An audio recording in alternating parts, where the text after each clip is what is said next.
Test 1 2. Testing 1 2.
Test 1 2.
This is Clayton Harris, and you're listening to the home of the Columbia Central High Lions, 103.7 WKRM, Columbia, Tennessee.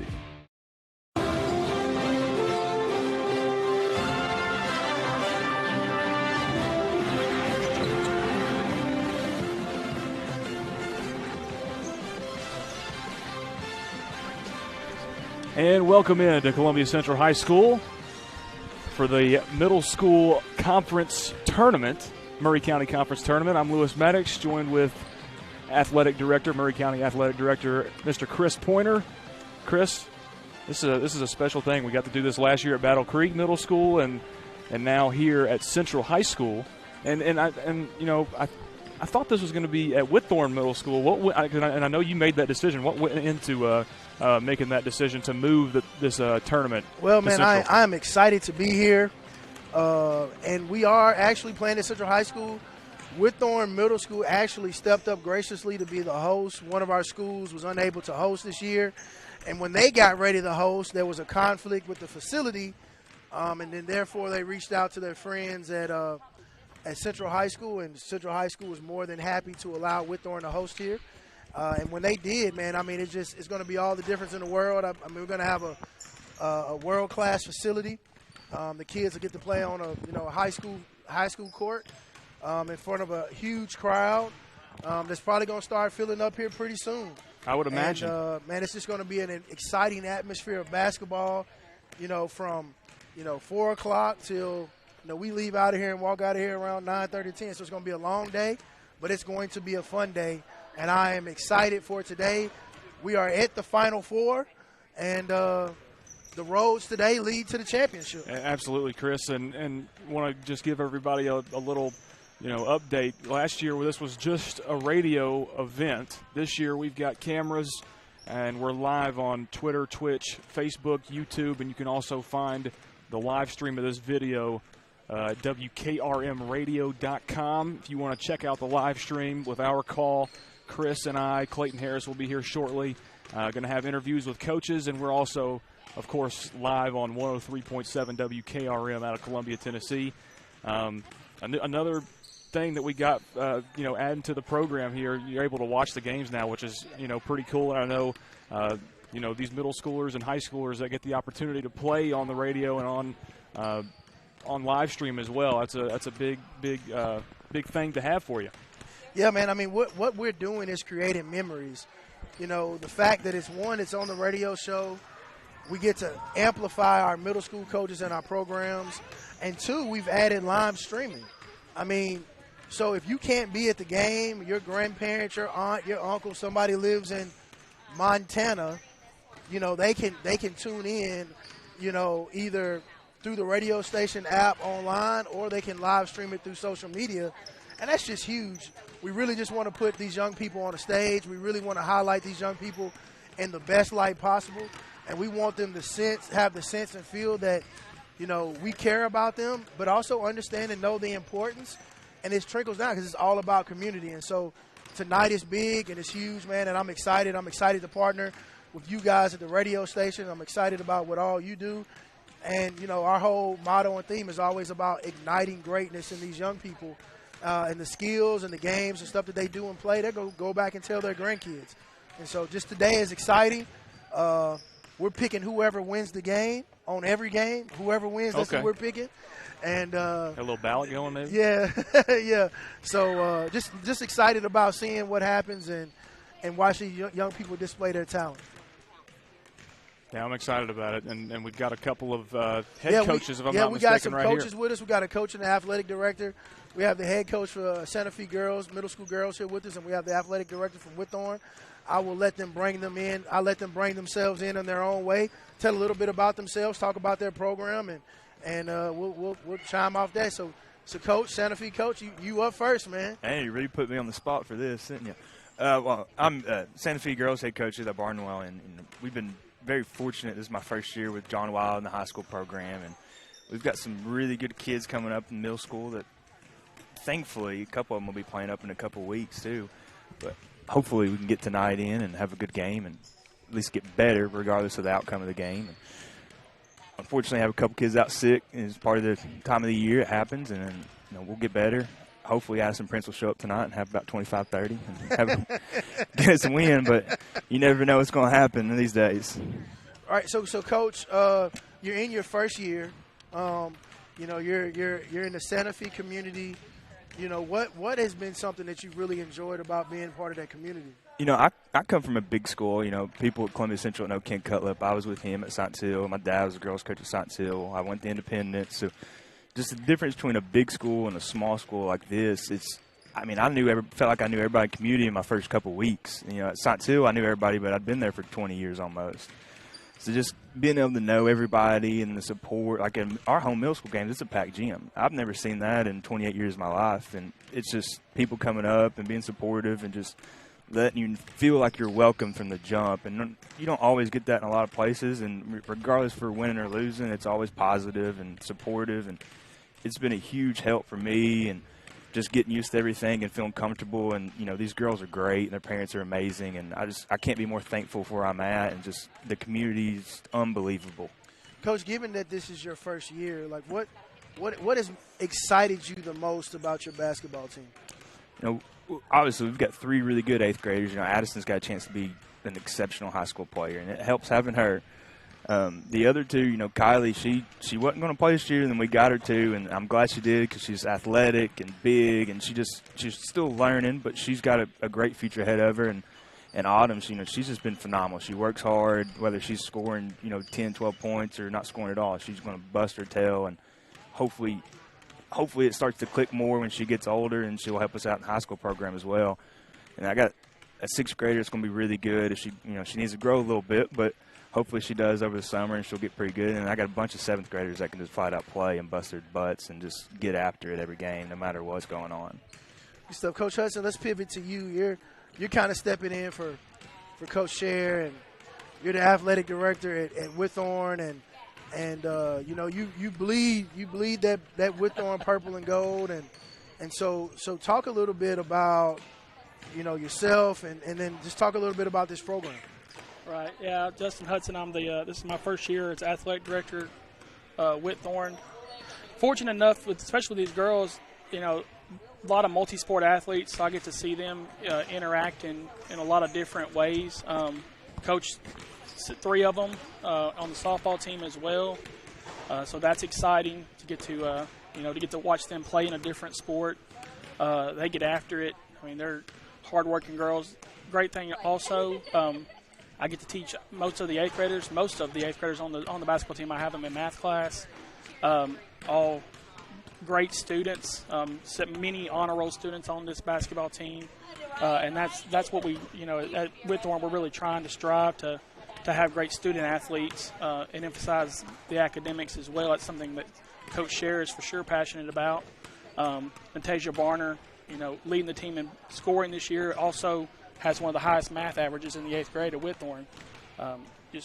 Doing it all in both areas, on the court and in the classroom.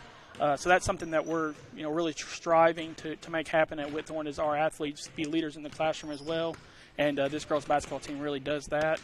And they're also, really good on the basketball court, which we enjoy seeing as well. So, Coach, talk a little bit about what kind of makes, Whitthorne unique, what kind of makes it special. I mean, Coach talked about, the uniqueness of Santa Fe, but what, you've been part of a small town community, right? Having gone to Hampshire Unit School, but now being at Whitthorne. I mean, Whitthorne has 900 to 1,000 students in the school, but what makes Whitthorne unique? What makes it special? Right. Well, I graduated from a class of 20, where whenever I got on the basketball team, there was no tryouts, and I'm sure Santa Fe coach here can kind of relate to that a little bit this year. It was pretty much sign-ups. If my first day of basketball, we had about 11 come out, so that we had 11 on the team.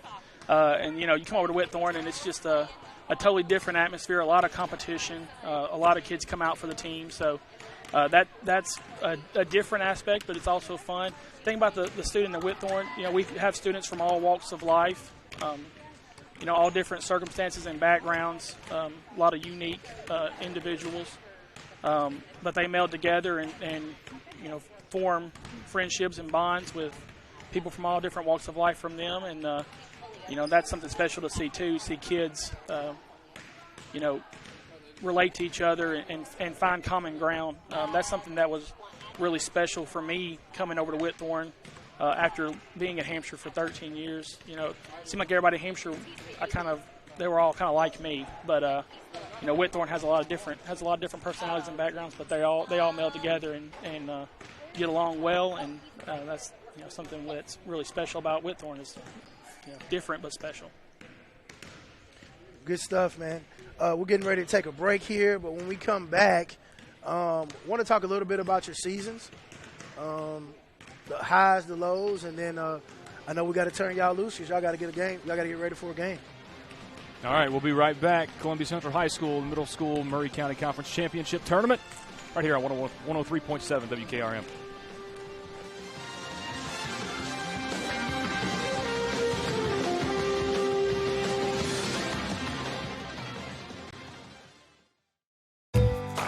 Looking for convenience? Try Quick Mart Convenience Stores, conveniently located all across Maury County, southern Middle Tennessee, and North Alabama.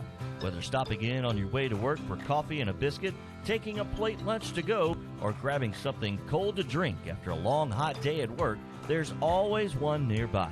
Quick Mart Convenience Stores, conveniently located all across southern Middle Tennessee and North Alabama. Proudly serving Shell gasoline.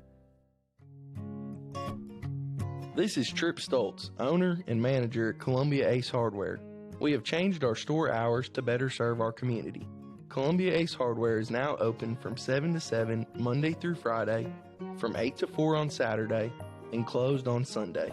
Come see us at 112 East James Campbell Boulevard and let us show you customer service that can only be found at Columbia Ace Hardware. Ace is the place with the helpful hardware, folks. This is Elk Kennedy. The old saying is, happy wife, happy life could be more true. Many years ago, my wife, Mary Susan, had major surgery on her back, but continued with chronic pain. Doctors were saying invalid, disabled, but then she found the Dr. Gill Center for Back, Neck, and Chronic Pain in Franklin, Tennessee. It has changed our lives. We visited there recently with Dr. Wendy Toohey, saw the state-of-the-art facilities. Folks, don't take a pill. Call Dr. Gill. Go to callmepainfree.com. Are you a homeowner looking to unlock the potential of your home equity? Explore a home equity loan with First Farmers. Hi, this is Felicia Brown with First Farmers, and we would like to invite you to access funds with a home equity loan. For home improvements, invest in education, or simplify your finances, you can make your dreams a reality with the power of your home equity. Get started today. Apply online at myfirstfarmers.com or call to speak with one of our team specialists at 1-800-882-8378, Equal Housing Lender. Debbie Matthews, realtor, and her husband Jason, who is a prose songwriter, also own a music publishing company. They live in historic downtown Columbia with their dogs. Dog rescue work is their passion project. They consider Middle Tennessee their backyard, and their lives are full of all things Tennessee. Debbie says there is no greater honor than to help someone find a home. To be trusted with that job, there is no greater privilege. Call Debbie at the Nashville Realty Group, 615-476-3224, 615-476-3224.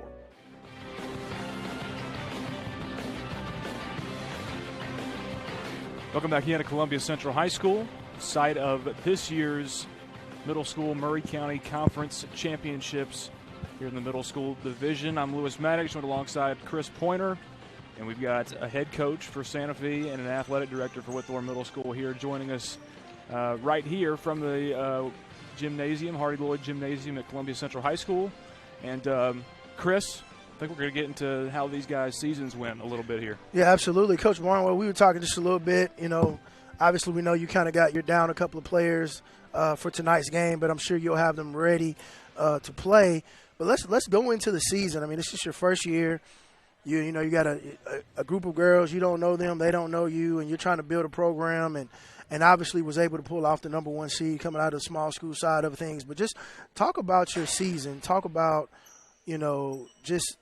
the highs, the lows, and just kind of what led to you all getting this number one seed right now. You know, I think we had a really tough start. We played a really good Levelville team and lost in our first game, and then played a tough 1-point win against Linden the second game. And then we kind of had a lull against Zion that, happens every now and then. And then we got in a roll and won about 8 or 9 in a row, and, split with Colyoka and Hampshire, and got beat pretty good when we played them at their place. And I was kind of down on myself a little bit going in the tournament thinking, man, I don't know what we're going to do.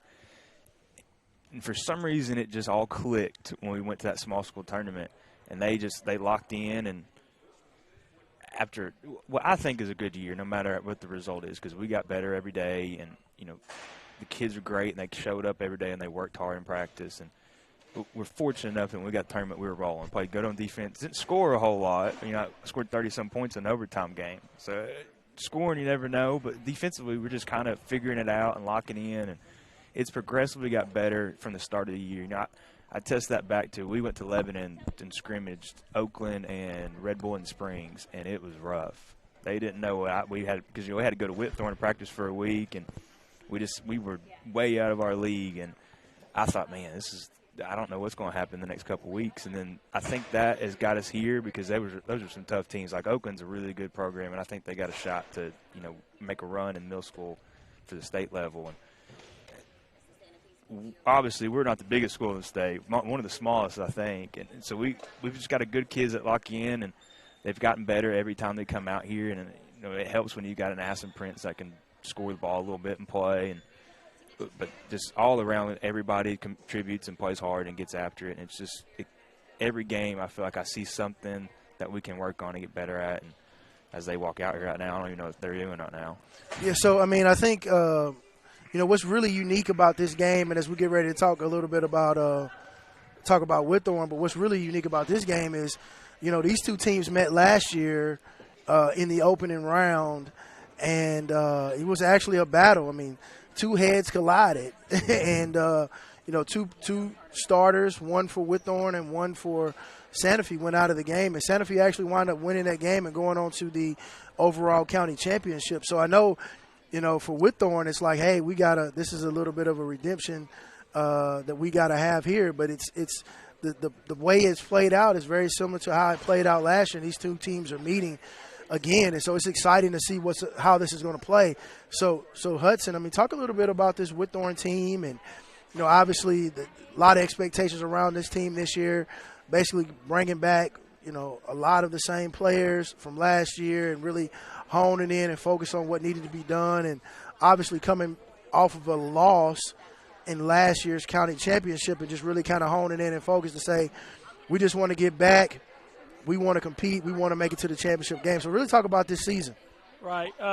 Yeah, our girls, they've had a kind of an up and down year as well. A lot of success in the county, kind of a mixed bag out of the county, split with a bunch of teams. Of course, the regular season split with Battle Creek, had the big win at home, lost a nail biter to them at third place. That was the only loss that our girls had in the county. But yeah, a lot of potential on this Whitthorne team. A lot of girls that we're expecting to see over here at Central next year playing for Coach Moore. But you're right. Last year we only had one 8th grader on the team. So this year, a team that's full of 8th graders. Expectations are high. As the athletic director, my goal, my expectation is for all of our teams to compete and win county championships in every sport. We're fortunate enough to take 2 home in the fall, and I'm fully expecting to go ahead and take both of these home on Saturday. Bring it home to Whitthorne, and these girls have all the potential and all the ability to do that if they play their game, do what they're supposed to do, play together, and get after it. They have the ability to do that, so that's what our expectation is. Coach Barnwood, what type of team can we expect out on the floor tonight? What can we expect? I wish I had a true and honest answer to that, but I don't know. I have 2 starters out now, and one's a big, and she rebounds well, and one of them, she's just an athlete and plays hard. But with the group that's probably out there, there's a couple kids that they may not be able to score at all, but they flat out play and they get after it, and whether they're in the right spot or the wrong spot, they're going to try to make a play and get after it. And then obviously we get the 3 8th graders. They're studs. Addison, everybody knows about hers from last year. And I would like to say we're going to go out here and just, play great and, hopefully it's a good game. But you never really know with middle school kids, unfortunately. But I think they're ready. They're excited all week.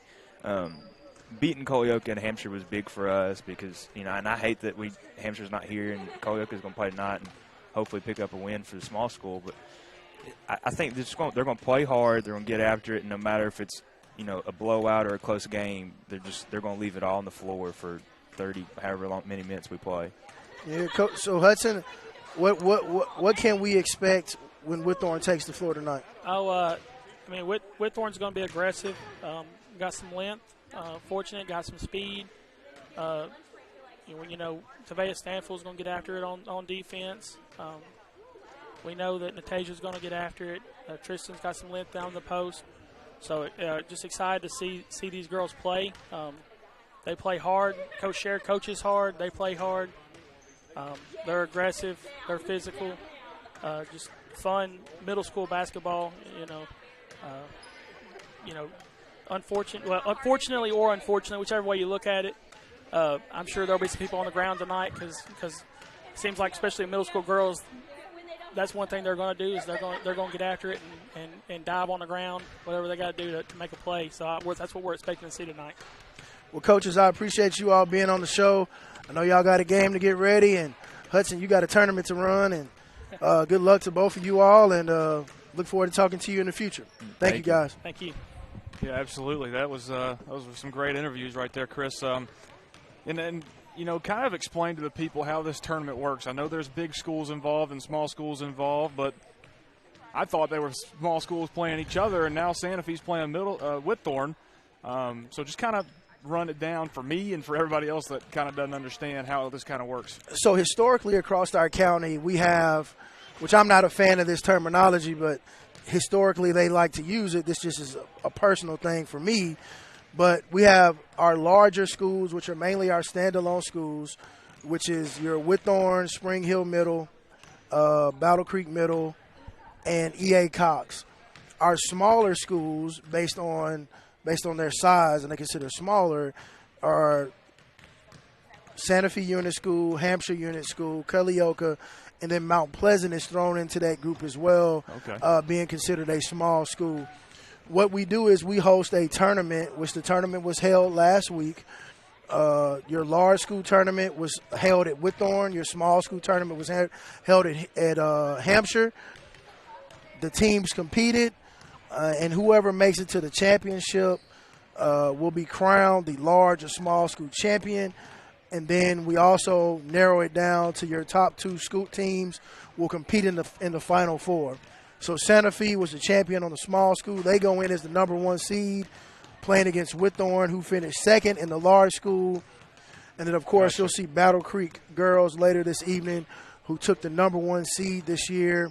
And they will compete against Culleoka, who is the number 2 seed on the small school. So we have that both on the girls and the boys side. I fully expect some great coaching. I fully expect great basketball. It's very competitive. The one thing that I do really, really love about when they come together, the communities come out and support. I fully expect everybody from Santa Fe to show up, everybody from Hampshire, everybody from Culleoka to show up in big crowds in support of their teams. Our larger schools will have great turnout, but those unit schools really, really have great turnouts to come out and support their teams. So it's going to be a great atmosphere. Concession stand is rolling. Popcorn is already popping. I can smell it. So get your ticket. Come on out. Come to the game. Support these young people. We'll be here all night. Yeah, you're not joking about the turnouts that are going to take place tonight for these games. And, you know, the larger schools, the Whitthorns and the Battle Creeks are going to have those type of turnouts, you know, regardless. But yeah, you know, we did the game of the week at Santa Fe last week, and they played Culleoka at Santa Fe. There wasn't a seat in that gym left over to be had for that game last Friday night. So, you know, Santa Fe don't have a football team, so they care a lot about their basketball, and they've already showed up. Santa Fe has already got probably 50 people in the stands right here. We've still got about 20 minutes until tip-off.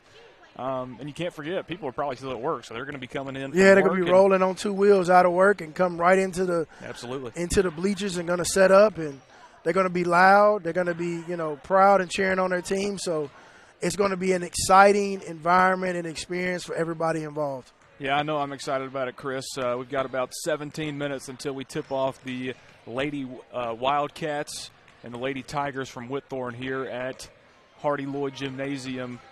From Central High School, I'm Lewis Maddox with Mr. Chris Pointer, not Dr. Chris Pointer. My bad. That's all good. But, yeah, we had a great time doing this thing last year at Battle Creek. And Battle Creek played great. The girls did in that conference tournament.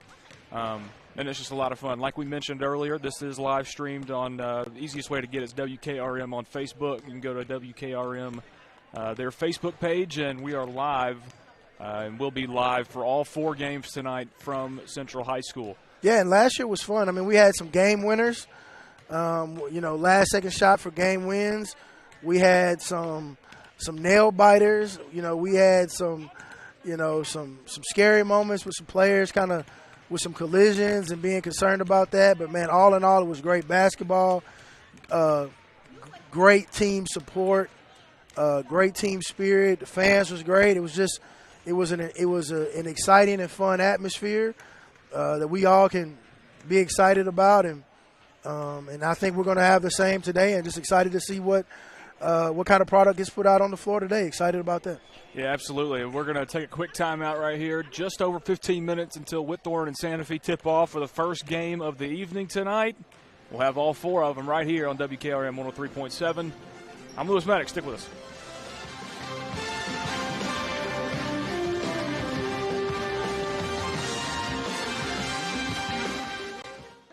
Don't let pain keep you out of the game. Maury Regional Physical Therapy's experienced team of therapists can help you recover from surgery, injury, or illness by designing a plan that meets your unique needs. We utilize state-of-the-art equipment and proven techniques to help you get back to doing the things you love. Schedule a consultation at any of our convenient Southern Middle Tennessee locations by calling 931-380-4014. Maury Regional Health, where clinical excellence meets compassionate care. Hi, I'm Robert Rogers at Parks Motor Sales Buick GMC. Parks Motor Sales was founded by my granddad, Bobby Parks, and my great-granddad, Julian Mays, in 1958. We've been family-owned the whole time, and being family-owned, locally owned, means you get to get your next vehicle or your existing vehicle serviced by the same people who stand in the grocery line with you, drop their kids off at the same school you do, and smile and are happy to see you when they do. So come see us at Parks Motor Sales in Columbia, Tennessee on 919 Nashville Highway or parksmotorsales.com.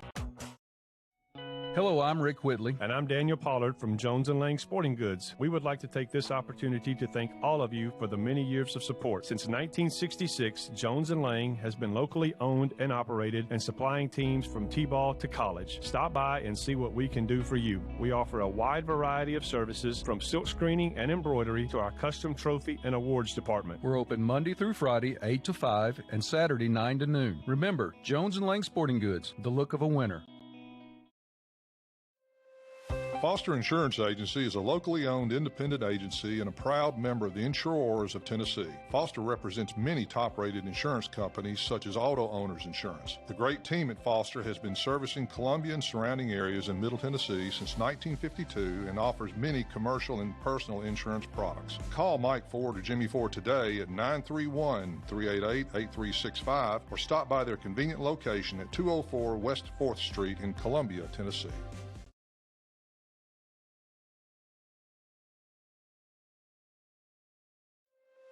Foster Insurance Agency is a locally owned independent agency and a proud member of the Insurers of Tennessee. Foster represents many top-rated insurance companies such as Auto Owners Insurance. The great team at Foster has been servicing Columbia and surrounding areas in Middle Tennessee since 1952 and offers many commercial and personal insurance products. Call Mike Ford or Jimmy Ford today at 931-388-8365 or stop by their convenient location at 204 West 4th Street in Columbia, Tennessee.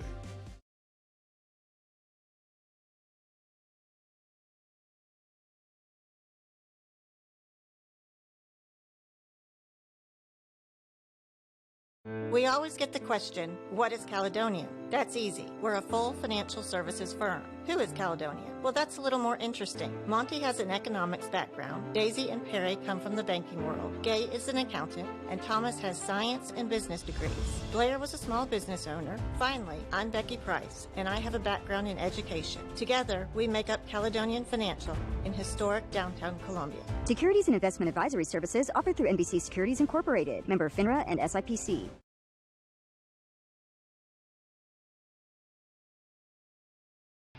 Are you looking to turn your car into cold, hard cash today? Don't look any further than Chrysler Dodge Jeep Ram of Columbia. You probably know us for selling cars, but did you know we're in the business of buying cars? That's right, we buy all makes and models at top dollar every day. Show up with your car and leave with cash. It's that easy. Stop by today to get a written offer on your vehicle. Chrysler Dodge Jeep Ram of Columbia is family owned and proud to serve our community. You can count on us. Hello, this is Rick Tillis from Tillis Jewelry. What is a full-service jeweler? Experienced staff, custom designers, in-house jewelry repairs, and beautiful jewelry. Yes, at Tillis Jewelry, we are passionate, knowledgeable, and committed to integrity. We strive to be the best in our community and in our profession. We build long-term relationships and become part of family traditions that will cross generations. We delight clients by providing an unparalleled selection, superior service, and exceptional value. Tillis Jewelry, we exceed your expectations. Looking for convenience? Try Quick Mart Convenience Stores, conveniently located all across Maury County, southern Middle Tennessee, and North Alabama. Whether stopping in on your way to work for coffee and a biscuit, taking a plate lunch to go, or grabbing something cold to drink after a long, hot day at work, there's always one nearby. Quick Mart Convenience Stores, conveniently located all across southern Middle Tennessee and North Alabama. Proudly serving Shell gasoline.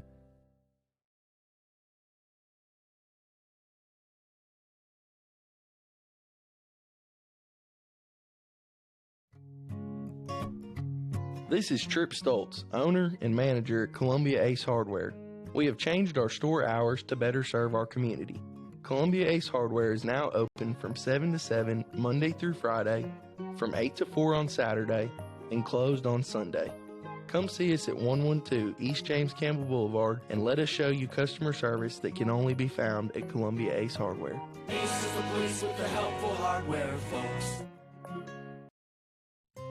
This is Elk Kennedy. The old saying is, happy wife, happy life could be more true. Many years ago, my wife, Mary Susan, had major surgery on her back, but continued with chronic pain. Doctors were saying invalid, disabled, but then she found the Dr. Gill Center for Back, Neck, and Chronic Pain in Franklin, Tennessee. It has changed our lives. We visited there recently with Dr. Wendy Toohey, saw the state-of-the-art facilities. Folks, don't take a pill. Call Dr. Gill. Go to callmepainfree.com. Are you a homeowner looking to unlock the potential of your home equity? Explore a home equity loan with First Farmers. Hi, this is Felicia Brown with First Farmers, and we would like to invite you to access funds with a home equity loan. For home improvements, invest in education, or simplify your finances, you can make your dreams a reality with the power of your home equity. Get started today. Apply online at myfirstfarmers.com or call to speak with one of our team specialists at 1-800-882-8378, Equal Housing Lender. Debbie Matthews, realtor, and her husband Jason, who is a prose songwriter, also own a music publishing company. They live in historic downtown Columbia with their dogs. Dog rescue work is their passion project. They consider Middle Tennessee their backyard, and their lives are full of all things Tennessee. Debbie says there is no greater honor than to help someone find a home. To be trusted with that job, there is no greater privilege. Call Debbie at the Nashville Realty Group, 615-476-3224, 615-476-3224. Don't let pain keep you out of the game. Maury Regional Physical Therapy's experienced team of therapists can help you recover from surgery, injury, or illness by designing a plan that meets your unique needs. We utilize state-of-the-art equipment and proven techniques to help you get back to doing the things you love. Schedule a consultation at any of our convenient Southern Middle Tennessee locations by calling 931-380-4014. Maury Regional Health, where clinical excellence meets compassionate care. Hi, I'm Robert Rogers at Parks Motor Sales Buick GMC. Parks Motor Sales was founded by my granddad, Bobby Parks, and my great-granddad, Julian Mays, in 1958. We've been family-owned the whole time, and being family-owned, locally owned, means you get to get your next vehicle or your existing vehicle serviced by the same people who stand in the grocery line with you, drop their kids off at the same school you do, and smile and are happy to see you when they do. So come see us at Parks Motor Sales in Columbia, Tennessee on 919 Nashville Highway or parksmotorsales.com.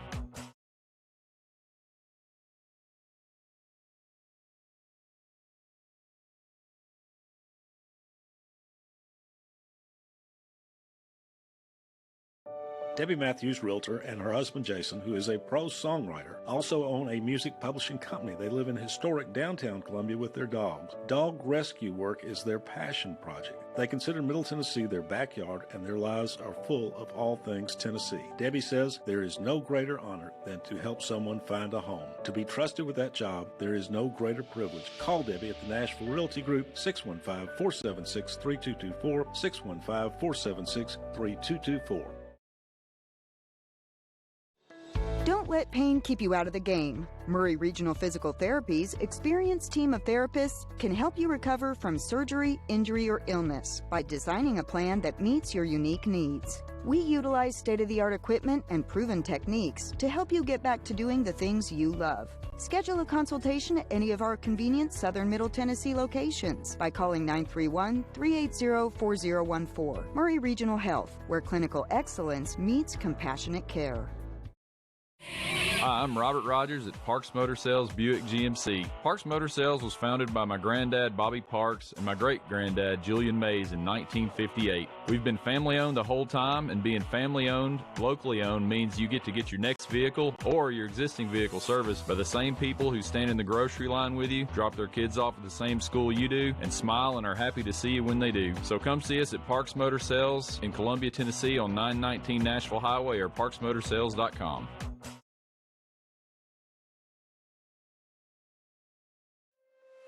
Foster Insurance Agency is a locally owned independent agency and a proud member of the Insurers of Tennessee. Foster represents many top-rated insurance companies such as Auto Owners Insurance. The great team at Foster has been servicing Columbia and surrounding areas in Middle Tennessee since 1952 and offers many commercial and personal insurance products. Call Mike Ford or Jimmy Ford today at 931-388-8365 or stop by their convenient location at 204 West 4th Street in Columbia, Tennessee. We always get the question, what is Caledonian? That's easy. We're a full financial services firm. Who is Caledonian? Well, that's a little more interesting. Monty has an economics background. Daisy and Perry come from the banking world. Gay is an accountant, and Thomas has science and business degrees. Blair was a small business owner. Finally, I'm Becky Price, and I have a background in education. Together, we make up Caledonian Financial in historic downtown Columbia. Securities and investment advisory services offered through NBC Securities Incorporated, member FINRA and SIPC. Are you looking to turn your car into cold, hard cash today? Don't look any further than Chrysler Dodge Jeep Ram of Columbia. You probably know us for selling cars, but did you know we're in the business of buying cars? That's right, we buy all makes and models at top dollar every day. Show up with your car and leave with cash. It's that easy. Stop by today to get a written offer on your vehicle. Chrysler Dodge Jeep Ram of Columbia is family owned and proud to serve our community. You can count on us. Hello, this is Rick Tillis from Tillis Jewelry. What is a full-service jeweler? Experienced staff, custom designers, in-house jewelry repairs, and beautiful jewelry. Yes, at Tillis Jewelry, we are passionate, knowledgeable, and committed to integrity. We strive to be the best in our community and in our profession. We build long-term relationships and become part of family traditions that will cross generations. We delight clients by providing an unparalleled selection, superior service, and exceptional value. Tillis Jewelry, we exceed your expectations. This is WKRM 103.7 Columbia, Tennessee, your home for the Columbia Central Lions for over 75 years.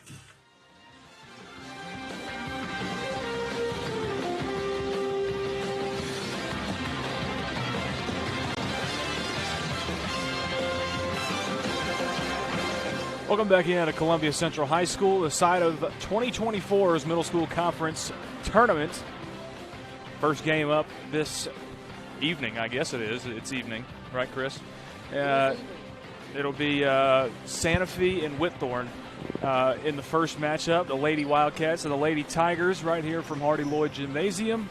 I'm Lewis Maddox, joined alongside Chris Pointer. Clayton Harris should be here eventually, so we'll see if that happens.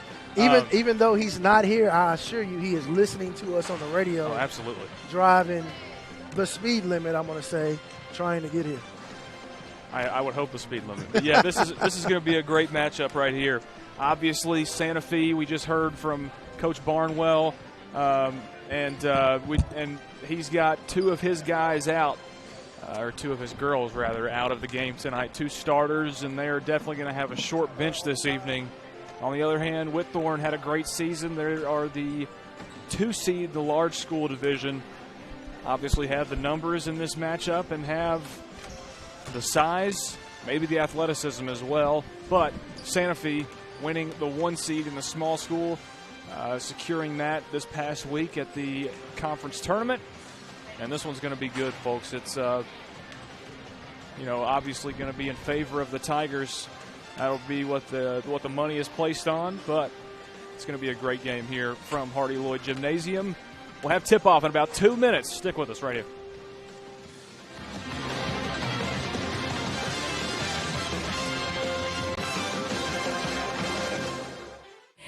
Hi, I'm Robert Rogers at Parks Motor Sales Buick GMC. Parks Motor Sales was founded by my granddad, Bobby Parks, and my great-granddad, Julian Mays, in 1958. We've been family-owned the whole time, and being family-owned, locally owned, means you get to get your next vehicle or your existing vehicle serviced by the same people who stand in the grocery line with you, drop their kids off at the same school you do, and smile and are happy to see you when they do. So come see us at Parks Motor Sales in Columbia, Tennessee on 919 Nashville Highway or parksmotorsales.com.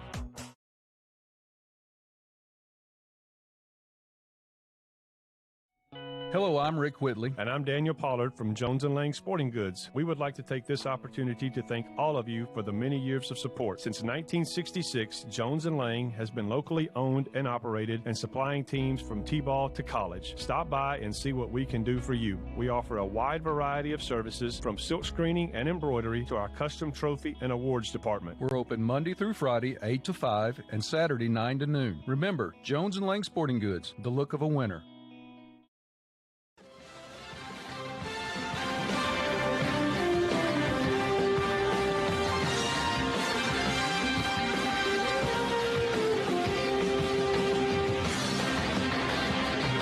And welcome back in to Columbia Central High School. I'm Lewis Maddox alongside Chris Pointer, and we are here at the site of the middle school Maury County Conference Tournament. We'll have the championship on Saturday. This is the Final Four today, hence our theme music. That March Madness theme never gets old. Like I said, I'm Lewis Maddox, Chris Pointer alongside with me. This is our second year of calling this tournament on these airways. This is 103.7 WKRM. We're also live streaming these games. There's 4 of them this evening, 2 on Saturday on WKRM on Facebook. You can also find it at WKRMradio.com. We're about to have the starting lineups. Actually, we'll have a national anthem here, and then the starting lineups. Directly following that, we'll take a quick timeout for the national anthem, and we'll be back for the starting lineups and tip-off next.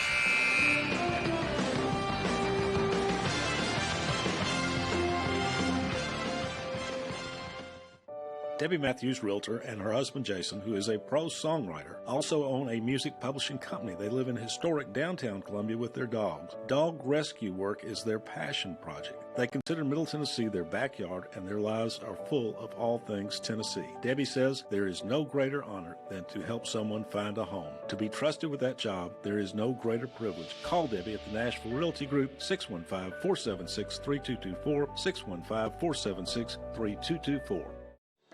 Don't let pain keep you out of the game. Maury Regional Physical Therapy's experienced team of therapists can help you recover from surgery, injury, or illness by designing a plan that meets your unique needs. We utilize state-of-the-art equipment and proven techniques to help you get back to doing the things you love. Schedule a consultation at any of our convenient Southern Middle Tennessee locations by calling 931-380-4014. Maury Regional Health, where clinical excellence meets compassionate care.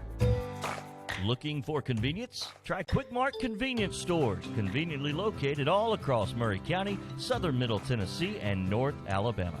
Whether stopping in on your way to work for coffee and a biscuit, taking a plate lunch to go, or grabbing something cold to drink after a long, hot day at work, there's always one nearby.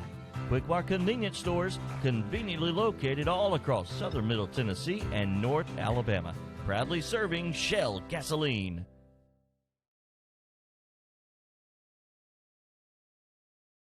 This is WKRM 103.7 FM and 1340 AM, the home for the Columbia Central Lions for the past 75 years.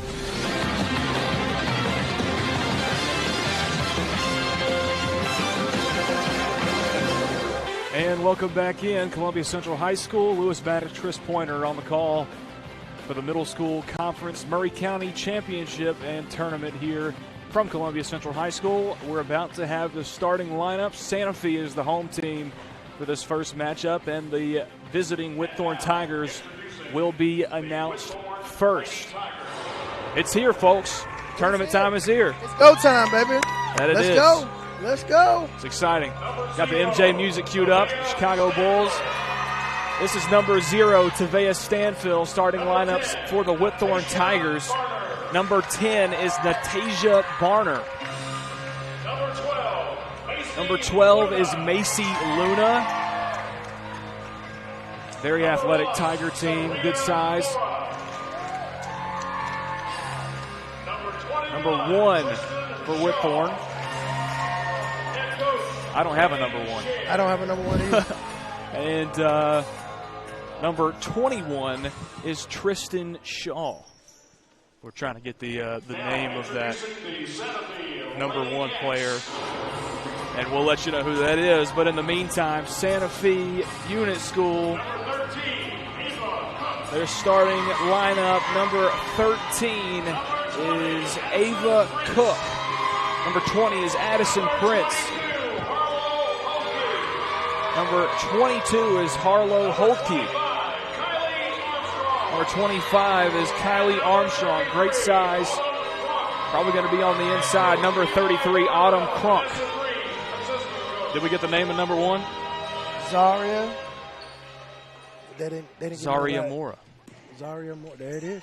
Number 13 on the roster. But we know she's number 1 now. Yep. It looks like jumping center for Whitthorne is going to be number 10, and Natasia Barner. And, Chris, I would imagine it's going to be number 25, Kylie Armstrong. That's going to be jumping center for Santa Fe. She's got about a foot on the rest of her teammates.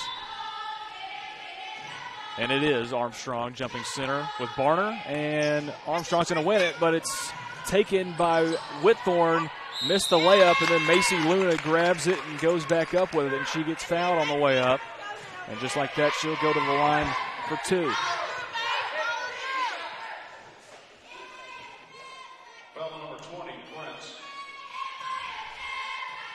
Just 11 seconds into this first quarter. Luna's first free throw is a little bit too strong, goes off the back rim, no good. Macy Luna is a 3-sport athlete. She plays volleyball, she plays basketball, and she'll be doing softball in the spring. So stays busy, keeps her family running. Second free throw is nothing but net. 1 point on the board for Macy Luna and the Tigers, and a full court press from Whitthorne sees Natasia Barner smack the inbound from Addison Prince back out of bounds, so they'll retry it. This is Ava Cook to inbound, gets it out to Prince. Being guarded heavily, the full court press, Tristan Shaw on her. Now Barner rolling up, and Prince loses it out of bounds. The press worked that time, and it's a turnover for the Wildcats going back the other way. Interesting enough, I was over at Whitthorne checking out some stuff at the facility, and Whitthorne girls was in there practicing, and this is exactly what they were working on. They were working on this press, yeah. It's working so far. Tavea Stanfield gives it off to Luna. Inside to Mora. Mora with a bad pass, then recorrals it. Is it back off? Here's Barner driving in, right side of the lane, and the layup's too strong. Shaw gets the rebound, puts it back up, no good. Gets her own rebound again, puts it back up, no good, and it's rebounded by Natasia Barner, and they'll bring it back out. Stanfield will have it at the top of the key. She gives over to Barner. Barner passes back over right side to Luna. Luna now inside to Mora, who misses the layup, and it's rebounded by Holtke of Santa Fe. And Crump gives it off to Prince. Prince brings it across the timeline, working on Stanfield on the left side of the perimeter. She'll put up a 3. That one off the mark. It's a little short, but it's going to be rebounded by Armstrong, but then taken away by Barner. Tigers push it back down the floor. And Barner goes all the way to the rack and puts one up. That one's good. It's 3-0 Tigers over the Wildcats. Prince going to bring it back down the floor, and she's going to be fouled by Tristan Shaw on her way up to the basket. Yeah, I see Santa Fe is going to have to really work to get into the paint, really try to draw fouls on Whitthorne, get to the free throw line, close the gap, and to keep the game very close and then keep it in striking distance to attack later on. Addison Prince at the line. First one's up and in. First points of the day for the Wildcats. 4:25 to go first quarter. Second free throw for Prince, and it rolls all around the rim and then drops. It's 3-2. Whitthorne on top by 1. Barner will bring it up the floor. Mora behind her. Gives it off to Luna. Now inside to Shaw. She puts one up high off the glass and gets it to go. 5-2. Whitthorne on top. Prince getting pressed. Double team. Trap. She gives it inside. Holtke, that's a 10-footer, and that one drops. Wow. 5-4 your score. Barner brings it back down the floor. She drives right side, puts one up and in. Nobody stopped her. She's done that twice now. Yeah, nobody stopped her. Tristan Shaw smacks the inbound pass. Return to center. Cinder puts it into the Santa Fe cheerleaders. They get it into Addison Prince. Whitthorne still in the full court press. Santa Fe having some trouble with it. They get it across this time. Crunk goes inside to Armstrong, and she puts it up and in. 7-6. Back and forth affair to start this one off. Quick shot, and that one's in. Tavea Stanfield with a 15-foot shot. She pulls up and drops it. There's a timeout on the floor. 3:25 to go in the first quarter of play. It is 9-6 here from Central High School. We'll take a quick timeout and be right back after this. Don't let pain keep you out of the game. Maury Regional Physical Therapy's experienced team of therapists can help you recover from surgery, injury, or illness by designing a plan that meets your unique needs. We utilize state-of-the-art equipment and proven techniques to help you get back to doing the things you love. Schedule a consultation at any of our convenient Southern Middle Tennessee locations by calling 931-380-4014. Maury Regional Health, where clinical excellence meets compassionate care. It'll be Ava Cook to inbound for Santa Fe, and she tries to get it in to Autumn Crunk, and it's tapped back out of bounds by Barner. Yeah, the press that Whitthorne has right now, I mean, really, Santa Fe really doesn't have an answer for it. I mean, they've been able to break it, but they really don't have an answer for the press. Barner with the interception, and she goes up, misses the shot, but gets fouled on her way up. And she'll go to the line for 2 shots. Fouls on Autumn Crunk. Her first, team first. And free throws are going to matter this game. I mean, you can already see it.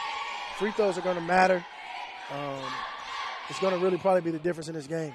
That one hits the back rim and hops up and then falls off. Tasia Barner. Second free throw is up, and it goes off. Missed both of them, and it's rebounded by Armstrong for Santa Fe. Crunk will take it up the floor, give it off to Prince. She crosses the midcourt stripe, being worked on by Stanfield.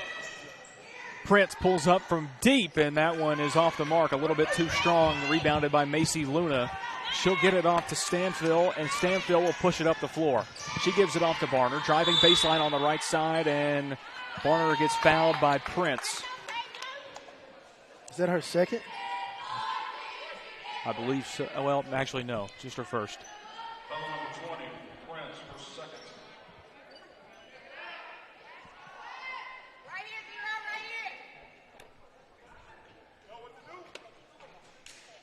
Macy Luna inbounds to Tristan Shaw. Now back to Luna, and now inside, and the layup is missed by Addison Bratton. And now the shot goes over the backboard and goes out of bounds. It'll be Santa Fe's basketball. 9-6, 2:45 to play first quarter.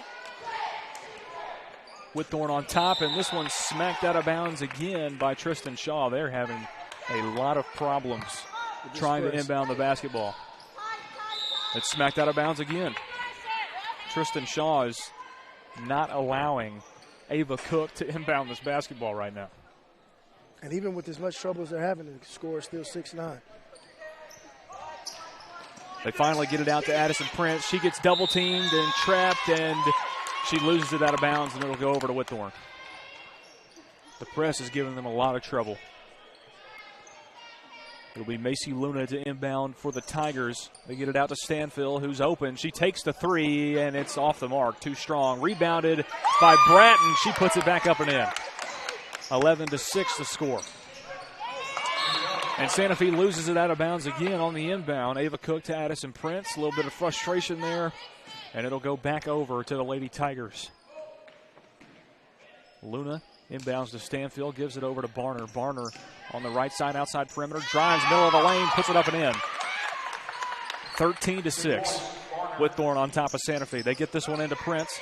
Now back up to Crunk. She crosses the midcourt stripe. Pushing in on Stanfield. Goes all the way to the rack on the left side. Misses the layup.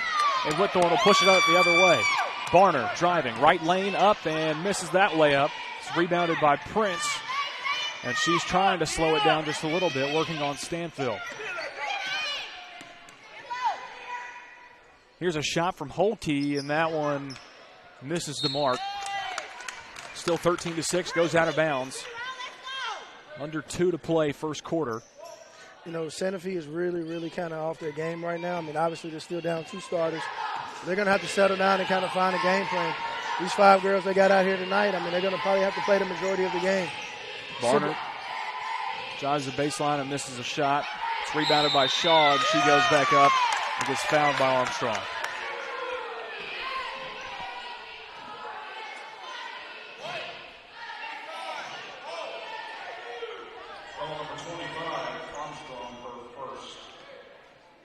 They'll say it was before the shot. Foul occurred. Luna to inbound. She gets it in to Shaw once again, and it's stripped by Prince.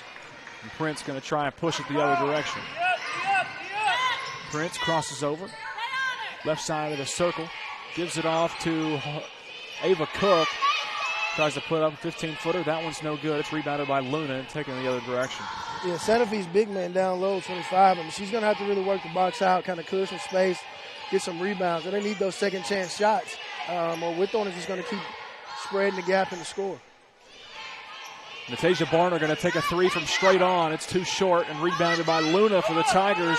Now she's trying to go back up, and she gets fouled on the shot, and she'll go to the line.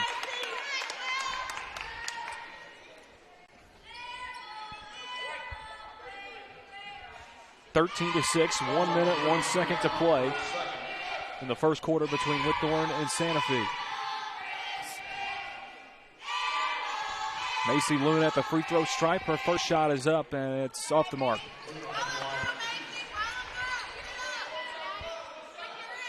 A little bit off to the left.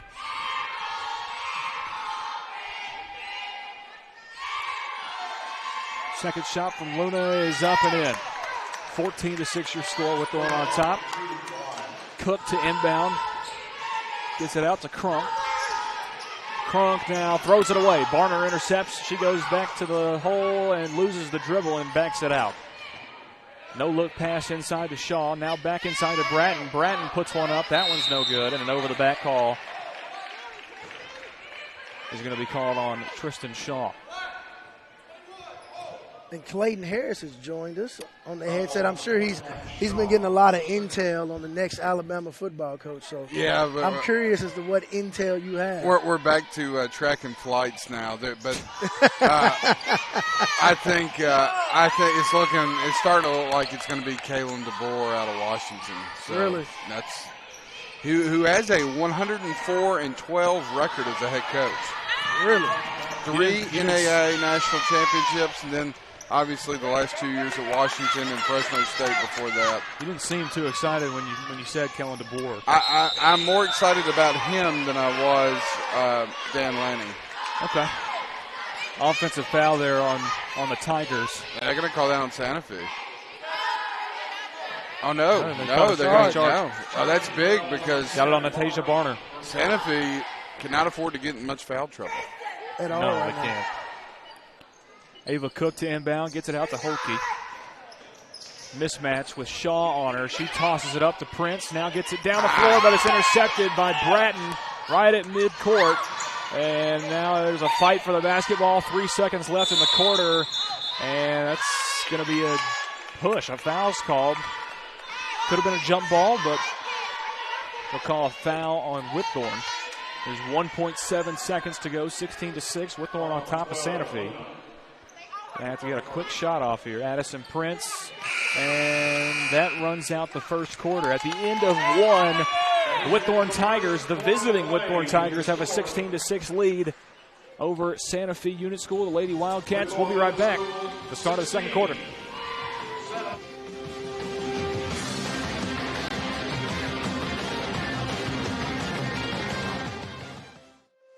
Foster Insurance Agency is a locally owned independent agency and a proud member of the Insurers of Tennessee. Foster represents many top-rated insurance companies such as Auto Owners Insurance. The great team at Foster has been servicing Columbia and surrounding areas in Middle Tennessee since 1952 and offers many commercial and personal insurance products. Call Mike Ford or Jimmy Ford today at 931-388-8365 or stop by their convenient location at 204 West 4th Street in Columbia, Tennessee.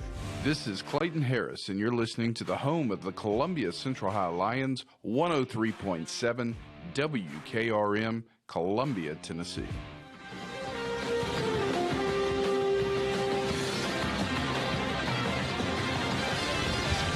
Hey, when you get back on,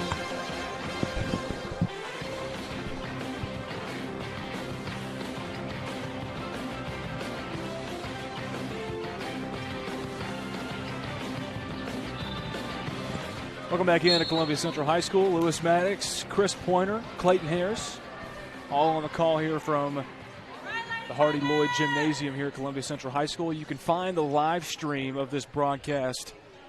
Easiest way to get to it is WKRM on Facebook. That's the profile name. You can also go to WKRMradio.com, WKRMradio.com, and find the live stream video of this game along with our call. Here in the second quarter, Whitthorne with a 10-point advantage over Santa Fe. Prince drives the right side, then backs it back out. Addison Prince kicks over to Autumn Kronk, who loses the ball a little bit too hot for her, and it goes out of bounds. Another turnover for the Lady Cats. A lot of uncharacteristic turnovers by Santa Fe. I've seen them play a couple of times this year, and this is very uncharacteristic of them. Natasia Barner with the basketball, kicks it off left side to Macy Luna, who goes for the bank shot, doesn't get it, and then gets her own rebound, puts it back up. That shot doesn't go. Bratton with a shot, goes up and gets fouled, and she'll go to the line. You know, and Chris just mentioned it, you know, the kind of uncharacteristic play, you got to think some of it's nerves. Yep. You know, you're coming from a smaller school, playing a bigger school. That's why I feel like they ought to do like baseball, like we're going to do this year. Start playing each other in the regular season at least once. You should play them. You should get a feel for them. Absolutely. And, I think when they made the schedules out this year, they tried to eliminate playing on the large side, or the large side playing on the small side, and I think you got to put one in there a year just to kind of get a feel for what you're looking for, because you're going to have moments like this when you get ready to play them. Absolutely. You got to get prepared for postseason. And the thing about Santa Fe is, you know, with the way that they played last year, I mean, their best player went down last year, and they still was able to beat Whitthorne. They just was a lot more poised at that time, a little bit more under control. Right now, their nerves, you know. Having two starters out. I mean, yeah. You know, so it's a combination of a lot of different things happening right here. I think if they get it under control, they find their niche, they kind of find their game plan, they'll be fine. Addison Bratton hit both free throws. It's 18-6. Autumn Crunk goes coast to coast for Santa Fe and puts one in. And we're gonna have to get a lot of play. I mean, you know, Crunk is gonna have to play well for Santa Fe to have a real shot at this. Tasia Barner gets held by Crunk that time on her shot, and she'll go to the line for two shots. It's 8-18 now. And obviously, Natasia is their go-to for Whitthorne, and she's gonna put up 30 shots tonight, man. And so they're gonna have to figure out a way to slow her down. That's 3 fouls on Crunk, and that's huge. Yes. But it seems like that's the only way they're going to be able to stop them from scoring. And Crunk has to go to the bench. I mean, one thing with fouls is when you get tired, when you kind of start getting a little gassed, you know, you start doing uncharacteristic things like reaching and not moving your feet, and that's kind of what we're seeing from Santa Fe right now. She's replaced by Ava Young of Santa Fe. Natasia Barner goes 1-for-1 on free throws. In the pass that time, too long for Ava Young, and it's a turnover for the Wildcats. Stanfield going to stop, pull up from 15, and she's fouled, misses the shot, but she'll get two shots. –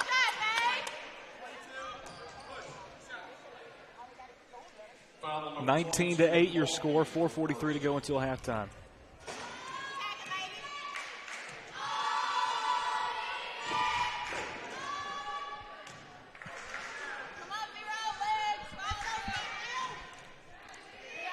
Stanfield at the line.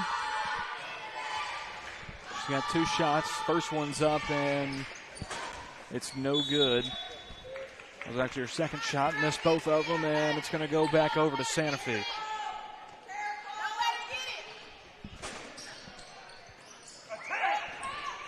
Addison Prince getting double teamed, and she gets tied up with Barner. And it's going to be a jump ball. Possession is Whitthorne's, and they'll keep the ball on this end of the floor. Luna inbounds to Barner. Little spin around in the lane, puts one up, and that one's good. 21-8 Whitthorne. Another smack out of bounds by Whitthorne on the inbound.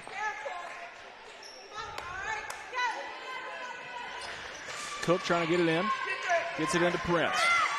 Prince being double teamed, now triple teamed. Back to the double, trying to work it up the floor. Finally gets it across the timeline. Gives it off to Isabel Young, who dribbles around the right side, and it's going to be a charge. Offensive foul called off the ball on Harlow Holtke. Well, if Santa Fe wants to have a chance in this game, Addison Prince is going to have to take over. She's just going to have to get the ball and drive to the basket and try to take over. You know, and she tried that early on in the game. You know, she tried to go coast to coast a couple of times, and I think she's just gassed right now. I think she's tired. She doesn't have her legs up under, and there's not another true ball handler out there on the floor right now to really kind of help. And you can just tell her, just looking at her going up and down the floor, she's just tired. She just doesn't have the energy in her. Mora got call of a travel at Santa Fe on this end of the on their end of the floor. Prince with the ball, gives it out to Isabel Young. Young trying to find somewhere to go, gives it off to Prince on the left side. She tries to drive, goes inside to Cook. That one's no good, and it's taken off by Stanfield of Whitthorne. It's slapped out by Prince out of bounds, so they'll inbound it. 3:38 to go until halftime. 21-8, your score. Whitthorne on top of Santa Fe. Natasia Barner brings it up the floor for the Lady Tigers. Gives it off to Stanfield on the right side. Now back up top to Luna. Luna across the court.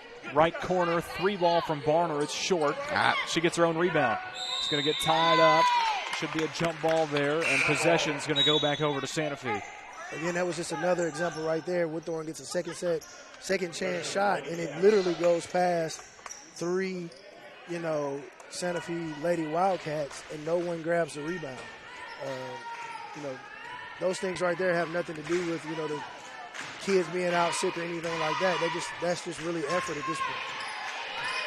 Addison Prince might have gotten away with a travel there. Puts up a 3, and it's too strong. Rebounded by Stanfield. Tristan Shaw back in the game. She goes up on the right side, tries to put one up, doesn't go. Natasia Barner with the rebound and the putback, and it's good. 23-8 Whitthorne. 2:50 to go until half, and this one's intercepted by Natasia Barner. Nobody between her and the basket. Left side layup, left-handed layup. It's up and in. 25-8. Tigers on top of Santa Fe. The Wildcats need a blow. There's a timeout on the floor. Whitthorne 25, Santa Fe 8.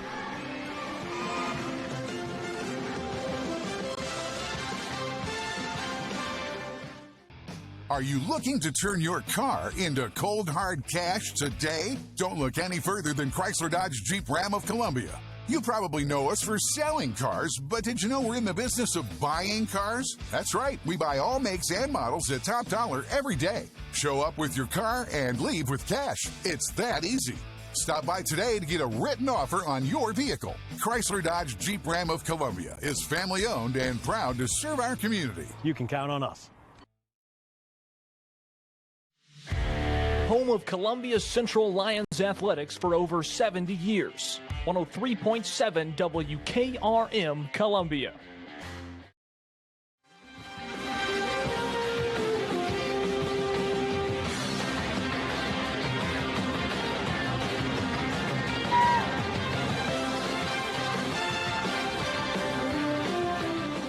Welcome back in. 2:39 to go until the half here from Central High School. Lady Tigers and the Lady Wildcats started off as a really back-and-forth affair, and since that point, Whitthorne has really taken over in the second quarter. 25-8 is your score. Whitthorne on top of Santa Fe. Autumn Crunk with the basketball for Santa Fe, trying to work it around the perimeter and find an opening. She's going to pull up from deep, and it's too strong on the shot. Rebounded by Carly Armstrong. She gives it off to Cook, and it's stolen by Natasia Barner going the other way. Nobody there, and she blew the layup. Isabel Young on the rebound, and she'll try and push it down. Gives it off to Crunk. Crunk working on Stanfield. She puts up a shot, no good. Rebounded by Barner, who will try and slow it down a little bit. Up the floor to Stanfield. Stanfield drives the lane, puts up a shot, right-handed layup, it's good. 27-8, under 2 minutes to play in the first half. Whitthorne's called back their press. Trying to give Santa Fe has an opportunity now to kind of get set up, get some things going. It's stolen here. Barner again pitches it ahead to Stanfield. Right side layup is in. 29-8, 21-point advantage for the Lady Tigers from Whitthorne Middle School. Autumn Crunk brings it into front court. She works around the right side on Natasia Barner, tries to put up a shot. It's too strong, but she's fouled on her way up. And she'll have a trip to the free throw line. Foul goes on Tristan Shaw.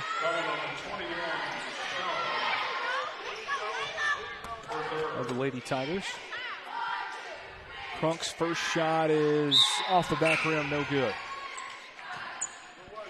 Two players checking in for Whitthorne, and Addison Prince comes in for Santa Fe. In for the Tigers, Macy Luna and number 20, Layla Crawford. 29-8. Here's the shot from Crunk, and that one high arcing shot and drops in perfectly. Stanfield will push it down the floor, this time on the left side. She'll pull up from 15, and it's too short. Rebounded by Armstrong for Santa Fe. 50 seconds to go until halftime. Crump drives, gets inside to Armstrong. She walks. Travel. It was a good play right there. Good pass. It was. Just did not capitalize right there on the travel. That was a good opportunity. Very good opportunity. For Santa Fe to put some points up.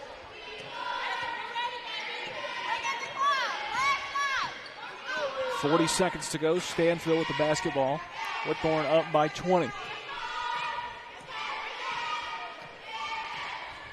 Trying to burn off some of this first half clock.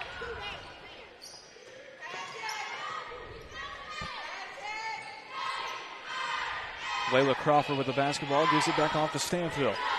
Stanfield over to Macy Luna, and a 3-second call is going to be called on Addison Bratton. And it's going to go back the other way to Santa Fe. With 19 and a half seconds to go until our first halftime break of the night.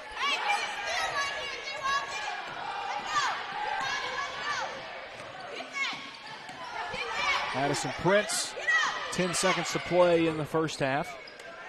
Gives it off to Holke, and that one's off the mark.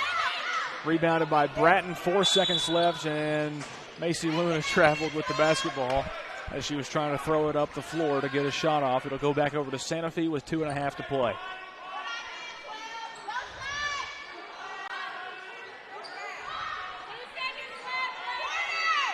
Ava Cook trying to inbound, gets it out to Prince, and that ball is swatted away.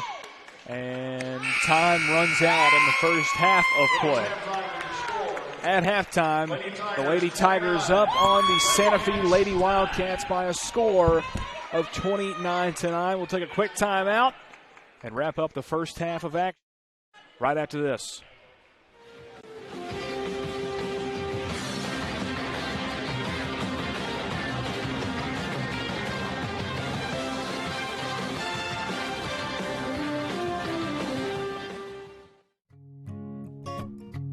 This is Trip Stoltz, owner and manager at Columbia Ace Hardware. We have changed our store hours to better serve our community. Columbia Ace Hardware is now open from 7 to 7 Monday through Friday, from 8 to 4 on Saturday, and closed on Sunday. Come see us at 112 East James Campbell Boulevard and let us show you customer service that can only be found at Columbia Ace Hardware. Ace is the place with the helpful hardware, folks.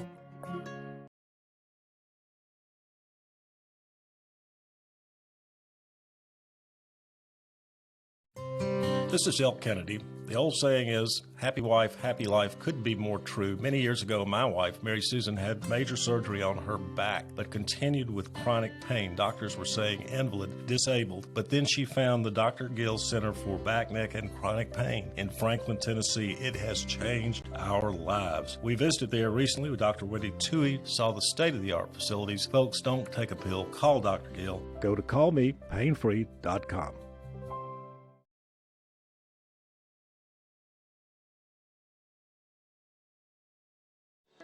Don't let pain keep you out of the game. Maury Regional Physical Therapy's experienced team of therapists can help you recover from surgery, injury, or illness by designing a plan that meets your unique needs. We utilize state-of-the-art equipment and proven techniques to help you get back to doing the things you love. Schedule a consultation at any of our convenient Southern Middle Tennessee locations by calling 931-380-4014. Maury Regional Health, where clinical excellence meets compassionate care.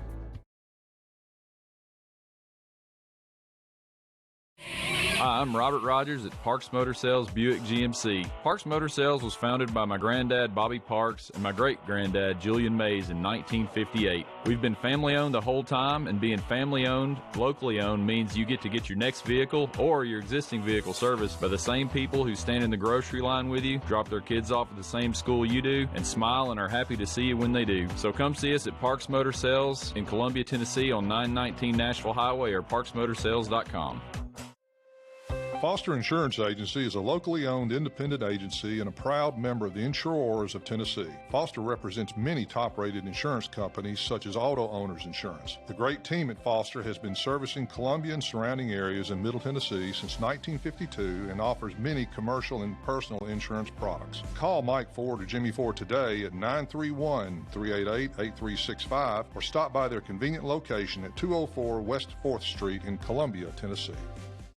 We always get the question, what is Caledonia? That's easy. We're a full financial services firm. Who is Caledonia? Well, that's a little more interesting. Monty has an economics background. Daisy and Perry come from the banking world. Gay is an accountant, and Thomas has science and business degrees. Blair was a small business owner. Finally, I'm Becky Price, and I have a background in education. Together, we make up Caledonian Financial in historic downtown Columbia. Securities and investment advisory services offered through NBC Securities Incorporated, member FINRA and SIPC.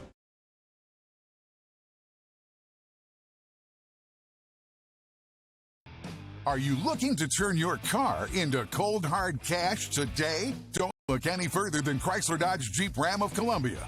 You probably know us for selling cars, but did you know we're in the business of buying cars? That's right, we buy all makes and models at top dollar every day. Show up with your car and leave with cash. It's that easy. Stop by today to get a written offer on your vehicle. Chrysler Dodge Jeep Ram of Columbia is family owned and proud to serve our community. You can count on us. And we are back here at Columbia Central High School. About 6 minutes to go until the second half of action starts between the Lady Wildcats of Santa Fe and the Lady Tigers from Whitthorne Middle School. Halftime score 29-9, Whitthorne over Santa Fe. I'm Lewis Maddox, Clayton Harris alongside with us, as well as Chris Pointer. And Chris Pointer, we've got another great coach. Yeah, we got here with us on the broadcast. Coach Kidd with us, coach of the head coach of the Spring Hill Middle School boys basketball program. Coach Kidd, tell us a little bit about yourself, the listening audience, and just kind of bring everybody up to speed of who you are. So I'm Coach Kidd. A lot of people also know me as Mr. Kidd because I teach math at Spring Hill Middle School. This year I'm teaching 7th grade. Last year I taught 8th grade. New teacher, new to the career. It's my second year. First-year coach as well. So played a lot. Was a student for a long time. Now I'm just learning how to be a teacher and a coach now. So Coach, did you play ball growing up or have a love for the game and basketball and all that? Oh, yeah. Played a lot of ball. Came with my size. You know, I got a lot of natural size. So yeah, you're a big guy. They can't tell it on the radio. But yeah. Pretty wide and tall guy. Yeah, so for the audience, I'm about 6'8". I played basketball, football. Played little first base. I was a 3-sport athlete in high school. So yeah, Coach, where are you from? So I kind of grew up all over. My dad was in the military. Born in Nashville, Tennessee, but I got to think about it. Hawaii, Illinois, Texas. Finished up high school in California. So you name it. Well, Coach, man, we are excited to have you in Maury County. Appreciate the job that you're doing. I mean, you became the head coach in a very kind of unconventional way, but you've kind of taken this team and positioned this team in the Final Four of our county championship. So talk a little bit about this team. Talk about what you've been most impressed with this team and kind of what we can expect to see when they come out on the floor. Well, this team has a lot of heart, and from the beginning when I took over, I told them, this is their team. And, coaches don't win games. Players win games, and they play hard. They play their tail off. Aggressive, all out. That's the way we like to play. We like to put it on them early, and we'll see how it goes tonight. Well, good deal. With your team, what are some of your key players on your team this year? If anyone watches us play, number 22, Parker Such, is definitely going to stand out to you on the offensive side. Usually leads us in scoring a lot of the time. We got a lot of players who will contribute from deep, from the three-point line as well. Noah Huffman, Kamani McGowan can put some in. On the defensive side, though, Kimani McGowan, Noah Huffman, Zion Johnson, we got a lot of dudes who can put some pressure on the ball. So Coach, with coming into to today, and what have kind of been, as a first-year coach, what do you think you've learned the most or gotten the joy the most out of coaching? What I've learned the most is to trust your players. Communicate with your players, trust your players, get to know them, get to know what they're best at, what are their strengths, and play to that. But what have I enjoyed the most? Man, just spending time with them, giving back. Like I said, I was a player for a long time. Middle school ball was one of my most fondest memories, so it's been great to get back to the sport. Well, that's good. That's a good stuff, Coach. Your first county championship, Final Four that you're playing in. You got the team here ready and prepared. Spring Hill Middle School was in it last year. They lost to Whitthorne, basically on a last-second shot in the corner by Whitthorne. Fully expect you to have these guys ready and prepared to play. You got a tough opponent that you're going to be playing up against in Culleoka. So what can we expect based on your style of coaching and your team's style of play? What can we expect to see? I mean, we're live streaming the game, so folks in California or folks from wherever you're from can really kind of tune in and kind of see what type of product you put out. So what can we expect? Some of the same style I grew up playing, all-out pressure on defense, creating turnover, causing havoc, and getting out in transition when we can on offense, taking what the defense gives us, man. Reading the defense, if they want to let us shoot, we'll show them we can shoot. We're gonna take what they give us and play together, play as one. Well, Coach, we are excited to have you. Appreciate you being here today, Coach. Good luck to you and your team, and expecting great things out of you, and glad to have you here in Maury County. Thank you, Chris. All right, Coach. Talk to you soon, man. All right, thank you. And that was Coach Kidd, Spring Hill Middle School. We've got about a minute to go until third quarter tip-off. We're going to see if Santa Fe can get a little bit back into this ball game. They're down by 20 right now, 29-9 is the score. Lady Tigers on top of the Lady Wildcats, and it's been all Lady Tigers so far, but we're going to try and have a little bit better of a half in this second half of play of our first game of a quadruple header from Columbia Central High School tonight. Lewis Maddox, Clayton Harris, Chris Pointer on the call tonight from Hardy Lloyd Gymnasium. Got a lot of great basketball coming up in the next few hours right here on 103.7 WKRM. Got about 30 seconds to go until tip-off of the second half. Guys, what do we think needs to happen for Santa Fe to maybe even make this thing a little bit more competitive? Well, I mean, honestly, I think Santa Fe needs to settle down. They're going to have to trust Addison, Prince. They're going to have to trust Crunk, and they're going to have to carry the weight. I mean, they got post play out of Armstrong in the post. She's going to have to block out. She's going to have to rebound. She's going to have to be a little bit more physical with this team from Whitthorne, who is being physical. I really do think and believe that Santa Fe can play with them. They have players that can match up. But if they're not going to match their physicality and they're not going to match their ball handling, I mean, Whitthorne is going to run away with this game. So. And we saw it in the first quarter to start this game off. Santa Fe was going back and forth with Whitthorne, scoring at will in a very, very back and forth, high-scoring start to this basketball game, and then Santa Fe just fell flat offensively. Second half is underway. Yeah, and I agree. And I think this half, I think Santa Fe is going to have to force Whitthorne to shoot the ball from the outside. Typically, middle schoolers do not shoot well from the outside, and so I would take my chances. I would pack the paint and make them shoot every shot they got from the outside, box out, try to see if I can make a run and coming back in this game. Addison Prince with the basketball inside on the right side, tries to get it out to Cook, and it's going to be a fight for the basketball now, and they got tied up. It's a jump ball, and it'll stay on this side. Santa Fe basketball here. Cook to inbound out. Gets it to Prince. 10-footer Prince from the right side, no good. And Mora loses that one out of bounds, trying to get it away from Holkey. And possession will stay with the Lady Cats. Cook to inbound. Gets it inside to Crunk. Crunk tries to pass inside to Armstrong. Gets tied up with Mora. And now another jump ball. Possession goes back over to the Lady Tigers. Natasia Barner drives down the floor. Stanfield, 3 on the right side. Banks it in. Good. 32-9 as Stanfield puts in a three-pointer. Addison Prince now for Santa Fe, working on the other side. Drives left side. Gets a screen from Crunk. She puts up a shot. It's blocked by Shaw. No good. And Stanfield has it in front court, driving on Holtke. She puts up a shot. No good. Rebound Shaw, and she puts it back up and in. 4:30 to go, third quarter. 34-9 is your score. Santa Fe still hasn't scored in the second half. Ava Cook gives it back out up top to Addison Prince. Top of the key, working on Stanfield. She'll put up a long 3, and it rolls out, no good. Rebound Mora, taken by Natasia Barner. She goes upfield, up court to Stanfield, who goes up and in on the easy 2. The layup is good from Tavea Stanfield.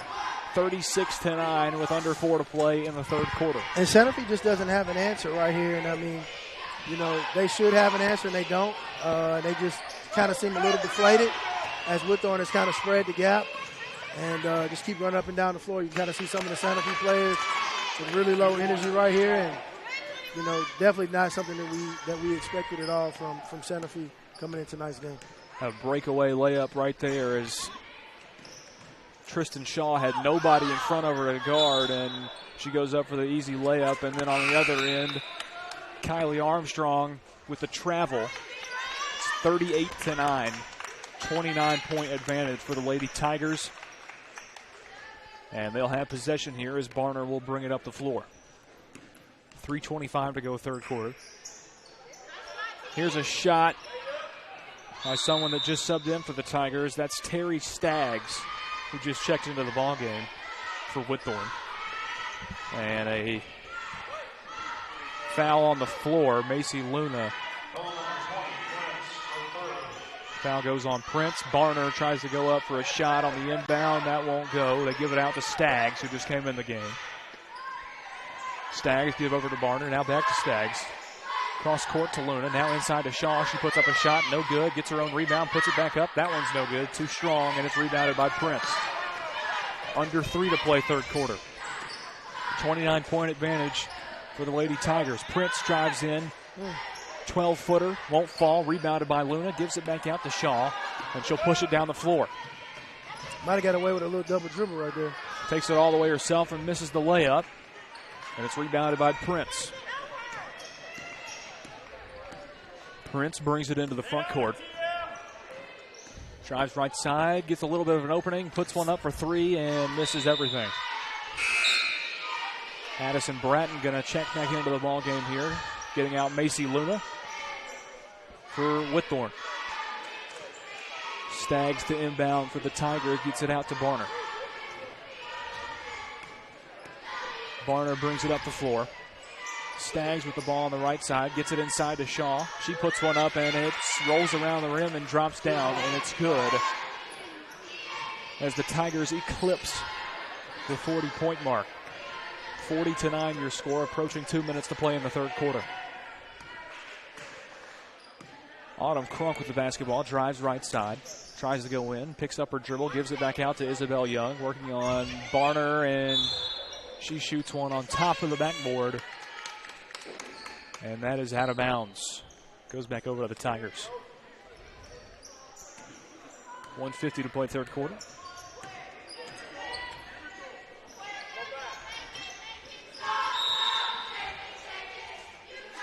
This one goes out of bounds off of a Santa Fe player. It'll stay with the Tigers.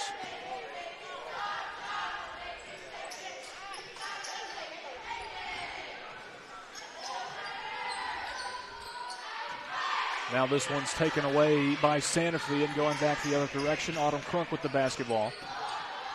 She stops behind the perimeter, now drives over to the right side, looking for an opening, gives it off to Young. Young working on Staggs, now tries to go inside. It's blocked by Bratton. Now she goes under the legs of Bratton to Armstrong. Armstrong can't do anything with it, tries to get it out to Crunk, goes through her hands and out of bounds and goes back over to Whitthorne.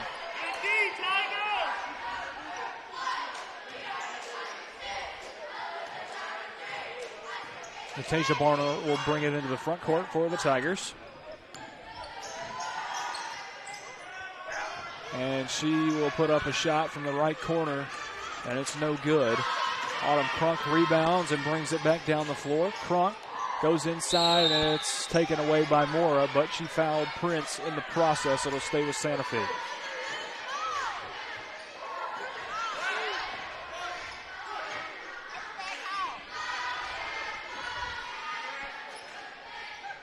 Zaria Mora called for the foul. Addison Prince gets the inbound. Drives inside, now backs back out. Tries to pass it inside to Armstrong, and it's going to be rebounded by Bratton, who was fouled by Armstrong. Which that was not a wise foul right there. I mean, she had full possession of the ball, body turned, and she's on her back trying to get it from her. It's going to be a foul every time. 46.1 seconds to go, third quarter. Natasha Barner to bring it up the floor for the Lady Tigers. Trying to burn some clock off here. Gives it off to Zaria Mora. Now back up to Barner. Barner inside to Bratton, who loses it out of bounds, but it goes off of the hand of Addison Prince, and it'll stay with the team in black, Whitthorne Tigers. 25 seconds to play third quarter. They get it inside to Barner, who puts up a wild shot off the glass. It won't go, and it's taken off by Isabel Young, who pushes it back up the floor. She drives it down the right side to the baseline. Tristan Shaw on her, and it's knocked out of bounds by Staggs for the Tigers. And it will stay with Santa Fe. 11.2 seconds remain in the third quarter of play. They get it out to Prince. 15-footer Prince, no good from the right side. Rebounded by Shaw. Nobody in coverage down there, and she goes all the way to the rack and misses the layup. Rebounded by Barner, and Barner misses the layup as well. At the end of the third quarter of play, it's the Lady Tigers 40, and no score for the Santa Fe Lady Wildcats. Still 9 points after the third quarter of play. We'll be back for the fourth quarter right after this. Looking for convenience? Try Quick Mart Convenience Stores, conveniently located all across Maury County, southern Middle Tennessee, and North Alabama. Whether stopping in on your way to work for coffee and a biscuit, taking a plate lunch to go, or grabbing something cold to drink after a long, hot day at work, there's always one nearby. Quick Mart Convenience Stores, conveniently located all across southern Middle Tennessee and North Alabama. Proudly serving Shell gasoline. This is Trip Stoltz, owner and manager at Columbia Ace Hardware. We have changed our store hours to better serve our community. Columbia Ace Hardware is now open from 7 to 7 Monday through Friday, from 8 to 4 on Saturday, and closed on Sunday. Come see us at 112 East James Campbell Boulevard and let us show you customer service that can only be found at Columbia Ace Hardware. Ace is the place with the helpful hardware, folks. Welcome back into Columbia Central High School. Fourth quarter of play about to be underway here from Hardy Lloyd Gymnasium. The Whitthorne Lady Tigers have a 40-9 lead over the Lady Wildcats from Santa Fe. Wildcats with the basketball, intercepted by Natasha Barner. She's going the other direction off a tip pass. Working on Prince, puts up the left side layup, and it drops.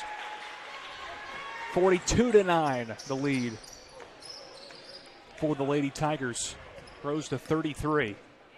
5:30 to play in this basketball game. Addison Prince loses the dribble, and it's tied up with Shaw. Jump ball, and it'll go over to the Whitthorne Tigers.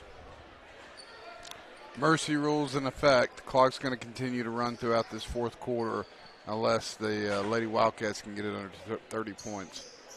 And let's see Seems like the right decision. And let's see if Santa Fe can put something together and string together a fight here these last 5 minutes. Macy Luna with the basketball for the Lady Tigers. Gives it back out to Layla Crawford. Crawford over to Barner. She puts up a three. It's short and rebounded by Armstrong. Goes off of her, though, and goes out of bounds. It's a turnover for Santa Fe. Still no press for the Tigers. Haven't seen that in quite some time. They got their money's worth out of it. They did. Respectfully, they called the press off and they play it out. Addison Prince with the basketball. Layla Crawford working on her. She drives the left side and puts one up just a little bit off the mark, and it's going back over to the Lady Tigers. Down the court to Natasia Barner. She puts one up and missed that layup. Another jump ball is called as Shaw and Young get tied up for the basketball. For the number of points Whitthorne has scored, they probably missed that many layups. Exactly. They probably got 30 more points of layups that have been left on the floor. Under 4 to play, fourth quarter. Addison Prince on the left side. Working through a double team. Gets a pick. Working on Layla Crawford now. Tries to get another pick, and she is stripped by Layla Crawford, but they say she made some contact, and it'll go down as a foul on Crawford and stay with the Lady Wildcats.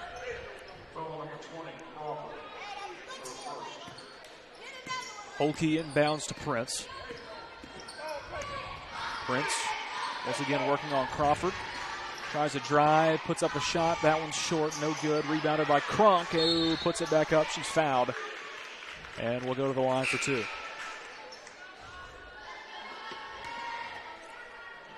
(42-9) is the score. 3 minutes to play and counting.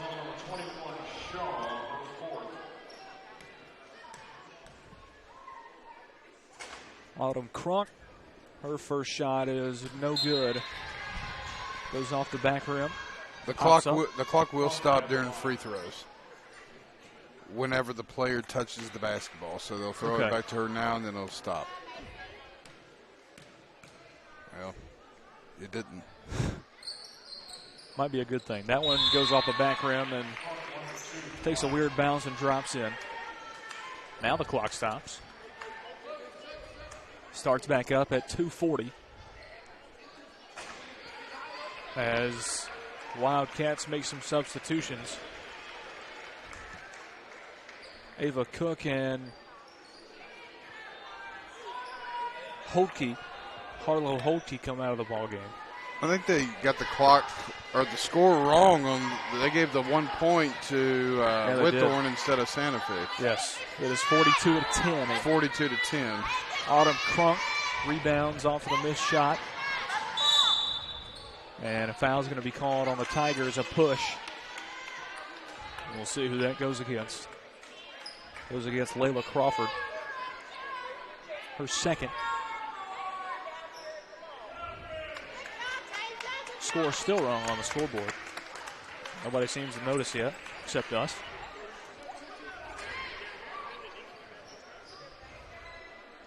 Minute and 41 seconds to play here in this basketball game. They get it out to Prince. Does Santa Fe. She's going to take a three. That one's no good. Off the right side, and it's knocked out of bounds by Janiah Stewart, who's come into the ball game for the Lady Tigers. Also in is Sanye Miller. Santa Fe tries to get it out, and it goes off of the inbounder. They threw it right back at her on the swat. It goes out of bounds back over to the Lady Tigers.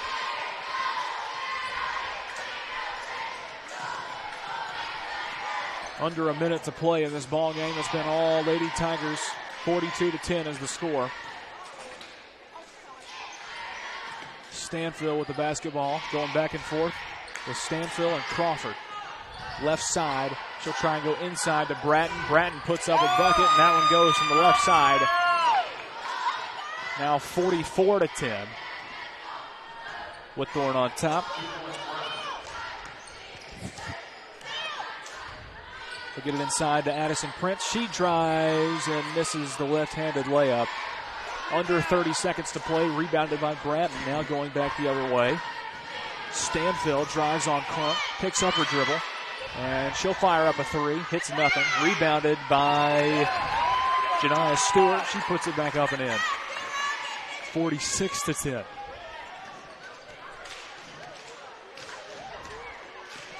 Three, two, one. Last shot for Santa Fe is Addison Prince, and she made it. 46-12 is your final score after the first ball game here from Columbia Central High School. The Whitthorne Lady Tigers final score 47, Santa Fe Lady Wildcats 11. Final score Whitthorne 46, Santa Fe 12. And that will do it for the first ball game here from Hardy Lloyd Gymnasium. The Whitthorne Lady Tigers advance to the championship game on Saturday. And Chris, Clayton, that was all Whitthorne pretty much for the entire game. From sunup to the start of the game to the end of the game, basically, Whitthorne imposed their will on Santa Fe. Obviously, we know that Santa Fe was down 2 starters due to illness. Their 2 top scorers, Crunk and Prince, was unable to get anything really going like they needed to. And I think that struggle of trying to get something going is really kind of what kind of deflated Santa Fe a little bit, and they weren't able to get any traction with any sort of part of their game at all. Started off looking really well, but kind of faded really quickly. Yeah, absolutely. And, really not much else to say other than, Whitthorne dominated numbers-wise, size-wise, athleticism-wise. They were just the better team. And, Santa Fe played hard, definitely played hard in that first quarter. Went toe-to-toe with Whitthorne there for pretty much the entirety of the first quarter, but that really was all she wrote. 46-12, your final score here from Hardy Lloyd Gymnasium. Up next, we got the Culleoka Warriors and the Spring Hill Generals, the 2 middle school boys teams. First boys matchup of the day here from Hardy Lloyd Gymnasium. And we'll take a quick timeout and rejoin you to get ready for the Warriors and the Generals coming up right after this.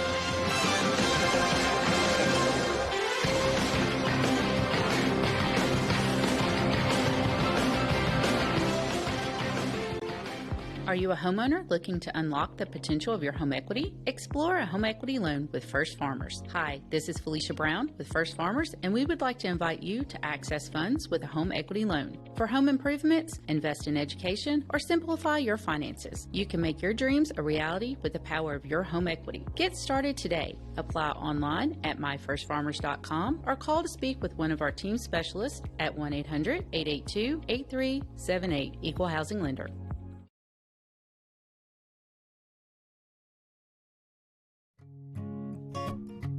This is Trip Stoltz, owner and manager at Columbia Ace Hardware. We have changed our store hours to better serve our community. Columbia Ace Hardware is now open from 7 to 7 Monday through Friday, from 8 to 4 on Saturday, and closed on Sunday. Come see us at 112 East James Campbell Boulevard and let us show you customer service that can only be found at Columbia Ace Hardware. Ace is the place with the helpful hardware, folks.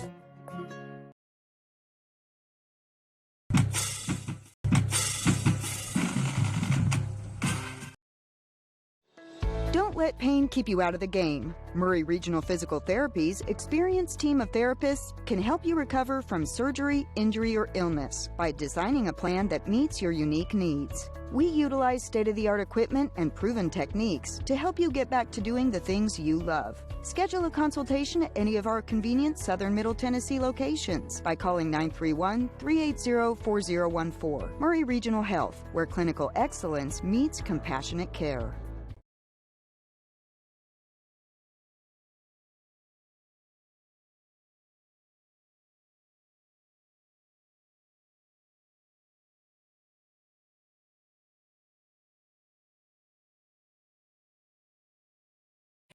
Hi, I'm Robert Rogers at Parks Motor Sales Buick GMC. Parks Motor Sales was founded by my granddad, Bobby Parks, and my great-granddad, Julian Mays, in 1958. We've been family-owned the whole time, and being family-owned, locally owned, means you get to get your next vehicle or your existing vehicle serviced by the same people who stand in the grocery line with you, drop their kids off at the same school you do, and smile and are happy to see you when they do. So come see us at Parks Motor Sales in Columbia, Tennessee on 919 Nashville Highway or parksmotorsales.com.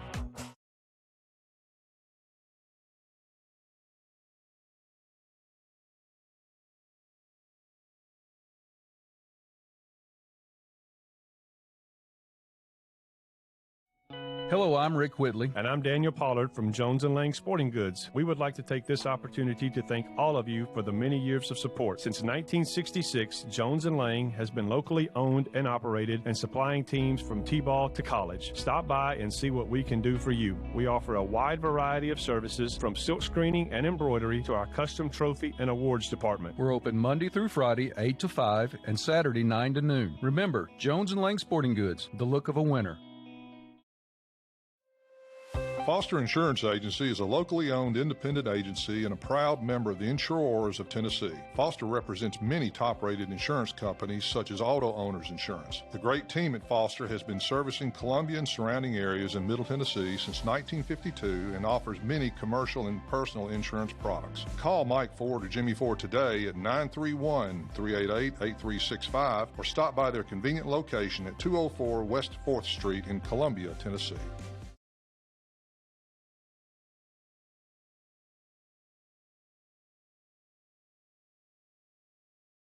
We always get the question, what is Caledonia? That's easy. We're a full financial services firm. Who is Caledonia? Well, that's a little more interesting. Monty has an economics background. Daisy and Perry come from the banking world. Gay is an accountant, and Thomas has science and business degrees. Blair was a small business owner. Finally, I'm Becky Price, and I have a background in education. Together, we make up Caledonian Financial in historic downtown Columbia. Securities and investment advisory services offered through NBC Securities Incorporated, member FINRA and SIPC. Are you looking to turn your car into cold, hard cash today? Don't look any further than Chrysler Dodge Jeep Ram of Columbia. You probably know us for selling cars, but did you know we're in the business of buying cars? That's right, we buy all makes and models at top dollar every day. Show up with your car and leave with cash. It's that easy. Stop by today to get a written offer on your vehicle. Chrysler Dodge Jeep Ram of Columbia is family owned and proud to serve our community. You can count on us.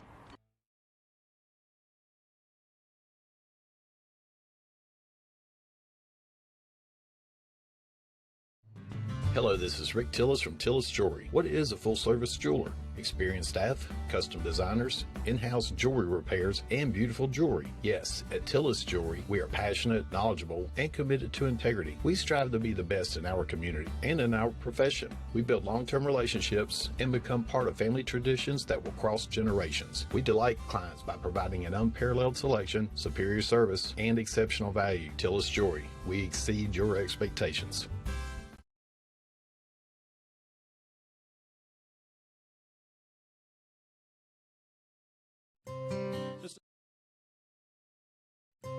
This is Elk Kennedy. The old saying is, happy wife, happy life could be more true. Many years ago, my wife, Mary Susan, had major surgery on her back, but continued with chronic pain. Doctors were saying invalid, disabled, but then she found the Dr. Gill Center for Back, Neck, and Chronic Pain in Franklin, Tennessee. It has changed our lives. We visited there recently with Dr. Wendy Toohey, saw the state-of-the-art facilities. Folks, don't take a pill. Call Dr. Gill. Go to callmepainfree.com. This is Trip Stoltz, owner and manager at Columbia Ace Hardware. We have changed our store hours to better serve our community. Columbia Ace Hardware is now open from 7 to 7 Monday through Friday, from 8 to 4 on Saturday, and closed on Sunday. Come see us at 112 East James Campbell Boulevard and let us show you customer service that can only be found at Columbia Ace Hardware. Ace is the place with the helpful hardware, folks. Looking for convenience? Try Quick Mart Convenience Stores, conveniently located all across Maury County, southern Middle Tennessee, and North Alabama. Whether stopping in on your way to work for coffee and a biscuit, taking a plate lunch to go, or grabbing something cold to drink after a long, hot day at work, there's always one nearby. Quick Mart Convenience Stores, conveniently located all across southern Middle Tennessee and North Alabama. Proudly serving Shell gasoline. Are you a homeowner looking to unlock the potential of your home equity? Explore a home equity loan with First Farmers. Hi, this is Felicia Brown with First Farmers, and we would like to invite you to access funds with a home equity loan. For home improvements, invest in education, or simplify your finances, you can make your dreams a reality with the power of your home equity. Get started today. Apply online at myfirstfarmers.com or call to speak with one of our team specialists at 1-800-882-8378, Equal Housing Lender. Debbie Matthews, realtor, and her husband Jason, who is a prose songwriter, also own a music publishing company. They live in historic downtown Columbia with their dogs. Dog rescue work is their passion project. They consider Middle Tennessee their backyard, and their lives are full of all things Tennessee. Debbie says there is no greater honor than to help someone find a home. To be trusted with that job, there is no greater privilege. Call Debbie at the Nashville Realty Group, 615-476-3224, 615-476-3224.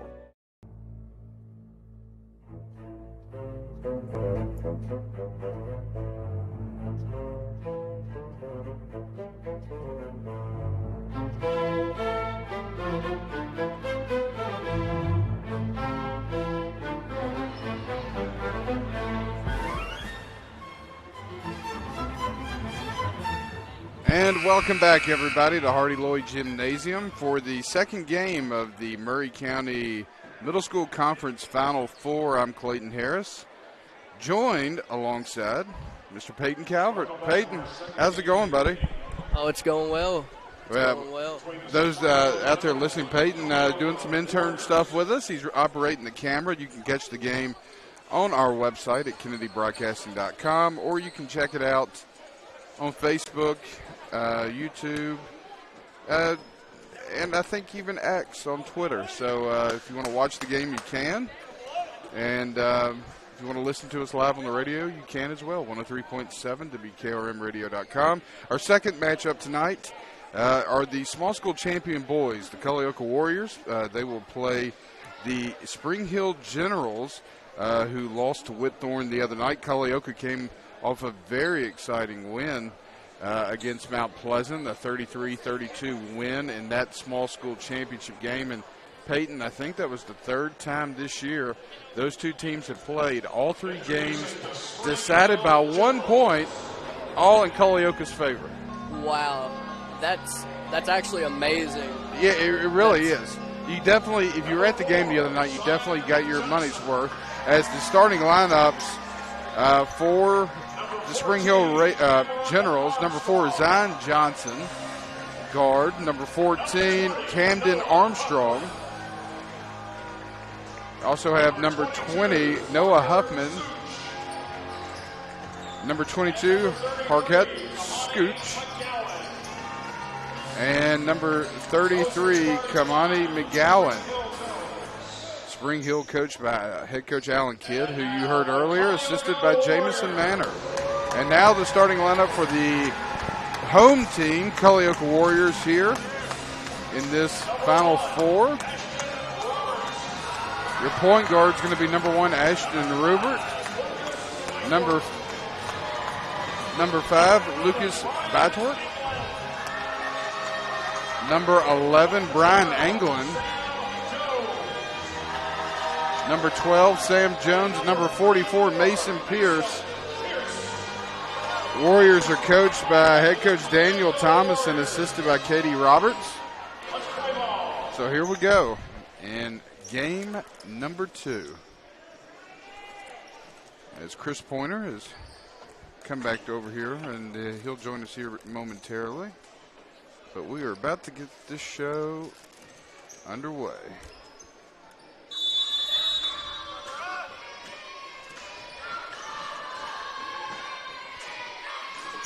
As the tip is going to be controlled by the Generals. Here's a deep three, and off the glass. The bank is open. Is Scooch. And now a whistle.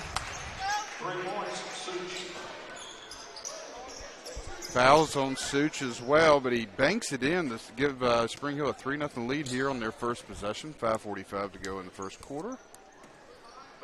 Thought the banks were closed by now. I'm telling you. I was told that you don't want him to get hot. As we're joined by Maury County Athletics Director Chris Pointer, as a three by Sam Jones. Evens it up, and Sam, I tell you, he can shoot the ball, and we got a turnover here, a travel against the Generals. We'll give the ball back to Culleoka. I'm excited about this game, matching it pound for pound. It's going to be a good one, I think. Jones will inbound the ball in the backcourt to Rupert. Spring Hill's going to Looks like they're in the 3-2 zone, extended zone. Maybe a 1-2-2. Here's Rubert over down to Anglin. He's shot off the glass, is no good, but Mason Pierce is there for the rebound. Anglin's going to get his missed shot, and then he will get fouled on the floor. They handled that pressure pretty well. Yes, they did.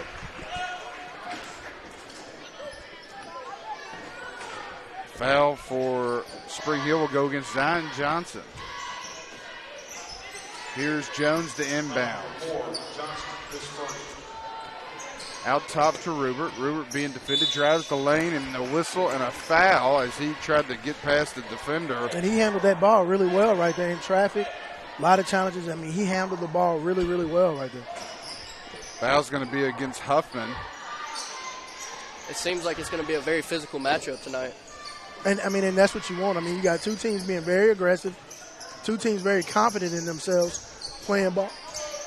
So it should be a good one. Here's Jones. He'll turn it over, coming the other way for Spring Hill is number 4, Zion Johnson. He'll lose the basketball, and it'll be a turnover back to Culleoka. So now Spring Hill will come out in a 1-2-1-1 press. You're going to get it to Pierce, up the floor to Jones. Jones left side, bounce pass, not being able to be handled by Anglin. And Culleoka turns it back over to Spring Hill. Yeah, he waited a little late to do that. I mean, he should have got rid of it earlier or should have went and took it to the hole. 4:33 to go here in the first quarter. We're tied at 3 between Culleoka and Spring Hill Middle. Here's Scooch up the floor, and he's going to get fouled, or Such, excuse me. He's going to get fouled by Ashton Rubert. That'll be the first team foul against Culleoka. Here's Such, defended by Rubert, and again, they're going to call another foul on Ashton Rubert. He's playing very handsy right now. Yeah, and a big size disadvantage there, and that's going to be his second personal foul as number 4, Ethan Sisk, will check in for Ashton. I want to see Ashton play. I do. Let him loose. I want to see him play. I like his aggressiveness, and I like his confidence out there. Here's the ball in the corner to Huffman. Huffman thought about the 3, puts it, drives baseline. Out top to number 33, McGowan. McGowan, a 3, and now we got a foul on the floor. Got a box out. And they're going to call a foul on Brian Anglin for going over the back. So Culleoka now with 2 team fouls, or I'm sorry, 3. Here's the inbound. Such 3 on the way is good.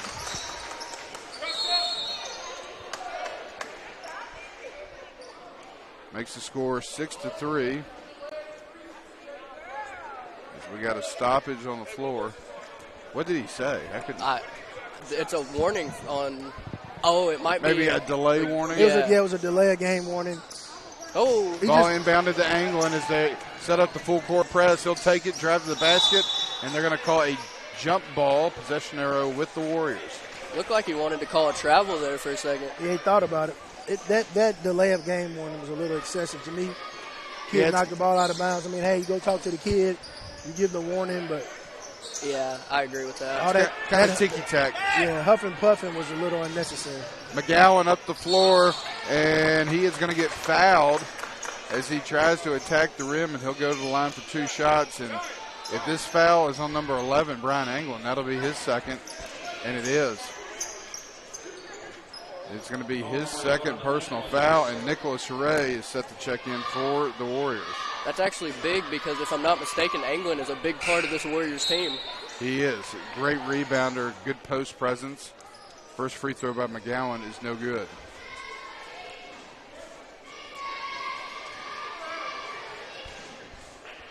The lefty, McGowan, second free throw's up, and it is good. Got that nice shooter's touch on it. 7-3, Spring Hill with a 4-point lead. Ball inbounded to Mason Pierce. Up the floor to Jones. Jones up against the 2-3 zone. Will take a deep 3, and it's good.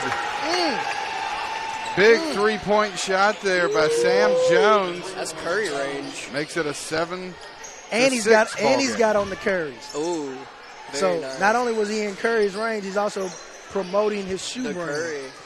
Give him those superpowers. Here's a three by Huffman. Left wing in and out. No good. Rebounded Mason Pierce. Great job boxing out right there by Culleoka. Great job boxing out. Pierce is going to get fouled, and that foul is going to go against number 33, Kamani McGowan for Spring Hill. That's the fourth team foul. One more foul will send Culleoka to the line for the double bonus. Here's the inbound to Pierce. Pierce with a good catch on the inbound. Now he gives it to Sam Jones up the left side of the floor. Takes it all the way to the basket. No good. Rebound fought for and pulled down by Spring Hill. Here come the Generals the other way. It's Huffman up the right side to McGowan. McGowan drives baseline, goes up for the shot. It's no good. Ball being fought for. It's going to go out of bounds off McGowan as he touched it while standing on the baseline, and the Warriors will get the ball back. Here's the inbound to Jones. Jones to Pierce, now back to Jones. Jones runs into a trap, gets it to Pierce. Pierce out top, now back to Jones in the left corner. He'll put it on the floor, takes a 15-footer. That shot's up and good. He's got a nice stroke. Nice stroke on that jump shot. Sam Jones makes it an 8-7 Culleoka lead, and we have a 30-second timeout on the floor by Spring Hill. We'll stay here, but guys, so far so good. Both teams kind of going back and forth here early. I think this is going to be a really competitive matchup. I love to see it. The nerves, you would think the nerves would be really big.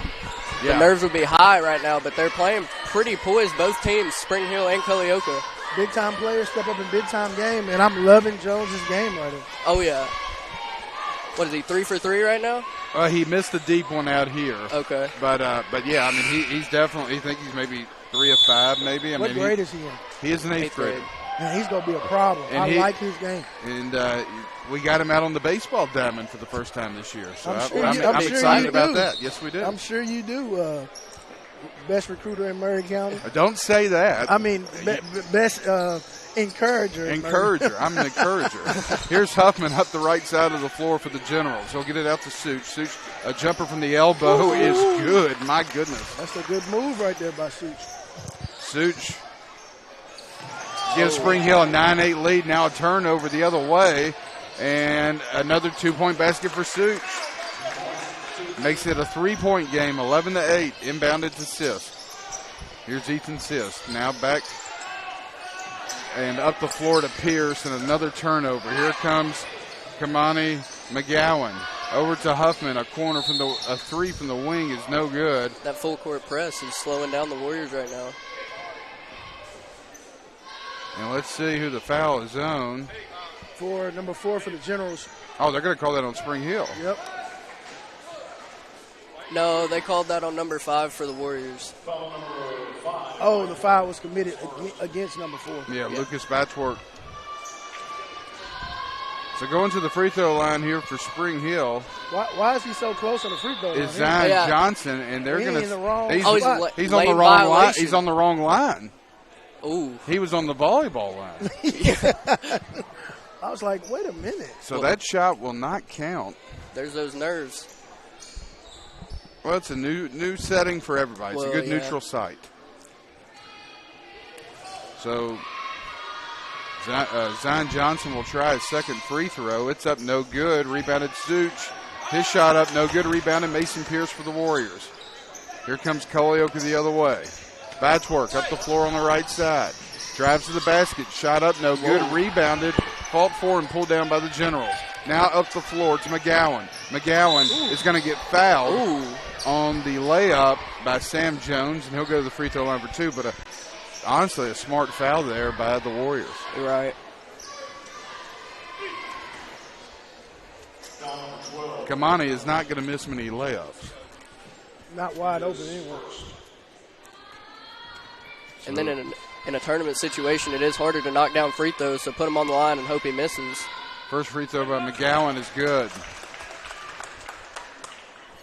Makes it 12-8. I agree with you. I mean, if it's any indication of what we saw in the girls' game, free throws are not being knocked down. And so, smart move to foul and put them on the line. Right. Offensive rebound by Spring Hill makes it 14-8. Now a pass is going to be stolen by Such. Such over to Huffman. A shot from the free throw line is up and no good by number 14 Armstrong, and rebounded by the Warriors. Now a steal by the Generals, And here comes Spring Hill the other way. 3 from Such from the left side, and up and no good. Rebound fought for and pulled down by Mason Pierce. Pierce to Sam Jones. Jones across the timeline, drives the left side of the floor, spins, goes to the basket, and he'll get fouled on the play by Camden Armstrong, and that will send Sam Jones to the line for 2. I would like to see Jones pick it up a little bit right here. I love to see him pick it up a little bit. Kind of close this gap right here, keep this game close. He's going to have to step up big. Well, I can assure you, Culleoka was ready or prepared for the press as the first free throw by Jones is good. Yeah, number one. These fouls, like on Ashton and England, Ashton Rupert and Brian England are hurting the Warriors right now, but Rupert's going to come back in with 2 fouls as the second free throw is up and good. It's 14-10, a 4-point game. And now we got a turnover. Wow. As Huffman steps on the line. Lack of focus. And lack of focus. Culleoka's going to get the ball back with 52 seconds. And the ball underneath their basket on the baseline. Here's Jones to inbound to Pierce in the corner. 14-10, Spring Hill with a 4-point lead here with 45 seconds to go. Good down, pass. Good pass.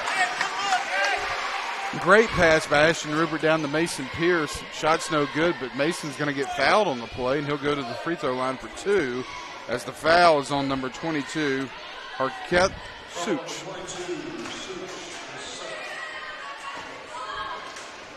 Here's Pierce, the 8th grader. First free throw's up and good, and Mason, big post player, but he's one of the best free throw shooters on the team. He does have a soft touch. As Stryker Norris will check in for Spring Hill. 43 seconds to go here in the opening quarter. It's 14-11, Spring Hill Middle. Second free throw by Pierce is good, and it's a 2-point game. Here comes Spring Hill. Culleoka showing a bit of a half-court press over to Kamani McGowan. Left corner, Huffman. Huffman shoots a 3. It's up, no good. Rebound pulled down by the Warriors. Here comes Sam Jones. He'll walk it up the floor and probably hold it for the final shot of the quarter. I feel like Spring Hill has to get Such back in. He's been a big presence for the Generals. Yes, he has. Here's a pass down low to number 21, Nicholas Ray. Shots up, no good. Rebound fought for, pulled out by Culleoka. 2 seconds. A shot by Rupert is up and no good. And that'll do it for the end of the first quarter of play. So, 1 quarter down, 3 to go. Your score at the end of 1. Spring Hill Middle School Generals 14, the Culleoka Warriors 12. We'll take a quick timeout and be back right after this. Hi, I'm Robert Rogers at Parks Motor Sales Buick GMC. Parks Motor Sales was founded by my granddad, Bobby Parks, and my great-granddad, Julian Mays, in 1958. We've been family-owned the whole time, and being family-owned, locally owned, means you get to get your next vehicle or your existing vehicle serviced by the same people who stand in the grocery line with you, drop their kids off at the same school you do, and smile and are happy to see you when they do. So come see us at Parks Motor Sales in Columbia, Tennessee on 919 Nashville Highway or parksmotorsales.com. Foster Insurance Agency is a locally owned independent agency and a proud member of the Insurers of Tennessee. Foster represents many top-rated insurance companies such as Auto Owners Insurance. The great team at Foster has been servicing Columbia and surrounding areas in Middle Tennessee since 1952 and offers many commercial and personal insurance products. Call Mike Ford or Jimmy Ford today at 931-388-8365 or stop by their convenient location at 204 West 4th Street in Columbia, Tennessee. And welcome back, everybody, as we begin the second quarter of action here in game number 2 of the Maury County Middle School Conference Final Four. As Spring Hill Middle leads Culleoka 14-2. The foul there on Ashton Rupert, his 3rd foul, nearly picked up his 4th, as the ball's going to be fought for and finally handled in the quarter by the Generals. Pass down low to the left block is up, and the shot is no good by Stryker Morris. But he's going to get fouled on the play by Sam Jones, and that'll send Norris to the free throw line for 2. It's going to be a foul all day going up and trying to block the shot. It's hard to not get a foul drawn there. First free throw by Norris is up and no good. And the officials have been calling a really tight game. I mean, anything that kind of is happening and going on around that basket, they're calling the foul immediately. Right. Second free throw up and no good. Rebounded by the Warriors. Spring Hill leads 14-12 here in the second quarter. Sam Jones will walk it up the floor. Quick pass to the elbow to Pierce, and he's going to get fouled on the floor. Foul's going to be on number 20. That's Noah Huffman. It's his first personal foul. Ball inbounded to Pierce. Here's Pierce on the baseline. Spins, dribbles, shot, good. That's a big body. It's a very big body. Mason's very athletic, very agile around the rim. Yeah, really good footwork. 14-14. Here come the Generals. Right side of the floor is McGowan. McGowan passes the ball over, and a three by Zion Johnson is up and good. 17-14. Spring Hill with a 3-point lead. Up the floor to Ethan Sis. Now back out top to Lucas Batchworth. He'll dribble around the right side, being guarded by Johnson. Tries to bounce pass it down low to Ray. That ball's going to be stolen. Pierce nearly steals it, and the ball recovered by the Generals. Here's Norris.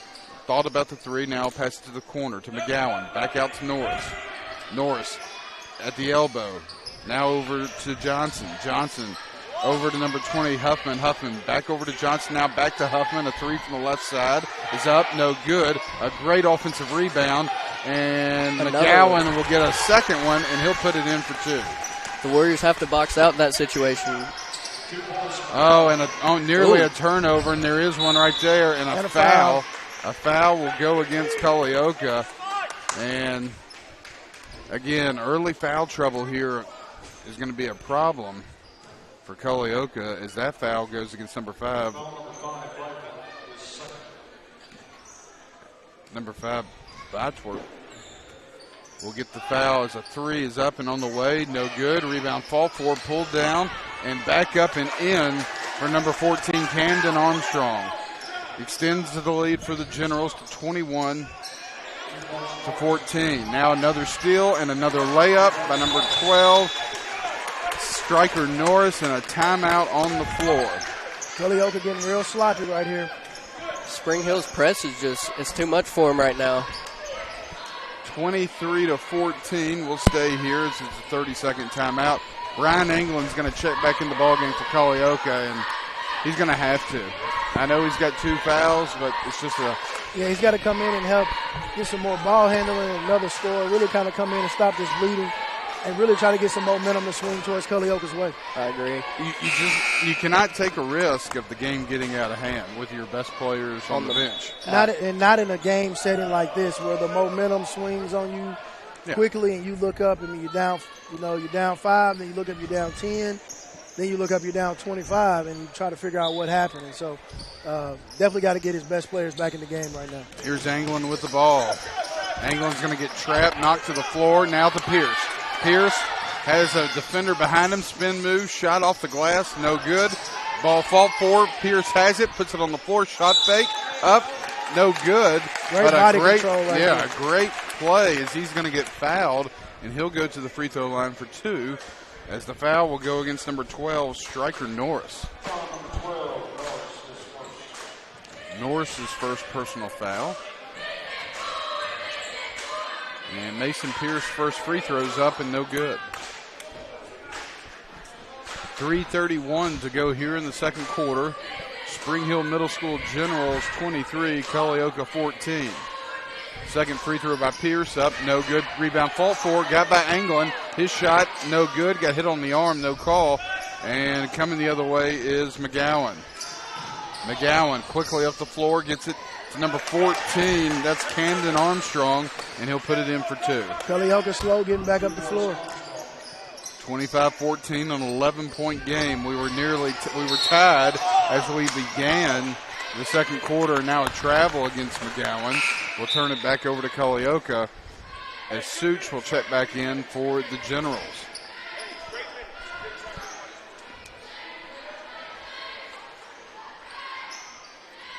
Mason Pierce will inbound the ball. Again, another press by the Generals. Here's Sam Jones up the right side of the floor, dribbles into the right corner.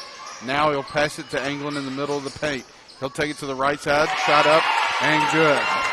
Brian Anglin for 2, gets it back under 10. It's 25-16, Spring Hill over Culleoka.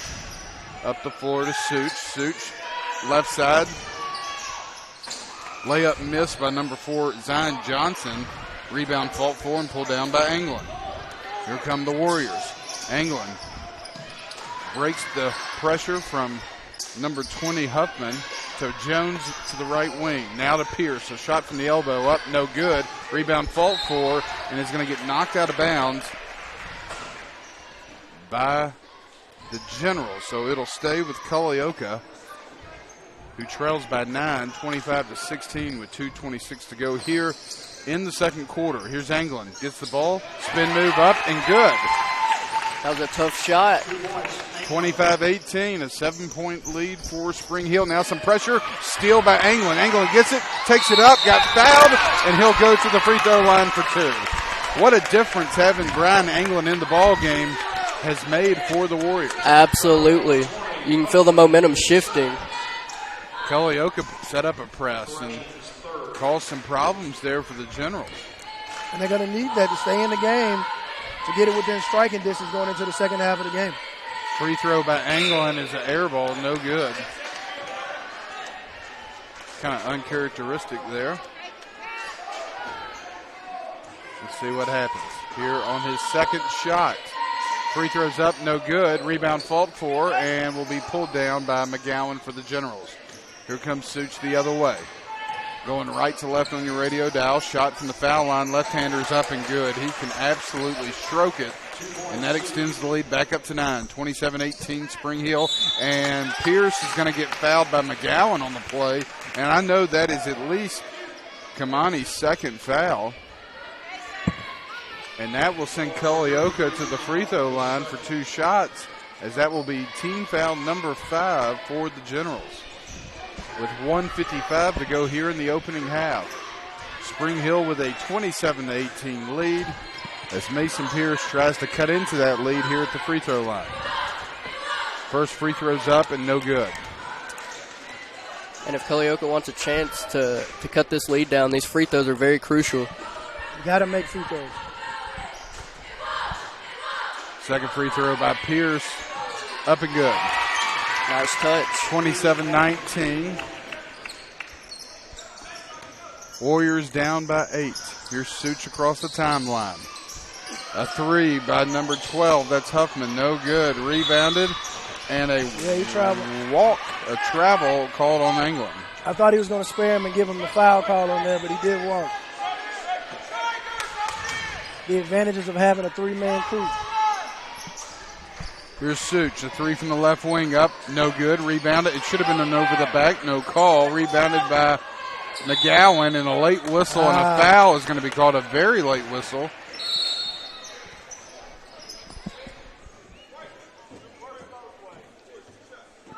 I think Coach Thomason had something to say about that. A warning is going to be given to him.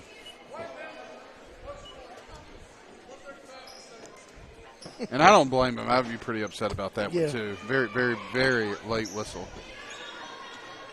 And that's going to send number 33, Kamani McGowan, to the free throw line with 1:35 to go here in the opening half. First free throw's up and no good. Culleoka's been in foul trouble. I think the goal has to be keep it under 10. Yes. Before you go to the locker room at the half. Free throw. Second free throw by McGowan is good. Extends the lead to 28-19, a 9-point lead. Here's Ethan Sis. He'll inbound the ball to Anglin. Anglin in the back court. Comes up the right sideline across the timeline, and he's going to get fouled on the reach-in by number 22. That's Such. That's his third personal. So a lot of whistles here early in this ball game. And a lot of kids in foul trouble as the first free throw by Anglin's up and no good.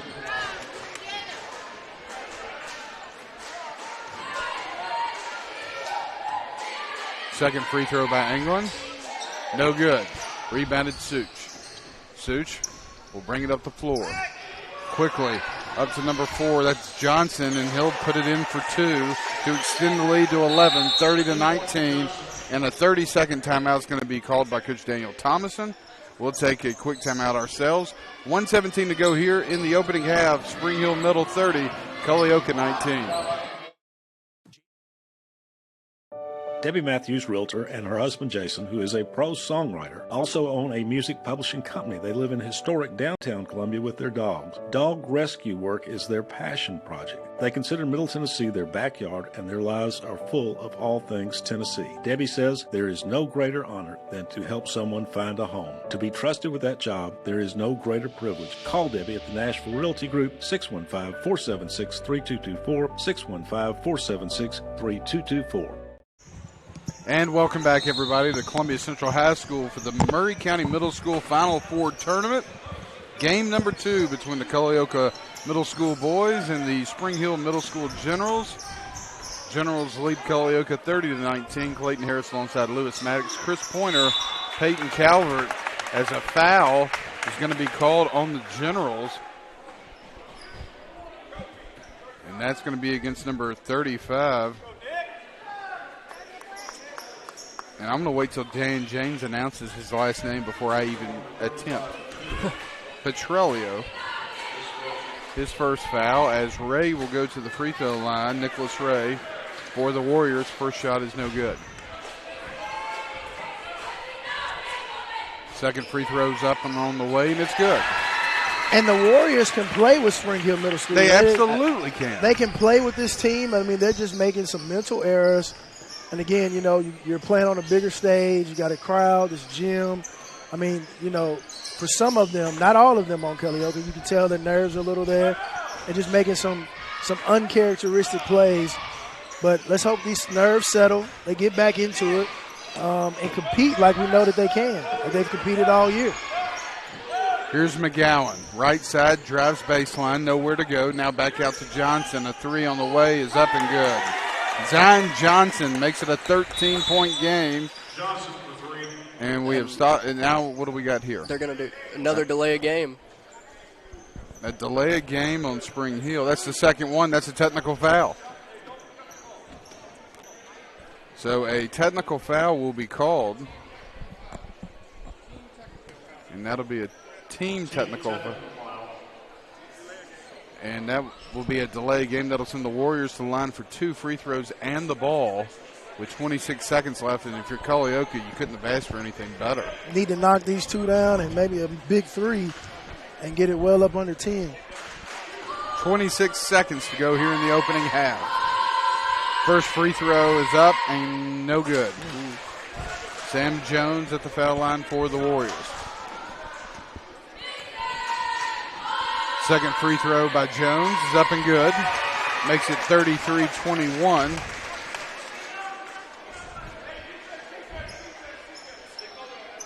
And a 12-point game. So here's Pierce. Pierce will inbound the ball in the backcourt to Jones. He'll walk it up across the timeline. They trail by 12. Jones takes it to the right side, nearly loses the ball. Tries to get it out to Anglin up top. Here's Brian Anglin. Left wing to Sis. Down low to Ray. Ray's going to get fouled. No call. Wow. And here's Anglin's rebound up no good. How did they miss that call? They weren't looking.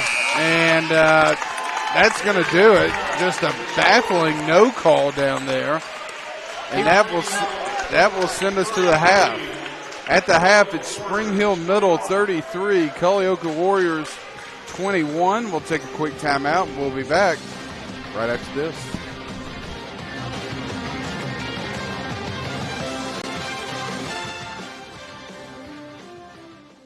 We always get the question, what is Caledonia? That's easy. We're a full financial services firm. Who is Caledonia? Well, that's a little more interesting. Monty has an economics background. Daisy and Perry come from the banking world. Gay is an accountant, and Thomas has science and business degrees. Blair was a small business owner. Finally, I'm Becky Price, and I have a background in education. Together, we make up Caledonian Financial in historic downtown Columbia. Securities and investment advisory services offered through NBC Securities Incorporated. Member FINRA and SIPC.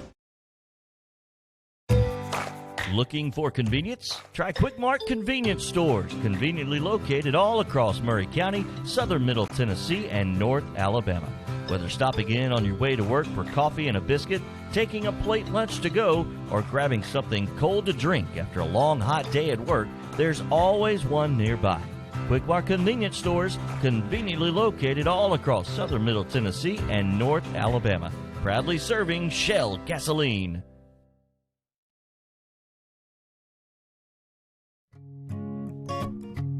This is Trip Stoltz, owner and manager at Columbia Ace Hardware. We have changed our store hours to better serve our community. Columbia Ace Hardware is now open from 7 to 7 Monday through Friday, from 8 to 4 on Saturday, and closed on Sunday. Come see us at 112 East James Campbell Boulevard and let us show you customer service that can only be found at Columbia Ace Hardware. Ace is the place with the helpful hardware, folks.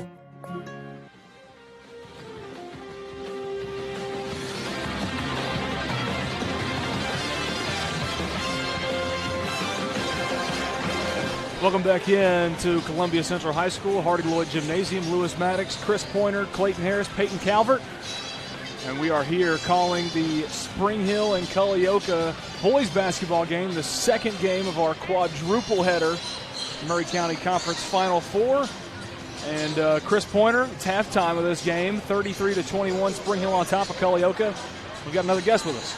Yes, we have the head girls basketball coach from Battle Creek Middle School, working and trying to defend her county championship. And but I'm going to let her introduce herself, tell the world who she is, and get into a little bit of basketball. My name is Lori Borum, and I'm the girls basketball coach at Battle Creek Middle School. So, Coach Borum, how long have you been coaching? This is year number 5. Year number 5 for the school too. Yeah, so coaching for 5 years. Obviously, you're competing. You've made it to the Final Four again this year, and you're competing for a chance to play in the county championship. Talk a little bit about this year's team and kind of what stands out the most to you. This year's team is determined. After losing our 8 eighth graders last year, they came out and they said, we want to repeat, we want to do it again, and we think we can. And they've fought hard all season to improve, and they give it their all every time, and they listen, and they try hard every single day. So, Coach, being that you're kind of a veteran here playing in these types of games, how do you have your team prepared and ready to play today? We're treating this just like a regular game, really, because middle school girls, they get super nervous if you try to make too big of a deal about it. So, we let them know how special it is, but we also let them know that we have confidence in them and to go play basketball just how they know how to play basketball and how they play it every other night. So tell us about a few players who we can really expect to see, play at a high level tonight. So, first of all, Chloe Burton, KB, is one of our post players. Saw her play some last year. You'll see her a lot tonight. Another 8th grader we have is Abby McGlacken. She's one of our guards, you'll see. And then we have our point guard is Molly Bratton. And she's a 7th grader. And so this year's team, I know you talked about losing a lot of 8th graders last year, and I know we've talked, and I know kind of coming into this season you were kind of uncertain about, I don't know what we're going to look like, what we're going to do, and I think you've done an outstanding job in getting them prepared and getting them here for this moment. And so talk a little bit, about what type of style of play will we see out of this Battle Creek Lady Bears team this evening? I tell them to take it back to the basics. Basic fundamental basketball. Let's play. They do like to push it. They like to be a little fast sometimes. I have to slow them down. It's just going to depend on, I'll be honest, I haven't seen Culleoka play. Don't really know much about Culleoka, so we're just going to have to kind of play the game tonight and make adjustments along the way. Well, Coach, what kind of has separated this year's team, or what is different about this year's team than your previous teams that you've coached in the past? Overall experience. We have this year on the team, we have 2 girls who saw quite a bit of playing time last year, 4 girls that saw any playing time last year on varsity. So just the inexperience this year to start out, but they've done great picking it up, and they want to learn. This group is very eager to learn, and they're very willing to give it whatever they have. Coach, you have done an outstanding job this year. We appreciate what you do for our young people. We appreciate what you're doing at Battle Creek Middle School. I know that you'll have these young ladies prepared. I know you'll be prepared. Everybody will kind of have their nerves in check, but congratulations on making it to the Final Four again, and looking forward to a very competitive and great game. So, Coach, we appreciate that. Thank you very much. Yep. Thank you, Coach. Thank you, Chris Pointer. We're going to take another quick timeout, 1 minute until second half tip-off. We'll rejoin you for third quarter action right after this.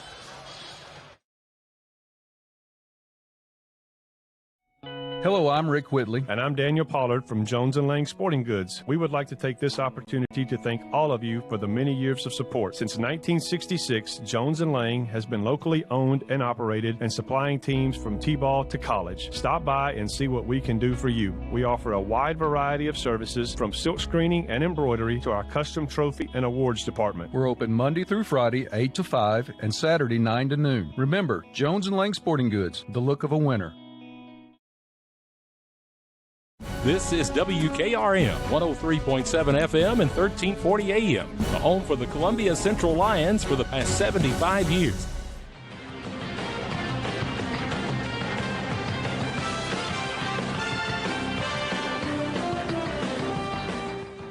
And welcome back, everybody, to Hardy Lloyd Gymnasium on the campus of Columbia Central High School for the Maury County Middle School Final Four tournament. 8 teams. After tonight, only 4 will remain between the men's and the women's side, as the winner of this game will go on to face the winner of Mount Pleasant with Thorne. That game is scheduled to tip off at 8:30 tonight. But right now it has been all Spring Hill Middle in the second quarter as they lead Culleoka 33-21. Warriors will get the ball here to start the second half. Yeah, let's see if Culleoka comes out with a different game plan, relying on their top scorers, their top players, really get a good momentum run right here, and then battle it out in the fourth quarter. That's the voice of Maury County Athletics Director Chris Pointer. I'm joined alongside him and Lewis Maddox and Peyton Calvert. As Sam Jones will have the basketball. He'll dribble the right side. A 3 from the right corner by Mason Pierce is up and no good. Rebounded, pulled down by the Generals. Here comes Such across the timeline, passes it to McGowan. McGowan dribbles, tries to go towards the baseline. Now back out to Such. Such at the elbow. His shot is up. Contested, no good. Rebound pulled down by Brian Englund. And Brian's going to get fouled by number 20, Noah Huffman. And that'll be the first team foul. 30 seconds here into the third quarter. Wasn't a great foul to take. No. As the crowd continues to build here at Columbia Central High School, and checking into the game for Spring Hill will be number 12, Stryker Norris. Talking about that early foul, I actually thought they weren't going to call it, actually. Well, they ended the half that way, but fortunately for the Warriors, they called the foul. Here's Sam Jones. As Spring Hill will be in a zone defense, he drives, he'll get fouled on the shot, and he'll go to the free throw line for 2 as Norris kind of hit him from behind. And so 2 team fouls less than a minute into the third quarter. There was a high IQ play right there to kind of had a little double team on him, split the defense. Attack that zone and kind of tried to get in there with a floater. That was a high IQ play right there. First free throw by Jones is up and good. 33-22. Spring Hill Middle with the lead. Second free throw on the way by Jones is good. It's a 10-point game. It's 33-23. Now the Warriors will pick up man-to-man at half court. Here's Such taking it all the way to the basket, left side, up and good. Such has been the most consistent scorer for the Generals tonight. Quickly up the left side of the floor is Jones, and he's going to turn it over as the pass was attempted to Ashton Rubert, and Spring Hill will take over.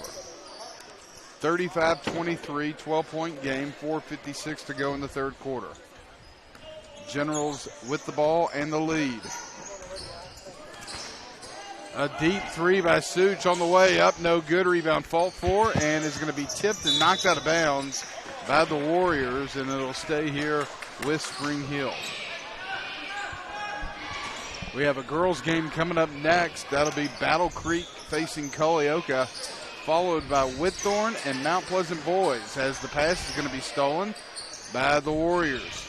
And now nearly stolen away by the Generals.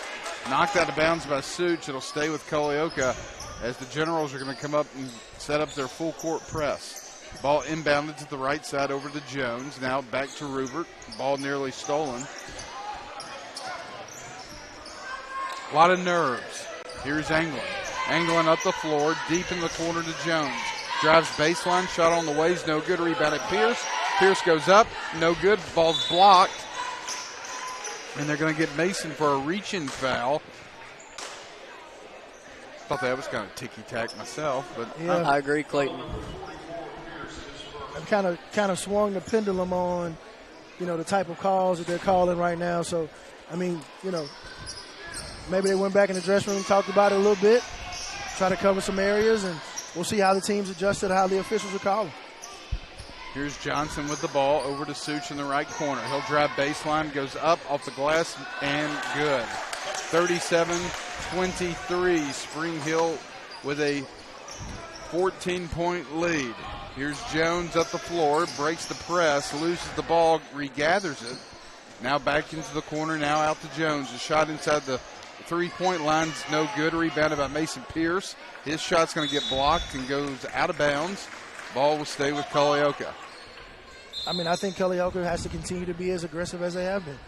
Continue to get to the basket and try to draw the foul. Warriors look a little frustrated. I think they're upset they didn't get a foul called there. That's 2 times down the floor that you could potentially call a foul. I agree, Clayton. Here's Jones to inbound. In the corner to Rubert. Rubert now back in the corner to Jones. Jones a three on the ways up, no good. Rebounded Rubert. Rubert with the ball, nowhere to go, spins, gets it to Pierce. Here's Mason Pierce. He's being doubled, and now we have a 3-second call on Brian Anglin. I couldn't tell from here, but it didn't look like anybody was in the paint. He looked like he was outside the paint. I was just about to say that. So I thought they was going to call a defensive 3-second. I was like, this is middle school ball. Not the NBA, yeah. So I was like, what is, yeah. Here's Such with a floater. He'll airball it out of bounds, and the ball will go the other way to Culleoka. With 3:16 to go here in the third quarter, Warriors trail the Generals 37-23. Ball inbounded to Anglin. Anglin up the floor to Pierce. They got numbers. Here's Pierce over to Rubert in the right corner. He goes baseline. His shot's up, no good. I like that'll be a way to be aggressive. But I like that. He is going to get fouled on the play, and that's going to send Ashton Rubert to the free throw line for 2. And the foul will be called on number 12. That's going to be Striker Norris. And that's his third personal foul. First free throw by Rubert is up and good. 37-24, 13-point lead for Spring Hill. Second free throw by Rubert is good as well. So 12-point game, 3:07 to go here in the third quarter. Ball's going to be inbounded to Johnson. Zion Johnson will walk it up the right side of the floor for Spring Hill. Culleoka is going to play man-to-man. Now Anglin makes him pick up his dribble. Ball nearly stolen. It's going to go out of bounds and to Culleoka. They're going to say it went off Norris, and Culleoka will get the basketball. Here's the inbound to Rubert. Into the backcourt, now across the front court. Rubert goes right side. He's going to get hit with the body. That's going to be number 14, Camden Armstrong, going to be called for the foul. That's going to be the 4th team foul for the Generals. One more foul will put Culleoka in the double bonus. Quick inbound to Anglin. Shot off the glass is up and good.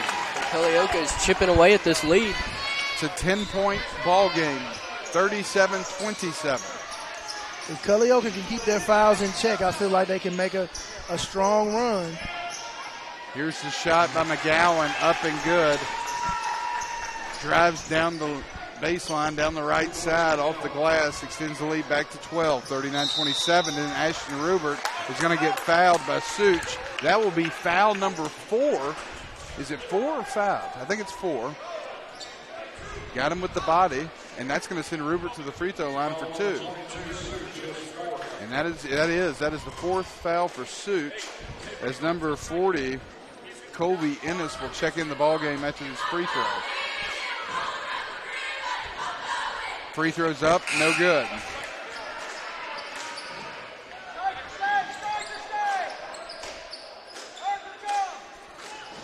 Little confused here. Yeah, Such thought he was going to stay in, but he's going to go out. Here's Rubert's second free throw on the way. No good. Offensive rebound. Fought for by Pierce, but pulled down by the Generals. Here's Stryker Norris across the timeline. He'll hand it off to McGowan. McGowan being defended by Anglin. He'll pull it out to the top part of the floor over to Johnson. Johnson's going to get it over to Enos. Back to McGowan. McGowan drives middle of the paint. Shot fake. And he gets Mason Pierce off his feet. And that'll be a foul on the floor by the Warriors, number 44, Mason Pierce. Clayton, new rule in high school basketball. We're not sure if it's middle school as well, but 5 fouls, team fouls is double bonus. Yeah, that's why Rubert went to the line the last time. Gotcha. Here's Enos out top. Nowhere to go with the ball. Now to McGowan. He's going to drive baseline, goes up off the glass, up and good.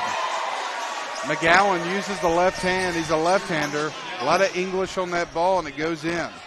Here's Rubert up the right side of the floor. It's 41-27. A shot, floater, no good. Rebound fought for by Anglin. It's going to get blocked by Norris, and here comes Spring Hill the other way. A minute and a half to go here in the third quarter. Spring Hill 41, Culleoka 27.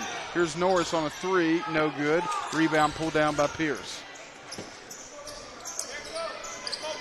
Here's Rubert being defended by Johnson. Right side, out top, number 12, that's Sam Jones. Jones has been quiet here so far in the second half. Ashton Rubert now with the ball. He fakes the pass, takes it all the way up and in for 2. I see you. I see you. Ashton Rubert. I see you. Makes it a 41-29 game. Here's McGowan the other way, nearly walked. Out to Enos at the right wing.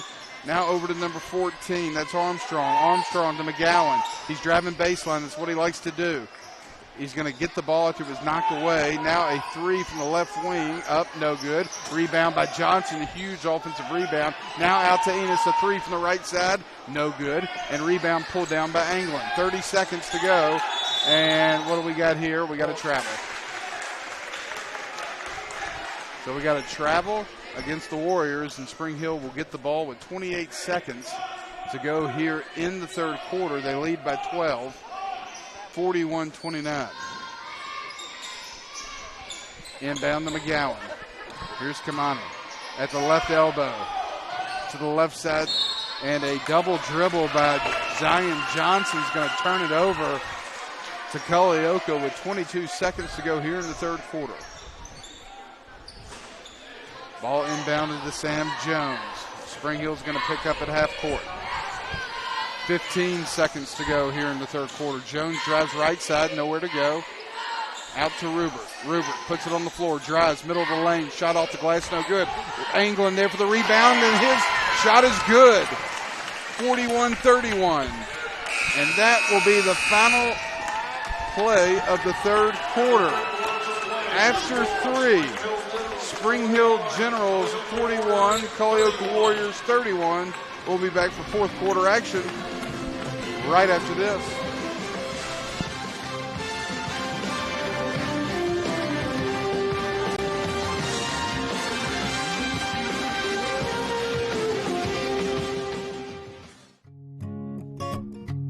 This is Trip Stoltz, owner and manager at Columbia Ace Hardware. We have changed our store hours to better serve our community. Columbia Ace Hardware is now open from 7 to 7 Monday through Friday, from 8 to 4 on Saturday, and closed on Sunday. Come see us at 112 East James Campbell Boulevard and let us show you customer service that can only be found at Columbia Ace Hardware. Ace is the place with the helpful hardware, folks.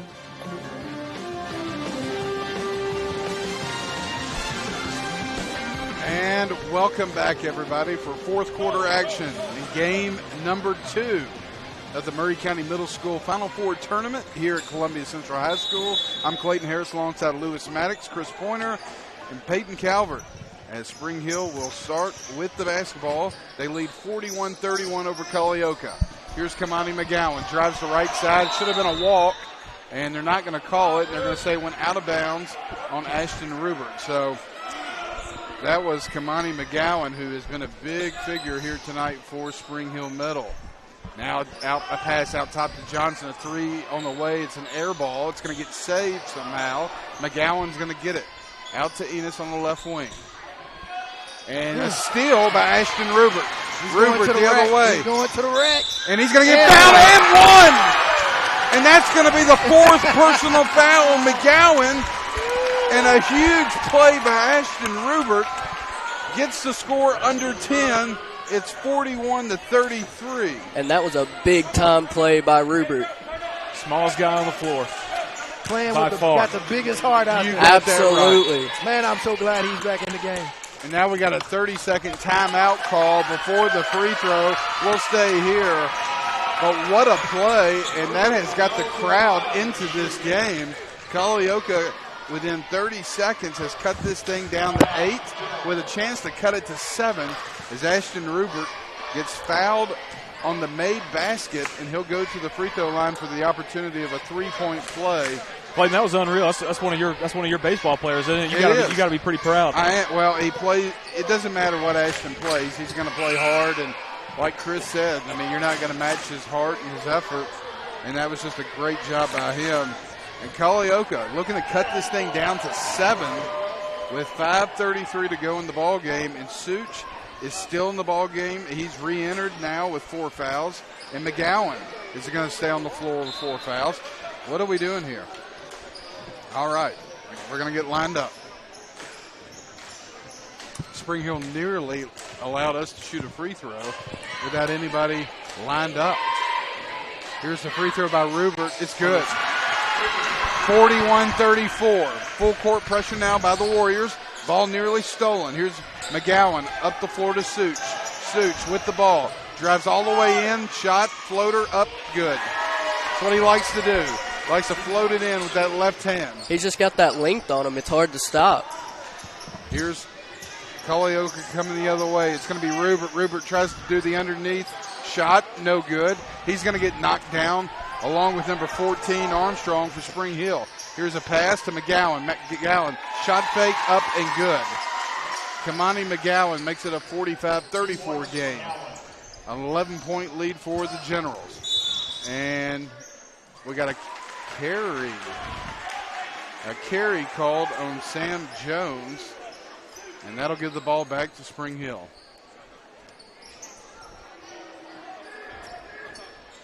Generals inbound the ball to McGowan. McGowan puts his head down, drives to the basket, up and good. Used the right hand that time and extends the lead to 13. 47-34, Spring Hill with the lead. Here's Rubert. Sam Jones to the right side. He's in the corner. A 3 on the way. Good. Sam Jones knocks it back down to a 10-point game. It's 47-37. 4:28 to go. Rubert's going to get pushed off by Such. Such is going to put his head down, drive to the basket, and they're going to get a foul called, and it'll be on the floor. And the foul will be called on number 44, Mason Pierce, as Ethan Sisk will check into the ball game for Culleoka. Loving Culleoka's heart right here, man. I mean, they're fighting. They just can't get a break with the calling of the officials on some of these, but, man. 3 on the way by Johnson, no good, rebounded by Pierce. Here's Pierce to England. England behind the back, across the timeline, goes to the basket, passes it down to Jones. Jones shot up and good. Shot is up and good with 4 minutes to go. It's an 8-point lead for Spring Hill. Culleoka trying to make a run. Up the floor to the left side to Armstrong. Now to Such. They can't leave him open. You cannot. Left corner, Huffman, 3 on the way, no good. Rebounded, fought for, knocked down with Sis. He'll get it to Pierce. Here's Anglin the other way. Anglin's got numbers. He's going to get it. He's going to take. He's fouled, and nearly an opportunity for a 3-point play as the ball does not drop into the basket. But he'll go to the free throw line for 2, will Brian Anglin. And the foul's going to be on Zion Johnson for the Generals. So, Anglin with an opportunity to get this thing down to 6. The first free throw is good. 47-40.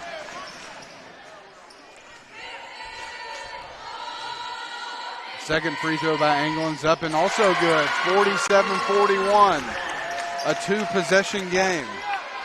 Here comes McGowan. McGowan looking, goes all the way to the floor, and that's just Culleoka not getting back on defense as the basket's up and good. 49-41. Back up to 8. Here comes Rubert. Rubert, ball stolen away by Johnson. Johnson's going to take it. It drives to the middle of the lane. Nearly, it's a double. It's a charge. Holy cow. I was going to say a double dribble, but they're going to dribble or a walk or something. Did not see charge coming on that one. I did not see charge either. Spring Hill's going to set back up in their 2-2-1 press. Or a 1-2-1-1 press. Here's Sis. Inbounds it to Anglin. Anglin's got it. Now Culleoka's got numbers. Bryan in the middle of the paint spins. Turnaround jumper up and good. Wow. 49-43, a 6-point lead. That was a nice shot. Culleoka now putting pressure on the Generals, make him go towards the sideline. 10 seconds should have been called, but they're not going to call it as McGowan's going to lose it. Rubert's going to get it, and here's Sam Jones going the other way. Ball don't lie. This could be a 3 here would knock it down to 3. Culleoka was down double digits at the half. Here's Jones for a 3 from the right wing. No good, rebounded by Sis. Sis will put it on the floor. Yeah, he walked.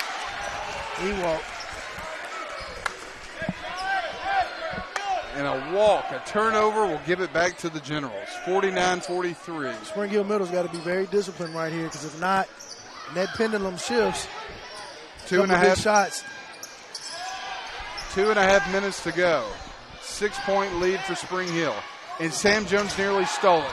Here's McGowan. He wants to drive it. He gets it to Such. Such, shot from the baseline, no good. Rebounded by Anglin. Here comes Culleoka. It's Brian Anglin with the basketball. Right side now over to Jones. Jones settles down, gets it to Rubert. Rubert drives, middle of the lane. His shot is up. No good, but he will go to the free throw line for 2 shots and an opportunity to make it a 4-point game. Ashton Rubert being aggressive with the basketball here in the second half. He sat for most of the first half due to foul trouble, but he's been a difference maker here for Culleoka. First free throw's up and no good. 2:05 to go in the ball game. Spring Hill leads by 6. Here's Rubert's second free throw on the way. In and out, no good. Such with the rebound. I mean, that was huge. They missed 2 free throws. You got to make both of those. And a very ticky-tack call. Very ticky-tack call on the officials. With 1:59 to go here in the contest and a timeout, Spring Hill. We'll take one as well. 1:59 to go. Spring Hill Middle 49, Culleoka 43. Are you a homeowner looking to unlock the potential of your home equity? Explore a home equity loan with First Farmers. Hi, this is Felicia Brown with First Farmers, and we would like to invite you to access funds with a home equity loan. For home improvements, invest in education, or simplify your finances, you can make your dreams a reality with the power of your home equity. Get started today. Apply online at myfirstfarmers.com or call to speak with one of our team specialists at 1-800-882-8378. Equal Housing Lender. This is Clayton Harris, and you're listening to the home of the Columbia Central High Lions, 103.7 WKRM, Columbia, Tennessee.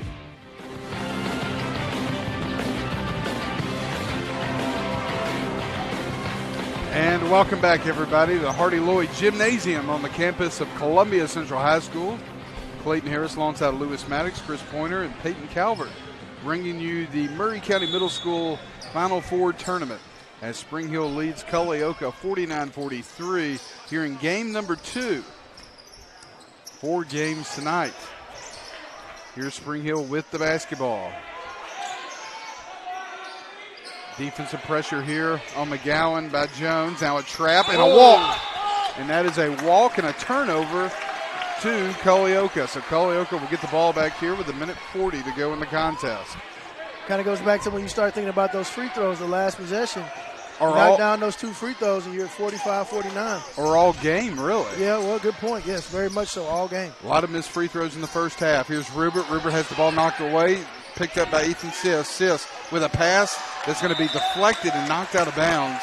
The ball will stay with Culleoka underneath their own basket on the baseline. 1:28 to go in the ball game. Jones will inbound it. He gets it into Rubert in the corner. He drives baseline, gets it to Anglin. Anglin's shot, little jumper up and good. 49-45. Culleoka's going to come up and press.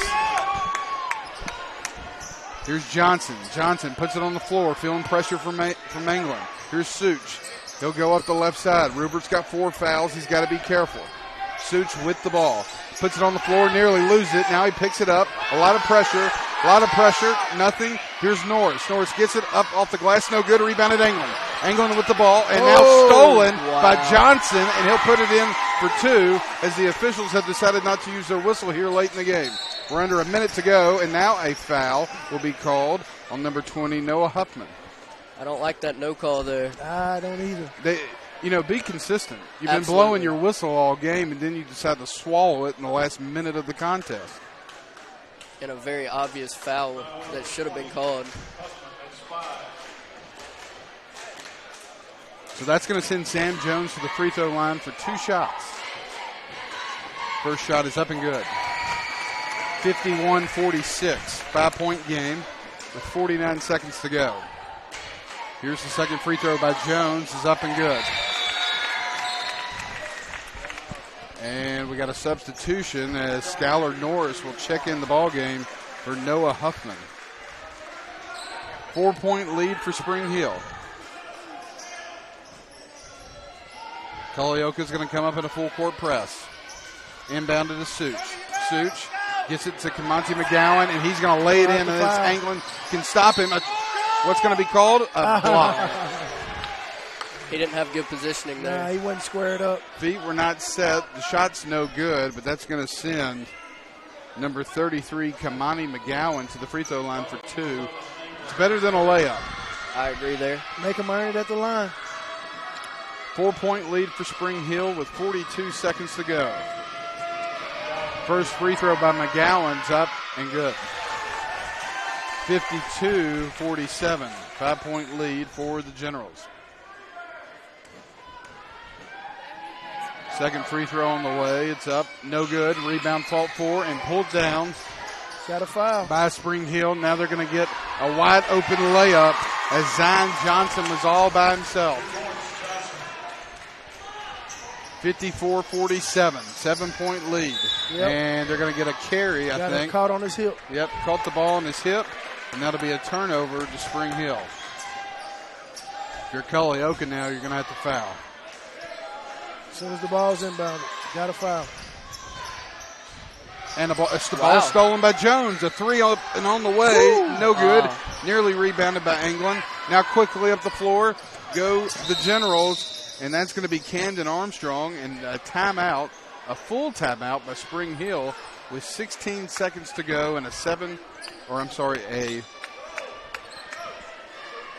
it a 9-point lead or a 7? I believe 9-point lead. 9-point lead. We'll take a quick timeout. We'll be back right after this.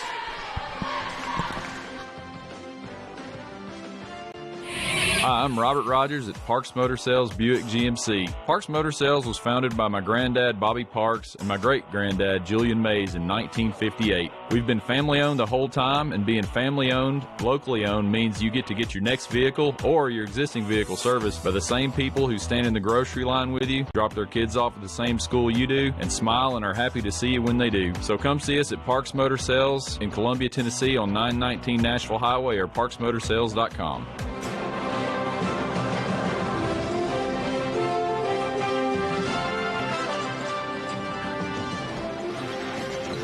And welcome back, everybody, to the final 16 seconds of game number 2 of the Maury County Middle School Final Four. Spring Hill leads Culleoka 54-47, a 7-point lead, and a foul here on Brian Anglin. And that'll be his 5th foul as Culleoka, the game-changing was early in the game. A lot of fouls called on the Warriors, got them in foul trouble. And you had 2 starters that had to sit on the bench most of the first half, and that's where all the damage was done in the second quarter. Spring Hill had a double-digit lead at the half. Culleoka fought back, got it down to 4 as the ball nearly stolen. Such with it. Finally a foul with 8 seconds left as Culleoka let 6 seconds run off. And that will send Such to the line for 2 shots. So Spring Hill's going to advance to play the winner of Whitthorne. It's 5 fouls, guys. It's 2 shots. There you go. They're going to advance to play the winner of Whitthorne Mount Pleasant, who tip off later tonight, scheduled at 8:30. And after that 30-point whooping Spring Hill took the other night, they're going to be pulling for the Tigers, I can assure you, as the first free throw by Such is good.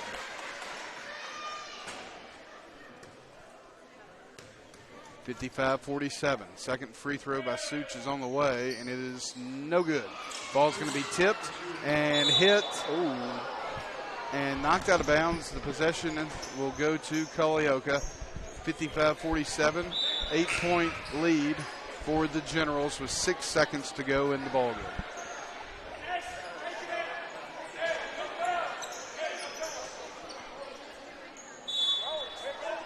Here's the inbound. It's going to roll it up the floor. And Jones will pick it up. A deep 3 is on the way. No good. Anglin gets the rebound. Shot up. No good. But he'll get fouled by Camden Armstrong. And that'll send Brian Anglin to the free throw line for 2 shots with 1.9 seconds left here in the contest. Well, they showed a lot of fight, the Warriors did. They did. They had nothing to hang their heads about. And, if we could have avoided the foul trouble early, it may have been a different story, but just too much to overcome as the first free throw by Anglin is no good. Second free throw on the way for Anglin, no good, rebounded by McGowan, and that will do it. The final score from the first boys game of the Maury County Middle School Tournament. Your winners, the Spring Hill Generals 55, Culleoka Warriors 47. We'll take a quick timeout and get you ready for game number 3. The Battle Creek Bears taking on the Culleoka Lady Warriors. We'll be back in just a few.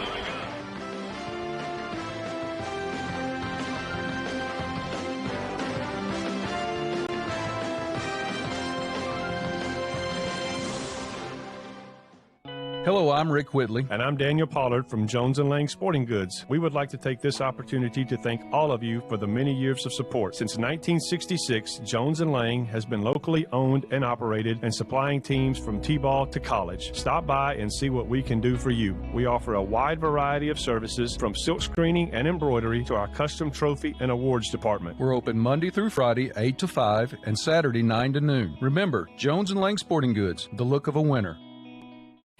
Hi, I'm Robert Rogers at Parks Motor Sales Buick GMC. Parks Motor Sales was founded by my granddad, Bobby Parks, and my great-granddad, Julian Mays, in 1958. We've been family-owned the whole time, and being family-owned, locally-owned means you get to get your next vehicle or your existing vehicle serviced by the same people who stand in the grocery line with you, drop their kids off at the same school you do, and smile and are happy to see you when they do. So come see us at Parks Motor Sales in Columbia, Tennessee on 919 Nashville Highway or parksmotorsales.com. Foster Insurance Agency is a locally owned independent agency and a proud member of the Insurers of Tennessee. Foster represents many top-rated insurance companies such as Auto Owners Insurance. The great team at Foster has been servicing Columbia and surrounding areas in Middle Tennessee since 1952 and offers many commercial and personal insurance products. Call Mike Ford or Jimmy Ford today at 931-388-8365 or stop by their convenient location at 204 West 4th Street in Columbia, Tennessee. We always get the question, what is Caledonia? That's easy. We're a full financial services firm. Who is Caledonia? Well, that's a little more interesting. Monty has an economics background. Daisy and Perry come from the banking world. Gay is an accountant, and Thomas has science and business degrees. Blair was a small business owner. Finally, I'm Becky Price, and I have a background in education. Together, we make up Caledonian Financial in historic downtown Columbia. Securities and investment advisory services offered through NBC Securities Incorporated, member FINRA and SIPC.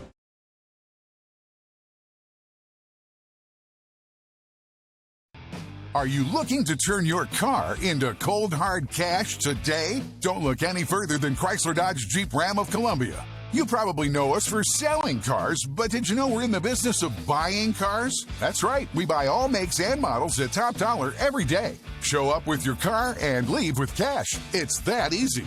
Stop by today to get a written offer on your vehicle. Chrysler Dodge Jeep Ram of Columbia is family owned and proud to serve our community. You can count on us. Hello, this is Rick Tillis from Tillis Jewelry. What is a full-service jeweler? Experienced staff, custom designers, in-house jewelry repairs, and beautiful jewelry. Yes, at Tillis Jewelry, we are passionate, knowledgeable, and committed to integrity. We strive to be the best in our community and in our profession. We build long-term relationships and become part of family traditions that will cross generations. We delight clients by providing an unparalleled selection, superior service, and exceptional value. Tillis Jewelry, we exceed your expectations.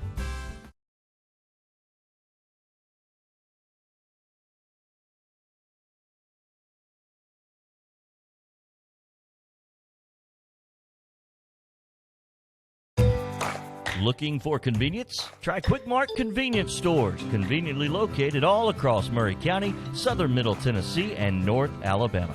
Whether stopping in on your way to work for coffee and a biscuit, taking a plate lunch to go, or grabbing something cold to drink after a long, hot day at work, there's always one nearby. Quick Mart convenience stores, conveniently located all across southern Middle Tennessee and North Alabama. Proudly serving Shell gasoline.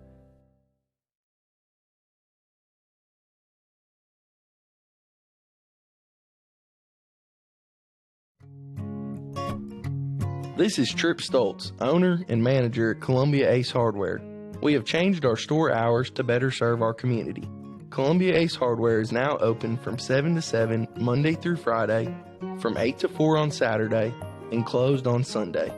Come see us at 112 East James Campbell Boulevard and let us show you customer service that can only be found at Columbia Ace Hardware. Ace is the place with the helpful hardware, folks.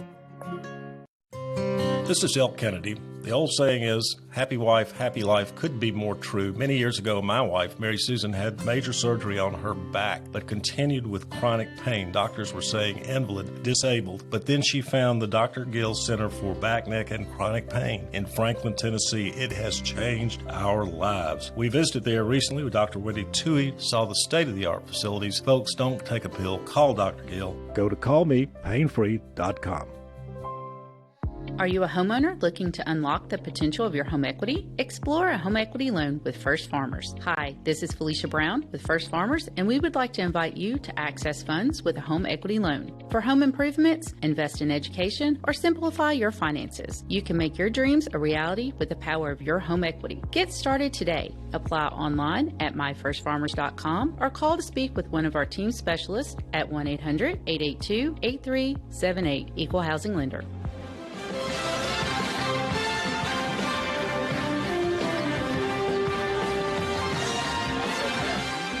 Welcome back into Hardywood Gymnasium right here at Columbia Central High School. Next game up is the Battle Creek Lady Bears, the home team tonight, going head-to-head against the Lady Warriors from Culleoka Unit School. Small school versus large school, game 3 of our quadruple header. This game is being pushed back to 7 o'clock. 7 o'clock tip-off. We're going to get off the air and rejoin just prior to 7 p.m.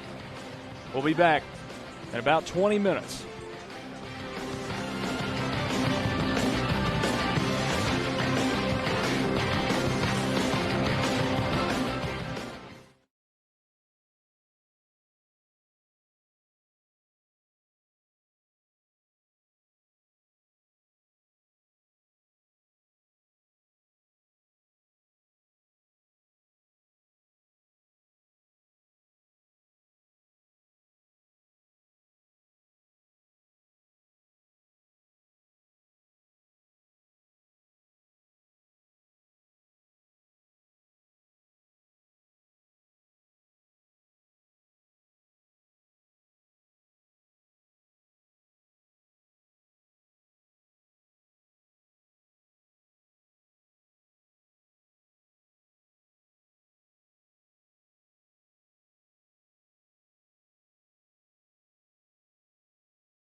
This is Clayton Harris, and you're listening to the home of the Columbia Central High Lions, 103.7 WKRM, Columbia, Tennessee.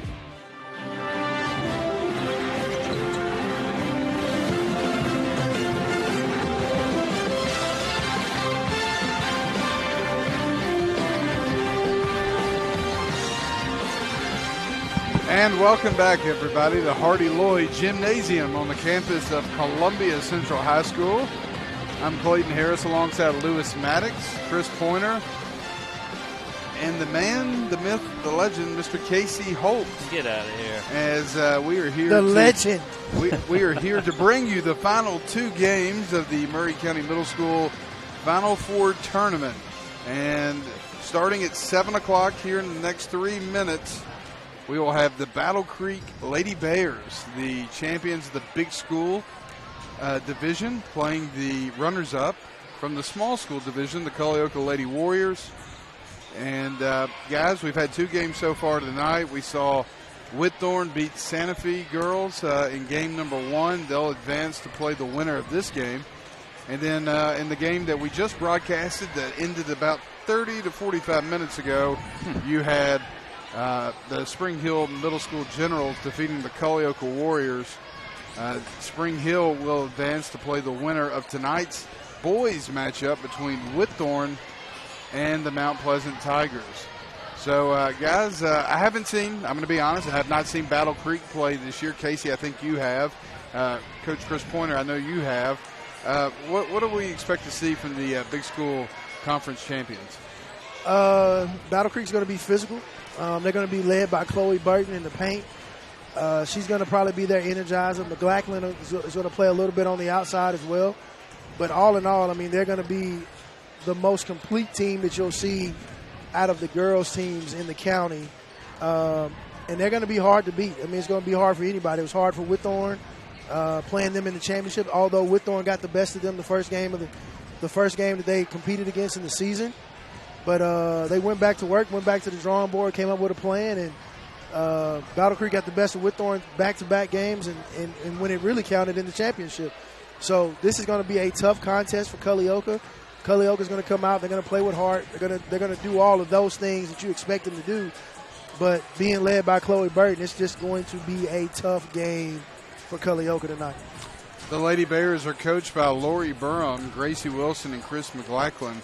The Lady Warriors, they come in after losing to Santa Fe on, I guess it was Monday night, in the championship of the small school conference. They are led by Kinsey Clucky, an 8th grader, along with Lexi McKinnon and Clara Berger. They are coached by Katie Roberts and assisted by the middle school boys coach Daniel Thomas. And like you said, obviously, you know, Culleoka's a smaller school, but they're going to compete and they're going to play with a lot of heart. And we'll see how it goes as we are now under a minute away from tip-off and the announcing of the starting lineups here at Columbia Central High School. If you're listening to us on the radio, you're listening to 103.7 WKRM. You can also check out the video coverage along with this broadcast on Facebook at WKRM Radio and also on the WKRM Radio website at WKRMradio.com, along with other outlets such as YouTube and Twitter. So we are moments away as this place has gotten pretty full pretty quickly. Yeah, it's a good atmosphere, good environment for our middle school student athletes. Yeah, if the Culleoka girls compete in anything like the Culleoka guys did in that game against Spring Hill, it's going to be a good game. Both of these teams, both crowds travel real well for Battle Creek. They do. It doesn't matter what game it is. They're going to travel well. But there is a major size difference in these two teams. Yes, there is. Major size difference. Chloe Burton, I haven't seen Battle Creek play this season either, but last year in the tournament at Battle Creek, Chloe Burton was a force. Is she the softball player? Yes. Very good softball player. So now Dan James, the PA announcer here at Hardy Lloyd Gymnasium, will headset Dano. Yeah, he'll announce the starting lineup for the Culleoka Lady Warriors. Number 3, Kinsey Clucky will start, along with number 4, Emerson Massey, 6th grader, and number 10, Lindsay Pigg. number 22, Lexi McKinnon, and number 23, Clara Berger. As I mentioned, head coach for the Lady Warriors is Katie Roberts, assisted by Daniel Thomason. And now the starting lineup for the Battle Creek Lady Bears, the large school conference champions who defeated Whitthorne on Monday night. They are the 1 seed. And number 2, Abby McLaughlin. She's also a pretty good softball player, too. Catcher behind the plate, to swing the stick. Number 5, Yasmin Dunez. Number 11, Molly Bratton. Number 24, Avery Morstead. And number 33, you mentioned her earlier, Chloe Burton. As I mentioned before, Lori Bourne is the head coach, assisted by Gracie Wilson and Chris McLaughlin. Orlando Cox will be the head official for this game and the next game. And he will walk to center court as we are about to tip things off here in game number 3 of 4. After this one, you'll have the Mount Pleasant Tigers taking on the Whitthorne Tigers, the Battle of the Tigers, coming up next. But first, it's Battle Creek versus Culleoka as the tip is controlled by the Lady Bears. Here's the pass stolen away, now gathered by Burton. Her layup's no good. Ball's going to be tipped, knocked out of bounds, and the ball will go to Culleoka. Lady Bears are going to line up in a full court man-to-man press. No, actually it's a 1-2-1-1. Here's McKinnon the inbound, McClucky. She'll get the ball, runs to the middle of the floor across the timeline. Clucky, ball tipped from behind by Burton, knocked out of bounds, and it'll stay with the Lady Warriors. 5:44 to go here in the opening quarter. Here's the pass over to Pig, right side, down low to Berger. She turns, spins, passes it to McKinnon. Her shot's up, no good. Now out, and a shot from the elbow by Massey's no good. Rebounded offensively by Berger. Back out to Massey, shot no good. Rebounded by Clucky. Here's Clucky with the ball. Ball's on the floor, picked up by Pig on the right side. She's going to pass it. Ball stolen away by Burton. Here come the Lady Bears the other way. Burton will bring it up the floor across the timeline. Out to number 11, Bratton. Now to the left wing to Dunez. Now, McLaughlin down low to Burton. Shot off the glasses, up and good, and that'll give Battle Creek a 2-0 lead here early. Here's the inbound pass to Massey. Back to McKinnon. McKinnon up the right side of the floor. Double teamed at the timeline. Now the ball's going to be stolen away by the Lady Bears. It's going to be Molly Bratton coming the other way up the right side of the floor. Goes down low. Shot off the glasses, up and good. And a timeout by the Lady Warriors. Molly Bratton, the daughter of Bobby Bratton, standout baseball player. Oh, wow. I did not know that. Yeah. Well, that makes sense. She's a very smart player as well. Yeah. That Whitthorne game of the night, towards the end, she kind of helped take over with Chloe, and she's very smart. So we are 1 minute and 20 seconds into the contest. We have a timeout on the floor. Battle Creek leads Culleoka Lady Warriors 4-0. And we'll keep it here.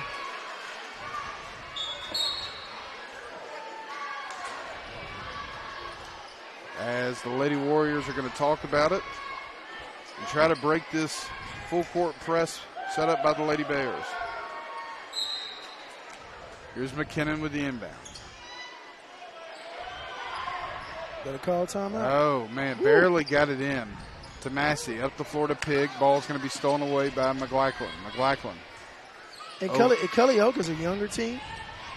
Yes, they are. A 2-point shot, no good, rebounded by Burton. Burton's going to take it out into the corner. McLaughlin, a three from the right wing, is up and good. 7-0. The Lady Bears over the Lady Warriors.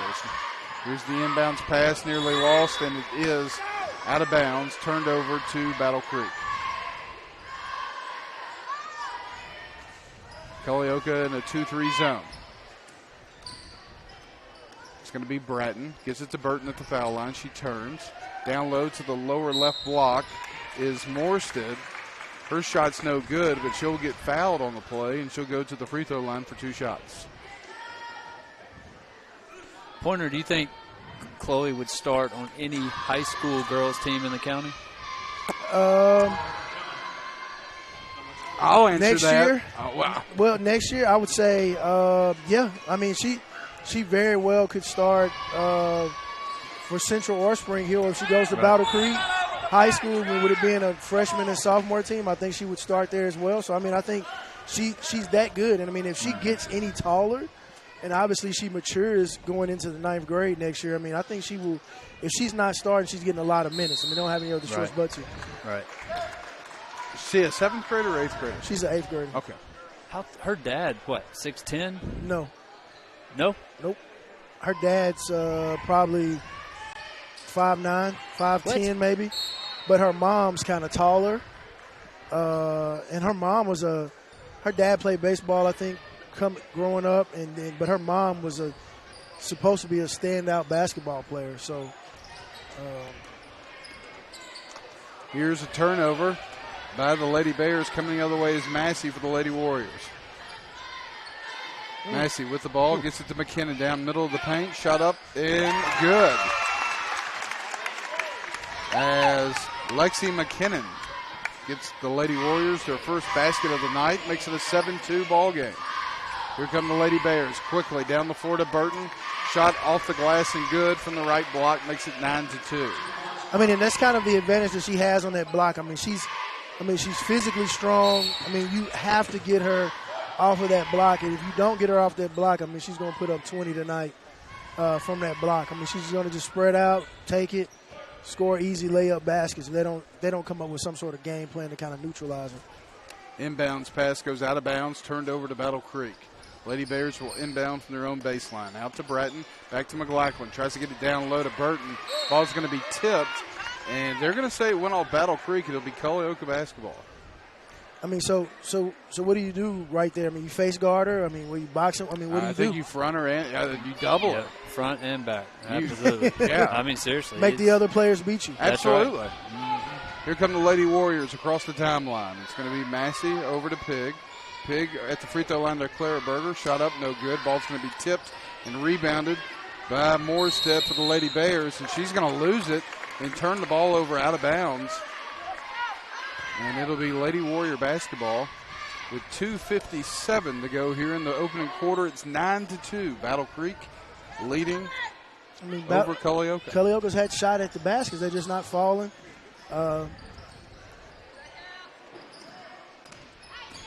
Got to make the baskets down low. You got to score around the rim when you have the opportunity. Battle Creek's going to stay in the zone. They get it to Berger around the elbow. Left side shot by Pig is no good, but she got fouled on the play. 3 seconds. Oh no, they're going to call 3 seconds. Well, there was a foul. It just happened after the 3-second call. So Battle Creek will get the basketball going the other way. They lead 9-2. Ball's going to be tipped and deflected, and they're going to say that Bratton stepped out of bounds, and it'll be a turnover to Culleoka. So you do a basketball camp every year, very successful. I know you want to really getting back to the basics and development of basketball. I mean, you've been around the game your whole life, and obviously you're around the county now, close to this middle school. Talk to us about what you're seeing and areas where you see we really need to kind of improve in, really to kind of really get extremely competitive, you know, with our neighboring counties and our counties to the north. Yeah, so something I've noticed, here goes Culleoka with a breakaway. Lindsey Pig. Ooh, get in there. Clara Berger with the rebound for 2. Something I've noticed with middle school teams, not many teams can shoot from threes. Talked about that earlier. Shooting has gone out the window, which is crazy in the Steph Curry era. Yeah. That it's kind of went out because I feel like high school teams can shoot better from the three than I've ever seen around here. But middle school, it's maybe one player per team, and that's about it. And we kind of talked about that earlier. We talked about I would play a zone defense and pack the paint. Absolutely. And I would make them shoot it until they ran me out of the gym. Absolutely. Like, there's no way I'm opening that paint up and you're going to beat me. No way Right. I'm going to let that happen. What Spring Hill boys, all their points were in the paint. They hit maybe one or two outside shots. And that's early it. on, and then after that they got cold. Yep. Kalioka with the ball on the baseline, inbounded to McKinnon, shot off the left block is good. A foul and the basket as Lexi McKinnon puts it in for two. And a big play there. And an opportunity for a three-point play as the foul's going to be called against Chloe Burton. Her first personal foul, team foul number 1. Here's the free throw by McKinnon. It's up, no good. Rebound fought for and pulled down by the Lady Bears. Yeah, I think one of the things that we have kind of stressed and kind of pressed as a district is really trying to figure out more and more ways that we can really enhance the development experience of our student athletes so that those who do desire to play at the high school level are more prepared, whether it's, giving more JV opportunities, creating more camp opportunities. Just the more we can do will have them better fine-tuned for high school, because obviously at that point the competition gets extremely competitive, and as a district, as being the district athletic director, you want all of your schools competing at a high level and hopefully obtaining that right to go to the glass house. Right. And you want your kids to, coming up through middle school, you want them to want to go try out for the team. Absolutely. A lot of kids, especially these smaller schools, they don't have much to pick from. So you really want to get as much as you can interest in it so you can have more kids to pick from. And if you love it more, if kids like the game, they want to work at it, they're going to get better at it. I'll tell you something I've noticed that teams struggle, and even some high school teams, is struggling to have any type of offense against the zone. Yeah. It's that's because they can't shoot. Exactly. Yeah. Or they're afraid to shoot, or they're not moving the ball the way they're supposed to Yeah. move it and attacking the zone. And again, it all goes back to basics, and that's kind of what you and Dan McEwen try to push with your camp. As the ball's going to be inbounded by Kalioka, stolen, and going the other way is the Lady Bears. Number 2, Abby McLachlan. McLachlan pass over on the left block to Dunez. Dunez out to Bratton. Bratton is going to pass it back down low to number 24, Morstead.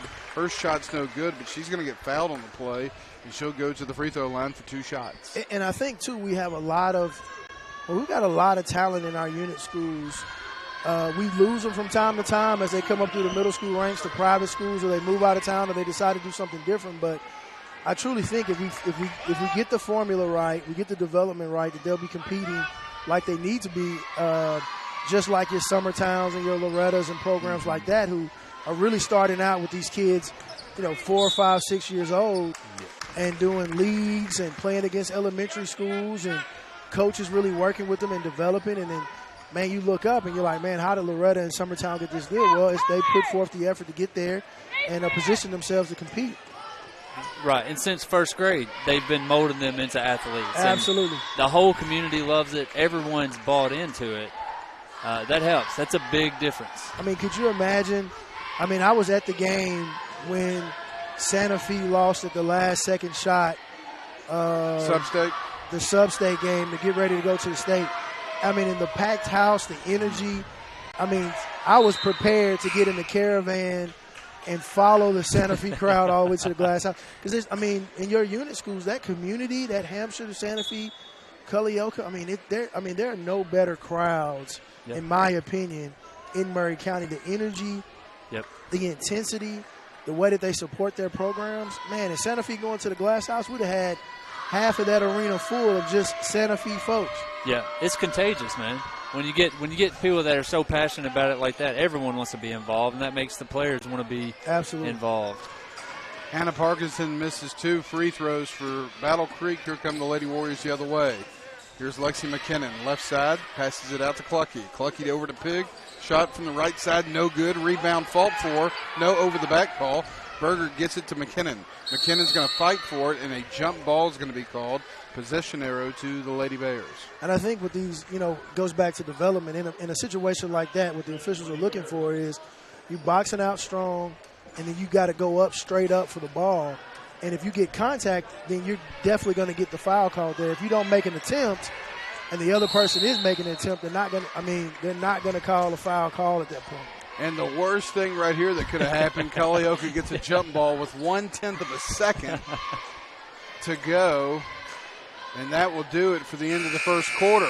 After 1, The Culleoka Lady Warriors 6, the Battle Creek Lady Bears 11. We'll take a quick timeout and be back right after this.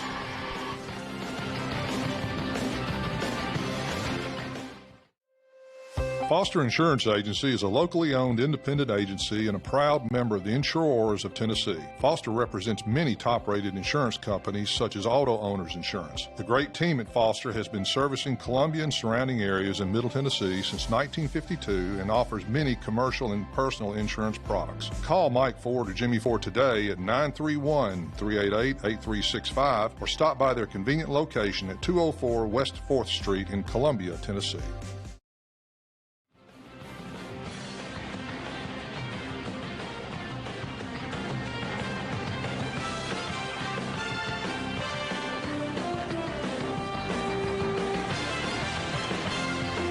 And welcome back, everybody, to the campus of Columbia Central High School inside the Hardy Lloyd Gymnasium. I'm Clayton Harris alongside Lewis Maddox, Chris Pointer, and Casey Holt. You all right there? We gonna make it? I've been better. I have been better. Pardon me. Battle Creek Lady Bears lead the Culleoka Lady Warriors 11-6 as we begin the second quarter of play. Happens to the best of us. I guess. May have to get a drink of your water. As McLachlan's going to go baseline and a travel violation is going to be called. And Culleoka will get the basketball. I'll tell you, surprisingly enough, Culleoka is winning the rebound battle right now. They get an offensive rebound by every time down the floor, but they can't really finish it. That's what happens when you play zone defense. That's exactly right. So the ball is going to be tipped, and Lexi McKinnon will move over to the other side of the baseline. She'll inbound the ball to Clucky as the ball is going to be tipped and knocked out of bounds by Burton. 5:48 to go here in the second quarter. It's 11-6. Battle Creek with the lead. The winner will go to play Whitthorne on Saturday right here at Columbia Central High School as the ball is going to be dribbled off the foot and out of bounds and turned over to Battle Creek. Molly Bratton brings it across the timeline for the Lady Bears. She'll circle around to the corner, over to Dunez. Dunez will get it to Bratton. Bratton dribbles. Now the pass is going to be deflected and knocked out of bounds by Kinsey Clucky. Ball will stay with Battle Creek. Culleoka doing a much better job defensively to start out the second quarter. As we are using the wrong basketball. We're using the men's? We were. How did that happen that quick? I don't know. So Battle Creek will inbound it. Ball's going to be overthrown as it was attempted to get into Burton. Here comes Massey the other way. Off the right side of the floor. She spins, gets it to Pig, over to Clucky. Back to Pig through her hands. Nearly goes out of bounds. Saved by Massey. She'll get it to Pig, who gets it to Berger at the right elbow. Here's the pass to McKinnon down at the baseline. Dribbles down to the right block. Now back to the corner to Massey. Out top to Pig. Pig back to Massey. Over to McKinnon. She's going to get tripped. And that will be on the floor as Lexi McKinnon will get fouled. And the Lady Warriors will have the ball on the baseline. Underneath their own basket, inside of McKinnon. She goes up for the shot, and she's going to get fouled by Burton. And Casey, I heard you saying it. That's going to be her second foul. Yeah, that's one way to guard her, get her in foul trouble. Yeah, I mean, that's about the only way you can guard her is to get her in foul trouble. Culleoka does a good job of moving the ball. They do. They are. Yeah, it's almost like some of them have open shots, they still pass it. First free throw by McKinnon is no good. Yeah, there's a couple of soccer players on the team, and soccer players understand spacing, they understand movement. Yeah. So a lot of help right there. Second free throw by McKinnon, no good. Rebounded by Burton. She's going to take it up the floor herself, coming down the right side for Battle Creek. Burton up the floor, pass to the left block. It's going to be tipped and saved. Now back out top to Bratton. Bratton being defended by Massey. She's going to get tripped, and they're going to call a foul on the floor. I thought they were going to call a double dribble right there. It was close. They missed it. Foul will go against Culleoka's Emerson Massey. It's her first personal foul.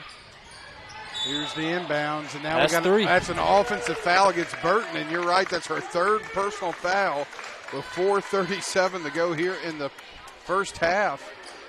And that's huge. Yeah, I mean, that was all frustration right there. You got to play ball better than that. So she'll come out as number 3. Collins will check in for the Lady Bears. Ball inbound to the Clucky. Clucky up the left sideline. She's going to run into a man, and a block's going to be called on number 25, Hannah Parkinson. That'll be the 3rd or maybe 4th team foul. Yes, the 4th team foul. So one more foul will put Culleoka in the double bonus. Here's Pig. Inbounds to the Clucky, back to Pig. Pig goes left side, dribbles, tries to bounce it down low to McKinnon. She'll lose it. And now we got a push, and they're going to call that on McKinnon. Not sure about that call there. Thought it was all ball. I did too. Thought he was calling jump ball, to be honest. Yeah, or just let them play through it. Yeah. That would be the better Got a lot option. of stumbling and fumbling and people moving around. That'll be the first team foul for the Lady Warriors. It's 11-6. Battle Creek with the lead. 4:15 to go here. And a steal by Clucky. She's going to go all the way to the basket. She jump stops. Shot off the glass, no good. Rebound fought for, knocked out of bounds. Yeah, you like to see a player, you get a steal like that to be able to try to finish. Obviously, learning how to use the left hand is critical. You go up with the left side right there, you draw the foul, you make it, or at least you get to the finish line. Right, be ready to take the foul. Yeah, you got to take contact right there. Tegan Zurich will check in the game for the Lady Warriors. And Pig's going to inbound the ball to Clucky. She goes back to Pig, and her foot was on the baseline. That'll be a turnover, and it'll go back to the Lady Bears. I mean, that's really the difference in the game. I mean, just the maturity of the game for Culleoka right here, you can just tell that's kind of just holding them back a little bit. If not for that, I mean, we may be looking at a tie game or even Culleoka with the lead right now. Yeah. 5-point game, 11-6 with 3:53 to go here. And a walk in front of the Culleoka bench will turn the ball over to the Lady Warriors. Well, I'm going to tell you right now, from everything I heard coming into this game, this is okay. I've seen Battle Creek play 3 times this year, and they have not looked like this any of those times. Here's Pig. She'll dribble to the right side of the floor, down low to Berger on the right block. She loses it. It's going to be picked up and stolen the other way by Bratton. Here's Bratton. She's going to slow things down and bring it across the timeline into the right corner. It's going to be a 3 on the way by McLachlan. It's no good.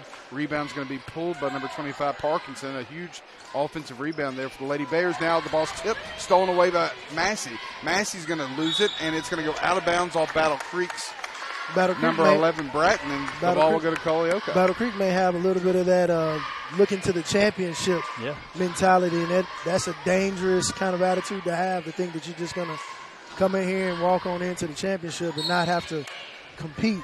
And I guess we're seeing a little bit of that today's game. And their best player is sitting on the bench with 3 fouls with over half of the second quarter left to be played with 3:16 to go.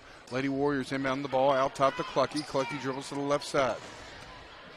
She'll get it out top to Massey. Massey with the basketball back over to Clucky. Clucky bounce pass down over to Berger. Shot up off the glass, no good. Rebounded by Collins. Here come the Lady Bears. They lead 11-6 with 2:55 to go here in the first half. Winner will go on to play Whitthorne on Saturday. McLachlan at the right wing. Now out top. Culleoka playing a 3-2 defense, and the ball's going to be tipped, and a 3-second call is going to be made. Both teams are really, really struggling to score. And again, offense is not existent right now. Against zone defenses too. That's the big thing. Yeah. You can set up and run stuff playing man to man. It's against the zone, and Battle Creek is struggling. Culleoka's mixed it up a little. They were in a 3-2 zone that last time, and now they're in a 2-3, or we're in a 3-2, and they were in a 2-3 earlier. As the ball's going to be tipped and knocked out of bounds by Bratton, it'll stay with Culleoka. As number 24 Avery Morstep will check back into the ball game for number 3 Ariana Collins. Culleoka's just playing harder. They are. Right now. And that's the one thing I know that they were going to do when they came into this game was play hard. And you're talking about a young team here. I mean, we're going to see them again. Yeah. I mean, win or lose, we're going to see Culleoka again. Here's Emerson Massey, and there's going to be a tie-up with Molly Bratton. Possession arrow goes to the Lady Warriors. So they'll maintain possession with 2:21 to go here in the opening half. 11-6, Battle Creek with the lead. A pass to number 15. That's going to be Tegan Zerwick. The ball's going to get knocked down and around and taken back by the Lady Bears. Here comes Bratton across the timeline. She'll pass it to the left side of the floor. Looking to hit McLachlan in the corner. McLachlan dribbles back out top. Now over to Bratton on the right side. Bratton drives right side baseline. Shot off the glass is good. Molly Bratton with 2 points there to extend the Battle Creek lead to 13-6. 7-point lead for the Lady Bears with 1:40 to go here in the opening half. Here's the pass to Berger. Puts it on the floor. Dribbles. Shot off the glass. No good. Offensive rebound fought for and pulled down by Massey. Massey will come back out top and set things up. Over to Pig. Pig over to Clucky. Clucky shot on the way is up. No good. Rebound pulled by Morstead. Battle Creek looking to add to their 7-point lead with 1:15 to go here in the second quarter. Here's the ball tipped and stolen away. Now stolen back by Bratton. Bratton's going to get it, drive down the middle of the floor. Shot off the glass, no good, off the rim. And then number 24, Avery Morstead, gets the offensive rebound, and she'll get fouled, and she'll go to the free throw line for 2 shots. Thought it was a jump ball myself. As number 23, Claire Berger, will get the foul called. First free throw is up and no good. Or it is good, excuse me. Sorry. 3 games is a lot to call. Well, fourth game, you're going to be struggling. No, we're splitting it up. We're splitting up the duties here. It's the second free throw is also good. And that extends the lead to 9. It's 15-6 with 1 minute to go here in the opening half as the ball's tipped into the backcourt. Ooh, and it's going to be taken away and stolen by Bratton. Bratton's going to drive right side off the glass up, no good, but a foul is going to be called on Pig, and that will send Molly Bratton to the free throw line for 2 shots. So something I've noticed in middle school play as well, and it's happening a lot right now with Culleoka, they're dribbling up to the defense before they try to pass it. Yes, they're waiting until the defense gets right on top of them. Then you can't make a pass. Right. They would just get rid of it earlier, and I've seen that all year in middle school. And they're dribbling with their head down. Yeah. They're not looking up. You know, we saw that, I think it was the first game when Santa Fe finally decided to kind of break the press against Whitthorne. It was simply because they looked up and the girl was standing right in the middle, and you got 3 people down here pressing one person. Yeah. Ball stolen away by Bratton as Clucky crosses the timeline. Bratton's going to take it all the way. Shot's no good. Layup from the right side. Pig's on the floor, and we got a jump ball in the possession arrow to the Lady Bears. Yeah, and I mean, Culleoka just has not been able to finish. I mean, they've had plenty of opportunities to score, for this game to be in their hands, and just hadn't been able to score, unfortunately. Here's a shot from number 22. That's Beams. No good. Rebound fought for and pulled down by the Lady Warriors. Number 15, Zerwick. And we got a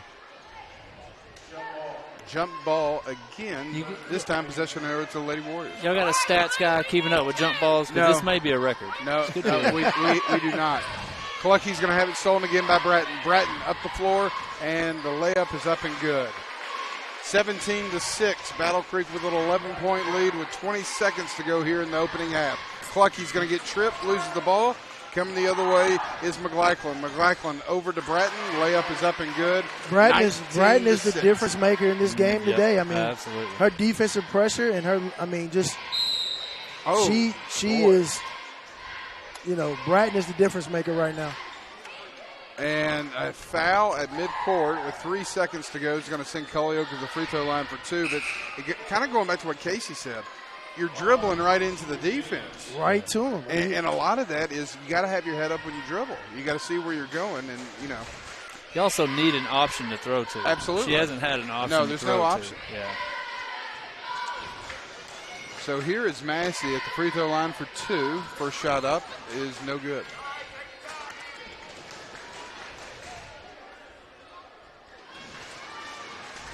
Emerson Massey, second free throw. On the way is up and good.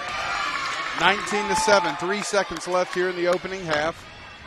as Battle Creek will roll the ball smartly up the floor. Here's Bratton. She picks it up at half court, goes across the timeline, dribbles, and does not get the shot off in time as the basket is no good.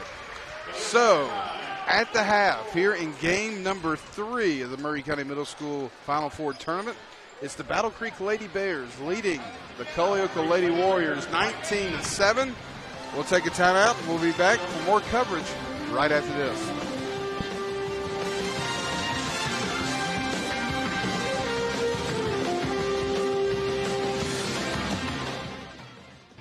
Are you looking to turn your car into cold, hard cash today? Don't look any further than Chrysler Dodge Jeep Ram of Columbia. You probably know us for selling cars, but did you know we're in the business of buying cars? That's right, we buy all makes and models at top dollar every day. Show up with your car and leave with cash. It's that easy. Stop by today to get a written offer on your vehicle. Chrysler Dodge Jeep Ram of Columbia is family owned and proud to serve our community. You can count on us. Hello, this is Rick Tillis from Tillis Jewelry. What is a full-service jeweler? Experienced staff, custom designers, in-house jewelry repairs, and beautiful jewelry. Yes, at Tillis Jewelry, we are passionate, knowledgeable, and committed to integrity. We strive to be the best in our community and in our profession. We build long-term relationships and become part of family traditions that will cross generations. We delight clients by providing an unparalleled selection, superior service, and exceptional value. Tillis Jewelry, we exceed your expectations. Foster Insurance Agency is a locally owned independent agency and a proud member of the Insurers of Tennessee. Foster represents many top-rated insurance companies such as Auto Owners Insurance. The great team at Foster has been servicing Columbia and surrounding areas in Middle Tennessee since 1952 and offers many commercial and personal insurance products. Call Mike Ford or Jimmy Ford today at 931-388-8365 or stop by their convenient location at 204 West 4th Street in Columbia, Tennessee. We always get the question, what is Caledonia? That's easy. We're a full financial services firm. Who is Caledonia? Well, that's a little more interesting. Monty has an economics background. Daisy and Perry come from the banking world. Gay is an accountant, and Thomas has science and business degrees. Blair was a small business owner. Finally, I'm Becky Price, and I have a background in education. Together, we make up Caledonian Financial in historic downtown Columbia. Securities and investment advisory services offered through NBC Securities Incorporated, member FINRA and SIPC.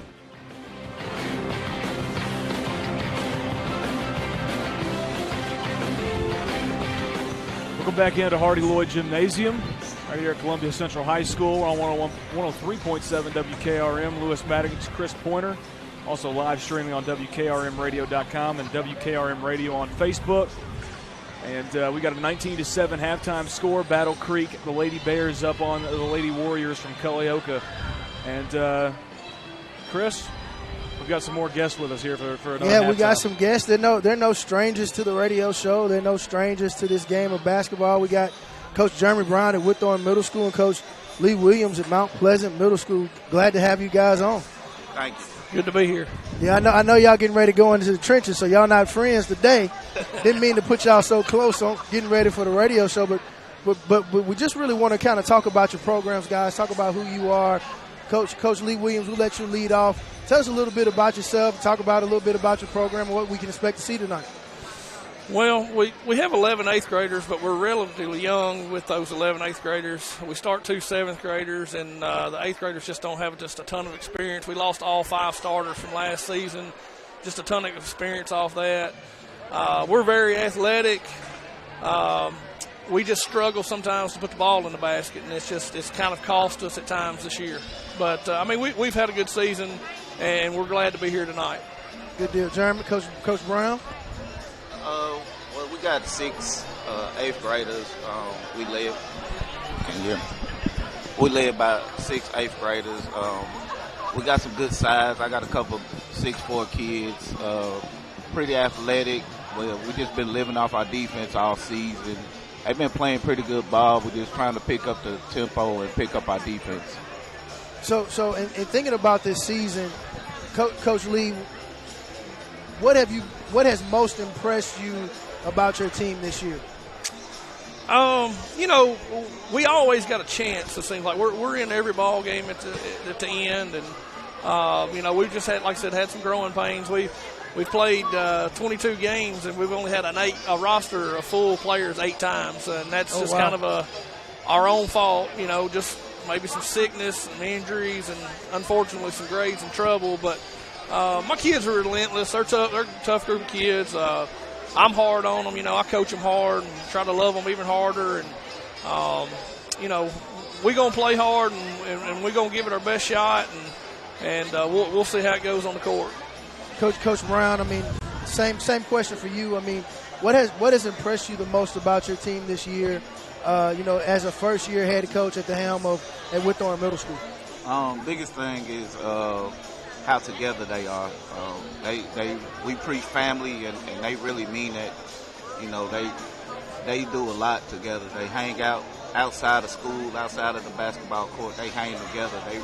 They are really brothers on and off the court. So who are some players, those chiming in on the radio, those chiming in on social media, some of your key players today that you're going to kind of really lean on? Coach Brown? Well, we got our leader, 8th grader Kingston Booker, Brendan Sechrist, Lee Holloway. We got a 7th grade point guard, Dakari Parks. We lost probably our best player in Jamari Brown, who was the only returning starter from last year. So those are my main leaders there. Coach Williams, who do we need to be looking for tonight? He's going to be a 7th grader, number 1, Deontay Webster. He's been our leader all season. We all know his dad was a great player at Mount Pleasant back in the day, Jamarcus. So Deontay, number 1, he's our guy. If he can get going, we get going. And then number 2, Eli Dewberry, big kid. He's had a lot of responsibility put on in the season. He's played all 5 positions at one time or another, just depending on what kind of lineup we got on the floor. We'll have another kid, number 3, Ja'Kai Amos. Feel like he's probably our best overall athlete. Just not a ton of basketball experience, until this season. So, and then 32, Keontre Sepp, first year ever playing basketball as an 8th grader. And so you see flashes of greatness, but you also see a lot of growing pains at times too. Some of these kids just got to grow up, even though they're 8th graders, and hopefully eventually we will. Coach Lee Williams, you've been around this game. You've been around the middle school game for a while now. Talk to the listeners who are listening in about, one, what makes middle school ball so special, but what also makes this kind of Final Four tournament breakdown special. Well, middle school basketball is just special just because, you're still getting to really teach the game, and it's in fundamentals, which I know that goes all the way up, way past middle school, but you're getting an opportunity to teach kids, just how the flow of basketball and how it's played and how defense should be played. So, and then your fan base is, everybody's going to come out and watch it. Grandmas, grandpas, the whole family's going to come out and watch these kids. And then this Final Four, man, it's a great experience. We had the opportunity to get to play in it last year in front of a packed gym, big gym, where several schools in the county all come together, and you get a chance to play in front of some people maybe that you hadn't got to play in front of all season. So, and you guys do a great job just doing this. So it's an awesome experience for these kids, every school here. Yeah, and we really appreciate that. Coach Jeremy Brown, I'll give you the last question, but, finally getting the chance to take on the reins at Whitthorne Middle School, getting that head coaching opportunity, having experiences like playing against, folks you grew up with like Richard Patrick and playing in that tournament in Nashville. But tell us, for you as a coach this year, what is the biggest lesson that you have learned taking over the helm? Patience. Just patience, being patient. They still young kids, they got a lot of growing, a lot of learning to do. Just being patient with them. That's the biggest thing. Just patience. Good stuff. Coach Lee Williams, Coach Jeremy Brown, appreciate you guys a lot. I appreciate your commitment to our student athletes, your sacrifice, and spending time away from your families, but really giving it your all, doing it the right way. We really appreciate y'all. You've earned the right to be here at the Final Four, and looking forward to this game after this girls' game and just seeing both teams bring it. So good luck to both you guys, and may the best team win. Thanks very much. Thanks for having us. Thank you, coaches. Yep. We'll take one quick timeout, about 40 seconds until second half tip-off. Clayton Harris be on the call right after this.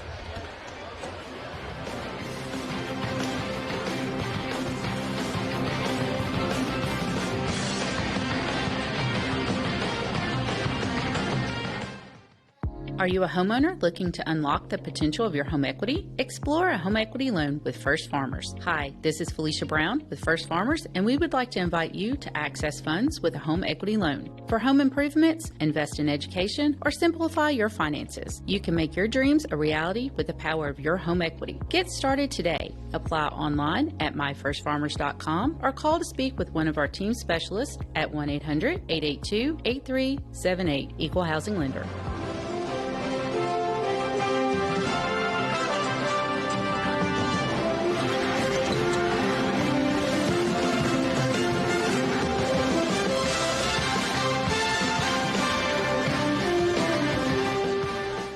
And welcome back, everybody, for second half action here at Columbia Central High School. I'm Clayton Harris alongside Lewis Maddox, Chris Pointer, and Casey Holt as we are watching the Battle Creek Lady Bears, the 1 seed, take on the small school runner-up, Culleoka Lady Warriors. They lead 19-7. But the game is a lot closer than the score. You got that right. I mean, it's a lot closer than the score. Culleoka with the basketball. McKinnon the inbound to Clucky. Brings it up the left side. Culleoka going against a full court press by the Lady Bears. Now the pass up the floor to Massey across the timeline. Massey dribbles to the right side. Burton better be careful. She's got 3 fouls. She's all over the floor. Pass to McKinnon inside the free throw line. Shot up, no good. Goes out of bounds. I mean, again, going back to what we said earlier, I mean, if you have a situation where Chloe Burton gets her 4th foul, she's probably sitting the entire third quarter.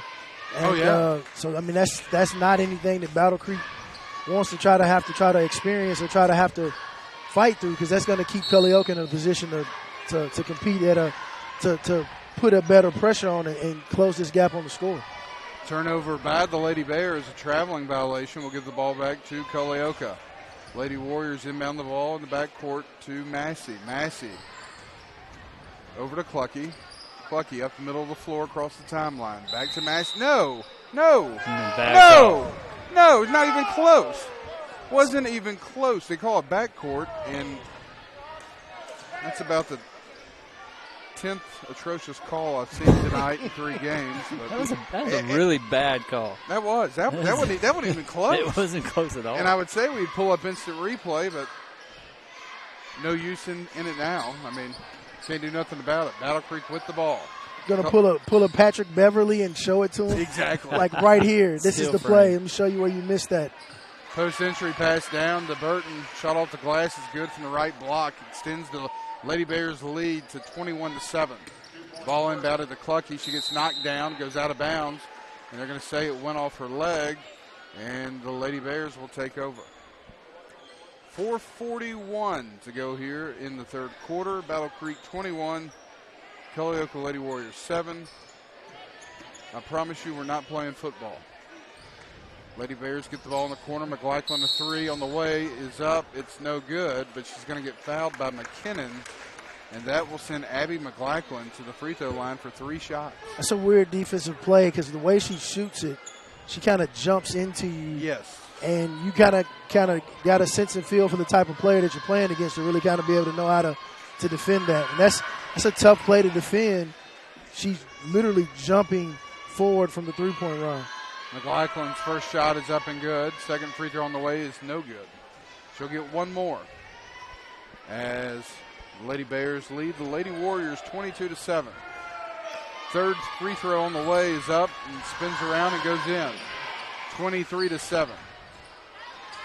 McKinnon will inbound it to Massey. Massey up the right side of the floor. Crosses over. Now ball stolen away by Burton. Burton coming the other way. Head down, dribbles all the way to the right block. Shot up off the glass is up and good. And they're going to call a block on the play. And that will give Chloe Burton the opportunity for a 3-point play as she extends the lead to 24-7. 25-7.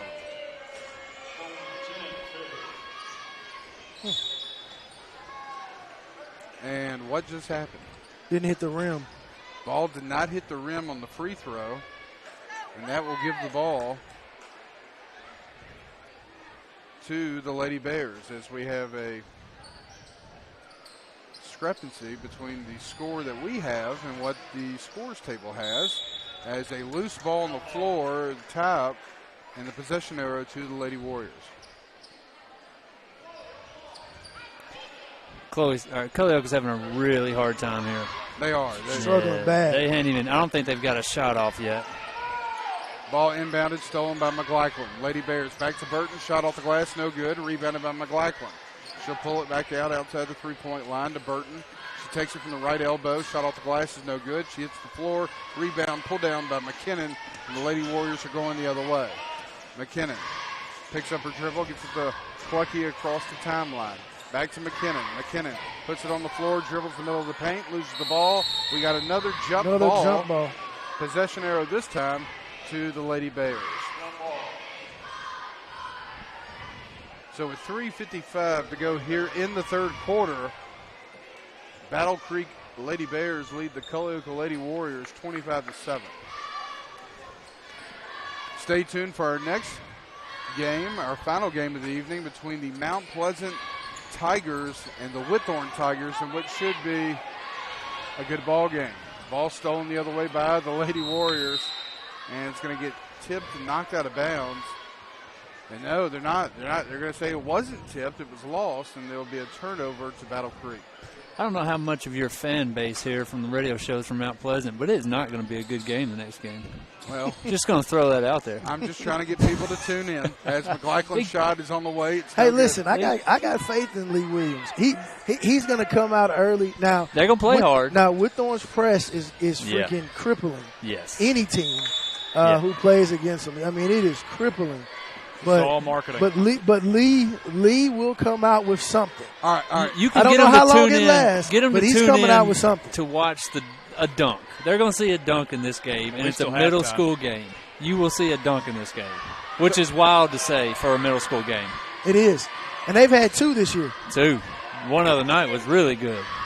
3 by Clucky on the way is no good. Goes out of bounds. It'll stay with Culleoke. Casey, if you were an odds maker, what would be the spread for the Tiger versus Tiger matchup? Knowing Jeremy Brown and knowing his kind heart. His kind heart. Lexi McKinnon shot's good. Makes it 24-9. I'm going to say first half spread is going to be 25. Holy cow. And then second half spread, we're going to go with 30. That's generous, in my opinion. 30 overall, not just for the half, but 30 overall, 25 for the first half. That press, like Pointer said, it's going to eat them up, man. And, I mean, and they know how to play it. Yes. That's one thing, watch. Good tape by McKinnon. Yes, very good tape. They're going to have more of that to just stay around in this game. Right. Lexi McKinnon scored the last basket for the Warriors.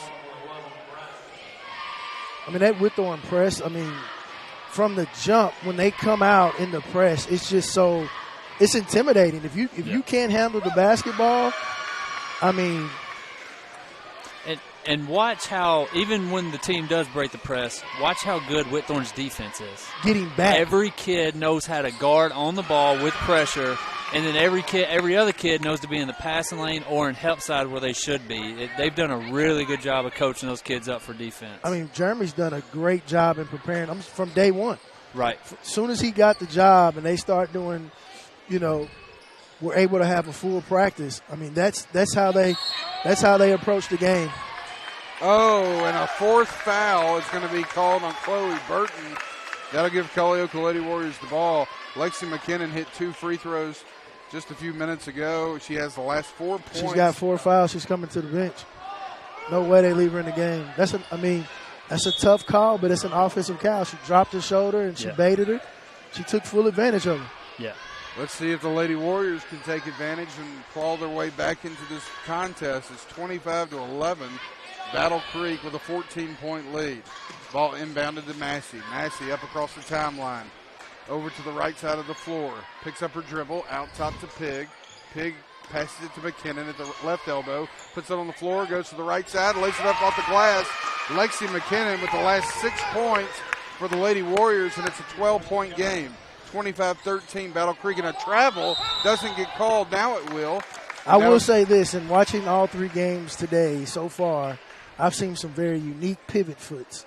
That was a wall. yes, it was. I've seen some unique pivot foot situations that have been I've been very curious about why they haven't been called. Been a lot of grace. Yeah, a lot of grace, and it's been appreciated for us to kind of get the game moving like it needed to be. 1:45 and counting here in the third quarter. Battle Creek with a 12-point lead. A jump ball. Oh, a jump ball. And possession arrow to the Lady Warriors. That's 4 this half. Maybe 8 or 9 for the game? Yeah, absolutely. Ball's going to be deflected by Bratton out of bounds. It'll stay with Culleoka. Lady Warriors will inbound the ball in front of their own bench. Inbounded out to number 4, Emerson Massey. Massey gets it to Berger at the left elbow, and another, guess what? Go ahead, Casey. Jump ball. Jump ball, possession arrow to Battle Creek. What I really don't understand right here is kind of Culleoka's approach to their offense. I mean, they're trying to get the ball to the paint, but there's 3 defenders right there. Yeah. At least move the ball around some. Yeah, move it, and then try to get it inside. But pass is going to go out of bounds, turned back over to the Lady Warriors. So McKinnon will inbound. And ball's going to be stolen by Bratton. Bratton, about a 12-foot jumper on the way, is good. And Molly Bratton will extend the Battle Creek lead to 14, and we have a timeout on the floor. We'll take one as well. 1:10 to go here in the third quarter. Battle Creek Lady Bears 27, the Culleoka Lady Warriors 13. Looking for convenience? Try Quick Mart Convenience Stores, conveniently located all across Maury County, southern Middle Tennessee, and North Alabama. Whether stopping in on your way to work for coffee and a biscuit, taking a plate lunch to go, or grabbing something cold to drink after a long, hot day at work, there's always one nearby. Quick Mart Convenience Stores, conveniently located all across southern Middle Tennessee and North Alabama. Proudly serving Shell gasoline.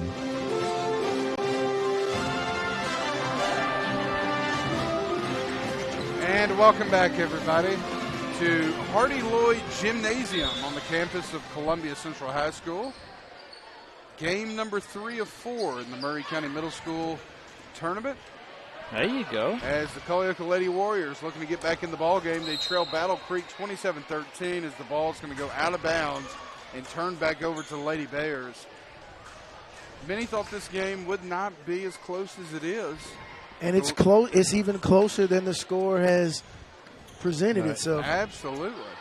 Winner of this game will face Whitthorne on Saturday. That game begins, I believe, at noon, correct? Yes. Right here. First game is at noon. Second game at 1:30. You can catch that game on our sister station, 101.7 WKOM, as Lindsey Pigg knocks down 2 to make it a 12-point game, 27-15. Yes, you can check it out online at WKOMradio.com, and also on Facebook and Twitter and YouTube, as a 3 by McLaughlin is good to extend the lead to 15. It's 30-15 Lady Bears. There's a 3. And a collision knocks the ball out of bounds. It'll stay with Culleoka. You know, from a coaching standpoint, one of the things that you pick up on is, one, players aren't getting to the baseline, the sidelines, putting that foot on the other side of the line. Right. You know, redirecting players' positioning. Because, I mean, if you get a player and put their foot on the line, majority of the time you're going to get a charge or a turnover. It's the way you got to learn how to play defense. And they're laying defense all the way down the line and just getting ticky-tack fouls. Yep. Riding them, and then they're getting the block foul. Yeah, every time. Another jump ball, possession arrow to Culleoka. Lady Warriors with the basketball with 5 seconds to go. 3. Here's Pigg, shot at the buzzer. No good. So, after 3 quarters of play, the Lady Bears of Battle Creek lead the Culleoka Lady Warriors 30-15. We'll take a quick timeout and be back for fourth quarter action right after this.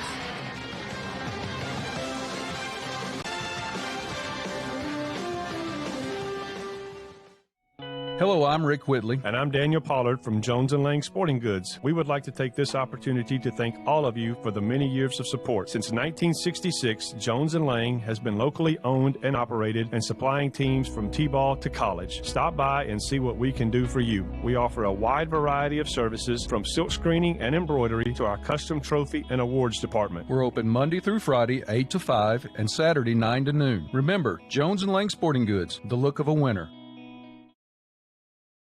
This is WKRM 103.7 FM and 1340 AM, the home for the Columbia Central Lions for the past 75 years.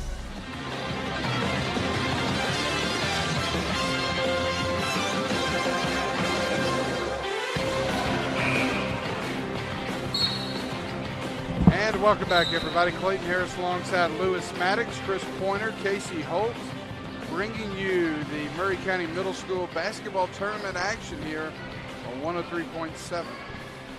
So if you're Culleoka right here, what is your game plan going into this fourth quarter? Score points, Shoot many the as ball. you can. Yeah, they got to get some shots off. Pressure by Battle Creek, they have been really good. They're especially their half court pressure. But yeah, Culleoka's got to get some shots off. McLaughlin, good shot fake, dribbles inside the three-point line. Shot is good, 32-15. Chloe Burton back in the game for the Lady Bears. Here's Kenzie Clucky across the timeline, up the floor to Pig. Pig gets it knocked away, now picked up by Massey. Massey on the right side being trapped. They got to attack the paint. I mean, Chloe's got 4 fouls. Can't be scared to go into the paint. And coaches got to know that and got to communicate that to our players. Here's the pass to Berger. Shot up, no good. Rebounded, pulled down by the Lady Bears. Now she gets it back, does Berger. Her second shot's no good, rebounded by Burton. Here's Chloe Burton across the timeline, looking to go coast to coast. And a double dribble will be called, and a turnover to the Lady Warriors. If you're just joining us, this is the third game of the evening. We started at 4 o'clock as Whitthorne Lady Tigers defeated the Lady Wildcats of Santa Fe. Game number 2 saw the Spring Hill Generals defeat the Culleoka Warriors. And now here we are in game number 3 between Culleoka and Battle Creek, and a timeout by Coach Katie Roberts will keep the ball with Culleoka. And we'll take one as well. A full timeout, 32-15. Battle Creek leads. We'll be back in just a minute. Debbie Matthews, realtor, and her husband Jason, who is a pro songwriter, also own a music publishing company. They live in historic downtown Columbia with their dogs. Dog rescue work is their passion project. They consider Middle Tennessee their backyard, and their lives are full of all things Tennessee. Debbie says there is no greater honor than to help someone find a home. To be trusted with that job, there is no greater privilege. Call Debbie at the Nashville Realty Group, 615-476-3224, 615-476-3224. Home of Columbia Central Lions Athletics for over 70 years. 103.7 WKRM Columbia.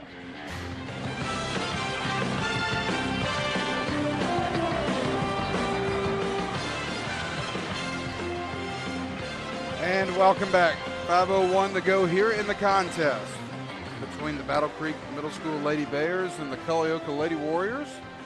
Battle Creek with a 32-15 lead with 5:01 to go. The winner will take on Whitthorne right here at 12 noon on Saturday. Clayton Harris alongside Lewis Maddox, Chris Pointer, and Casey Holt. I'm going to encourage everyone to stick around for the next game between the Mount Pleasant Tigers and the Whitthorne Tigers. I guarantee you a Tiger is going to win tonight. Oh, man. Dynamite drop in. Broadcasting school really paid off. Here's the pass to Pig, left wing. 3 on the way. He's up. No good. Rebounded Burton. And whoa. She's going to forearm Clucky into the ground and take it the other way. She'll give it to McLaughlin. 3 on the way. Up. No good. Rebounded by Burton over the back. And off the glass and in for 2 goes Chloe Burton. Chloe got away with 2 levels of grace right there that they gave her on that. And a quick 5-second call by Orlando Cox will give the ball back to the Bears. She had 2 situations right there where she could have been sitting down the rest of the game. Right. McLaughlin will inbound the ball for Battle Creek into Burton, spins off the glass, no good, gets her own rebound, shot up, no good, and pulled down by the Lady Warriors. Here comes Pig the other way for Culleoka. Ball's going to be stolen by Bratton. Here's Bratton, right side, up and off the glass, no good. Rebound pulled down by McKinnon. Here's Lexi McKinnon up the right side of the floor. Dribbles to the corner. Now baseline, right side, as Burton's going to flop and get the call. That was close. I thought it was fair. Consistent. Yeah. That's a risky. But Very risky. Give her credit. That was a risky chance she took there by taking that charge. I do believe she heard Culleoka's coach tell McKinnon to take it in to get a foul. I literally think she told her that on the baseline as she drove past her, and that's why she went at her. And with that, I think McKinnon is fouled out. Oh, no. Well, that's not the trade you wanted. No, absolutely not. So Bratton will inbound it and bring it up the floor.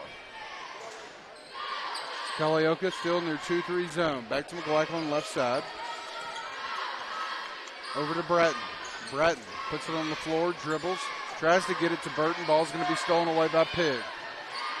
Into the ball game for Culleoka is a number 45 that we do not have on the roster. As the layup is up and good for Battle Creek. Extends the lead to 36-15. Ball's going to be deflected, knocked out of bounds. It'll stay with Culleoka.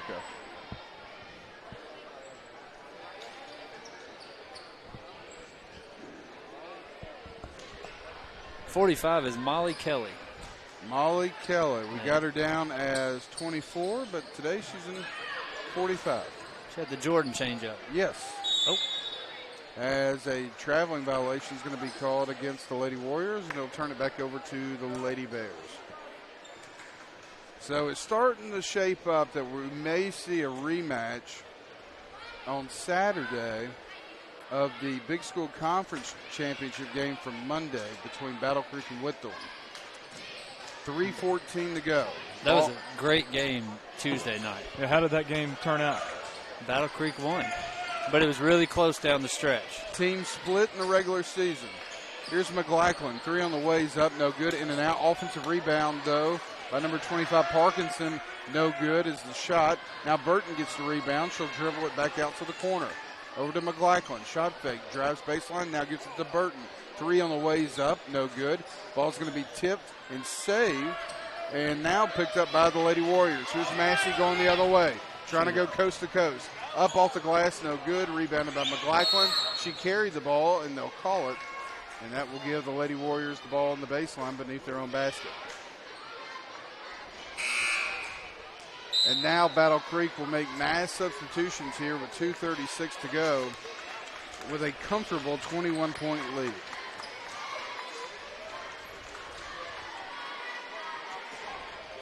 Ball's going to be inbounded to Clucky. Shot up, no good. Rebounded, pulled down by the Lady Bears.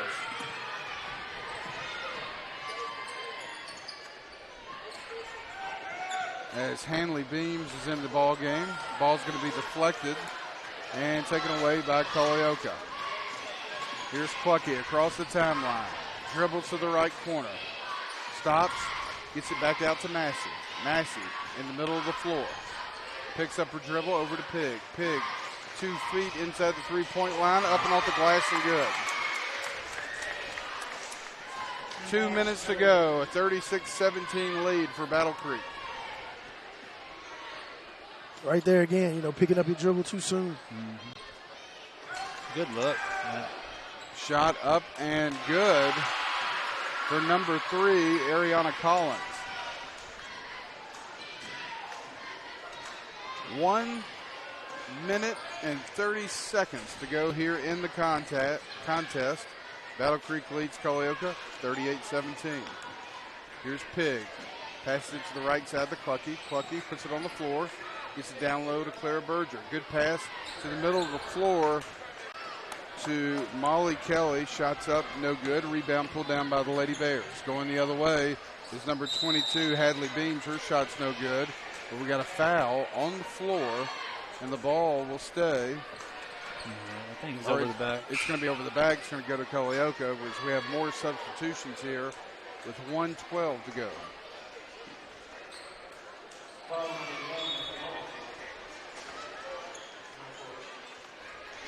as this gymnasium is starting to fill up in anticipation of tonight's final game between the Whitthorne Tigers and the Mount Pleasant Tigers. Lou Maddox will be on the call for that. Here come the Lady Warriors. 1 minute to go in the ball game as the pass is going to be tipped and stolen away by the Lady Bears. It's going to be number 12, Cam Watkins. Watkins over to Beams. Beams over to Muldrow. Muldrow, a three on the way, is up and no good. Rebound fought for, knocked out of bounds, and possession to the Lady Warriors. One thing you can't say about Culleoka, they're a young team. They will be back. Absolutely. Watching the games this week, I mean, you can see that Culleoka will be back.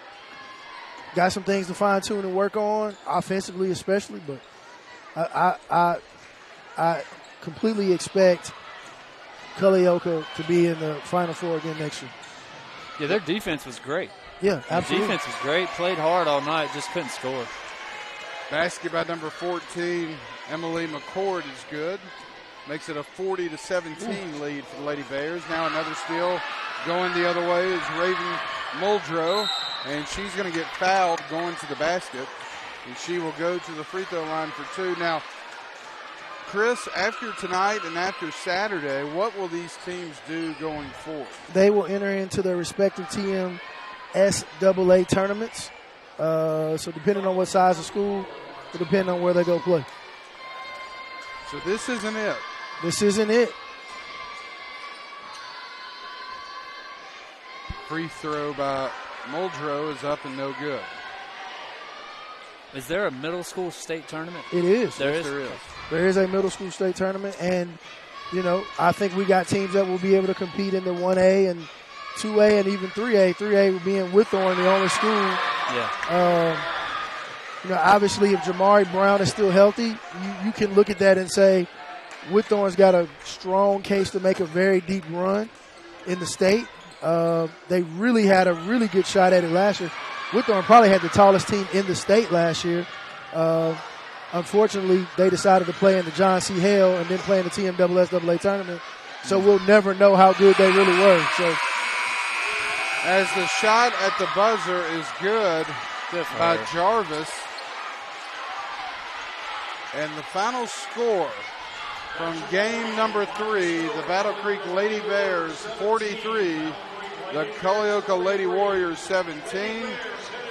That will do it for our girls action tonight. And coming up next, the boys game between the big school conference champion, the Whitthorne Middle School Tigers. They will play the Mount Pleasant Tigers here in about 15 minutes. We'll take a quick timeout, and we'll be back right after this.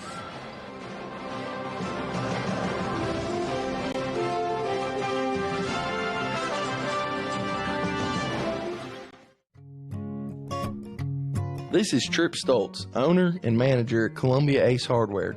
We have changed our store hours to better serve our community. Columbia Ace Hardware is now open from 7 to 7 Monday through Friday, from 8 to 4 on Saturday, and closed on Sunday.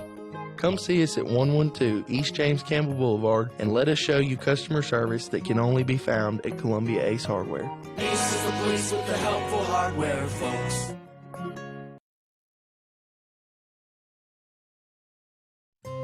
This is Elk Kennedy. The old saying is, happy wife, happy life couldn't be more true. Many years ago, my wife, Mary Susan, had major surgery on her back, but continued with chronic pain. Doctors were saying invalid, disabled, but then she found the Dr. Gill Center for Back, Neck, and Chronic Pain in Franklin, Tennessee. It has changed our lives. We visited there recently with Dr. Wendy Toohey, saw the state-of-the-art facilities. Folks, don't take a pill. Call Dr. Gill. Go to callmepainfree.com.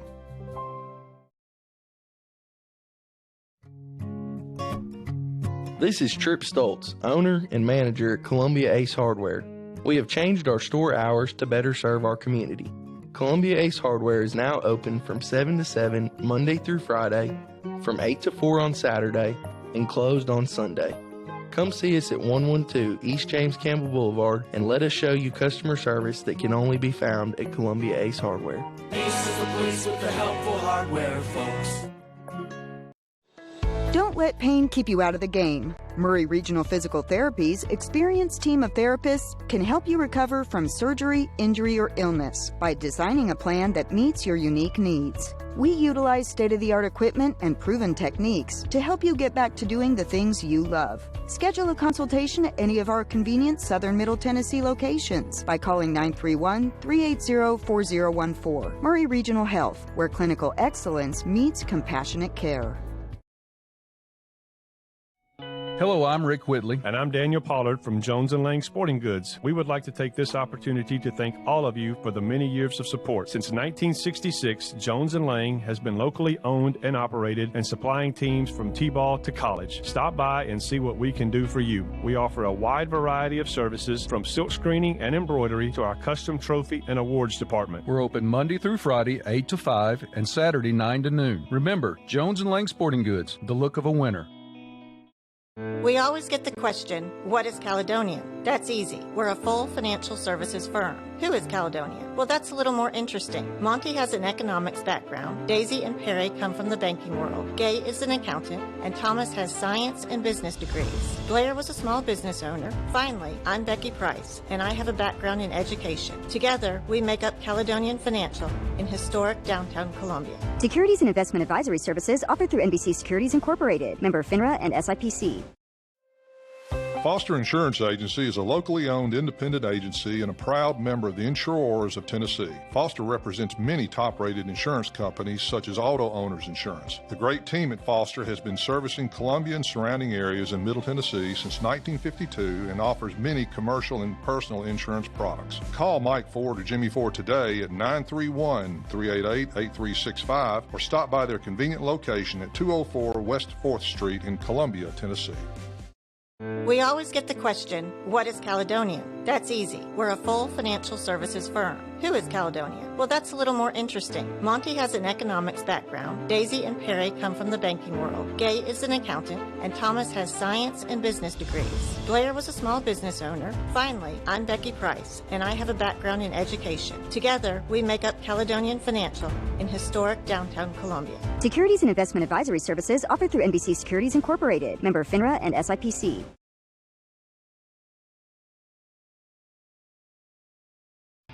Are you looking to turn your car into cold, hard cash today? Don't look any further than Chrysler Dodge Jeep Ram of Columbia. You probably know us for selling cars, but did you know we're in the business of buying cars? That's right, we buy all makes and models at top dollar every day. Show up with your car and leave with cash. It's that easy. Stop by today to get a written offer on your vehicle. Chrysler Dodge Jeep Ram of Columbia is family owned and proud to serve our community. You can count on us. Hello, this is Rick Tillis from Tillis Jewelry. What is a full-service jeweler? Experienced staff, custom designers, in-house jewelry repairs, and beautiful jewelry. Yes, at Tillis Jewelry, we are passionate, knowledgeable, and committed to integrity. We strive to be the best in our community and in our profession. We build long-term relationships and become part of family traditions that will cross generations. We delight clients by providing an unparalleled selection, superior service, and exceptional value. Tillis Jewelry, we exceed your expectations.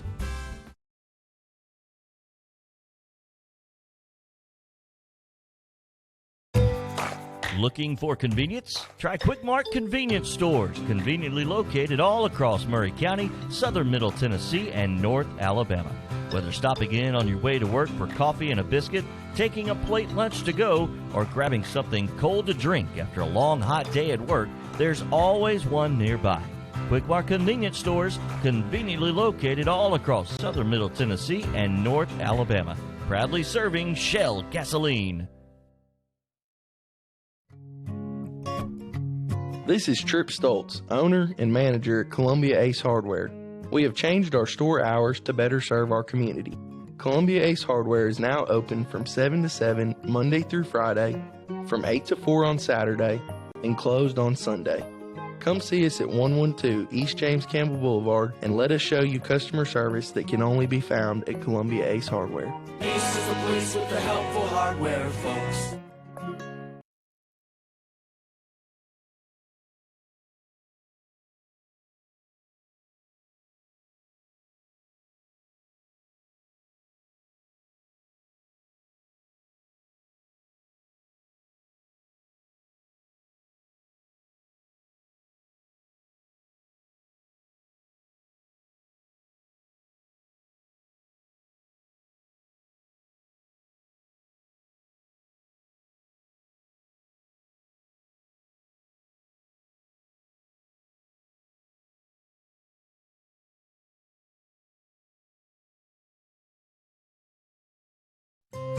This is Elk Kennedy. The old saying is, happy wife, happy life couldn't be more true. Many years ago, my wife, Mary Susan, had major surgery on her back, but continued with chronic pain. Doctors were saying invalid, disabled, but then she found the Dr. Gill Center for Back, Neck, and Chronic Pain in Franklin, Tennessee. It has changed our lives. We visited there recently with Dr. Wendy Toohey, saw the state-of-the-art facilities. Folks, don't take a pill. Call Dr. Gill. Go to callmepainfree.com. This is Elk Kennedy. The old saying is, happy wife, happy life couldn't be more true. Many years ago, my wife, Mary Susan, had major surgery on her back, but continued with chronic pain. Doctors were saying invalid, disabled, but then she found the Dr. Gill Center for Back, Neck, and Chronic Pain in Franklin, Tennessee. It has changed our lives. We visited there recently with Dr. Wendy Toohey, saw the state-of-the-art facilities. Folks, don't take a pill. Call Dr. Gill. Go to callmepainfree.com. Hello, this is Rick Tillis from Tillis Jewelry. What is a full-service jeweler? Experienced staff, custom designers, in-house jewelry repairs, and beautiful jewelry. Yes, at Tillis Jewelry, we are passionate, knowledgeable, and committed to integrity. We strive to be the best in our community and in our profession. We build long-term relationships and become part of family traditions that will cross generations. We delight clients by providing an unparalleled selection, superior service, and exceptional value. Tillis Jewelry, we exceed your expectations. Are you looking to turn your car into cold hard cash today? Don't look any further than Chrysler Dodge Jeep Ram of Columbia. You probably know us for selling cars, but did you know we're in the business of buying cars? That's right, we buy all makes and models at top dollar every day. Show up with your car and leave with cash. It's that easy. Stop by today to get a written offer on your vehicle. Chrysler Dodge Jeep Ram of Columbia is family owned and proud to serve our community. You can count on us. Hi, I'm Robert Rogers at Parks Motor Sales Buick GMC. Parks Motor Sales was founded by my granddad, Bobby Parks, and my great-granddad, Julian Mays, in 1958. We've been family-owned the whole time, and being family-owned, locally owned, means you get to get your next vehicle or your existing vehicle serviced by the same people who stand in the grocery line with you, drop their kids off at the same school you do, and smile and are happy to see you when they do. So come see us at Parks Motor Sales in Columbia, Tennessee on 919 Nashville Highway or parksmotorsales.com. Hello, I'm Rick Whitley. And I'm Daniel Pollard from Jones & Lang Sporting Goods. We would like to take this opportunity to thank all of you for the many years of support. Since 1966, Jones & Lang has been locally owned and operated and supplying teams from T-ball to college. Stop by and see what we can do for you. We offer a wide variety of services from silk screening and embroidery to our custom trophy and awards department. We're open Monday through Friday, 8 to 5, and Saturday, 9 to noon. Remember, Jones & Lang Sporting Goods, the look of a winner. Welcome back in to Hardy Lloyd Gymnasium here at Columbia Central High School. Going to have starting lineups here in just a second.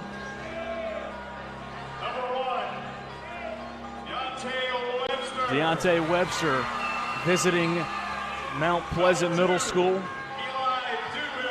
Number 2 is Eli Dewberry.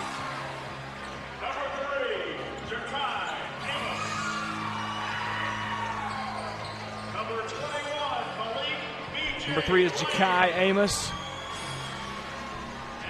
Number 21, Malik Lane. And number 32, Keontre. I think it's Sept. Like the abbreviation of September. Correct.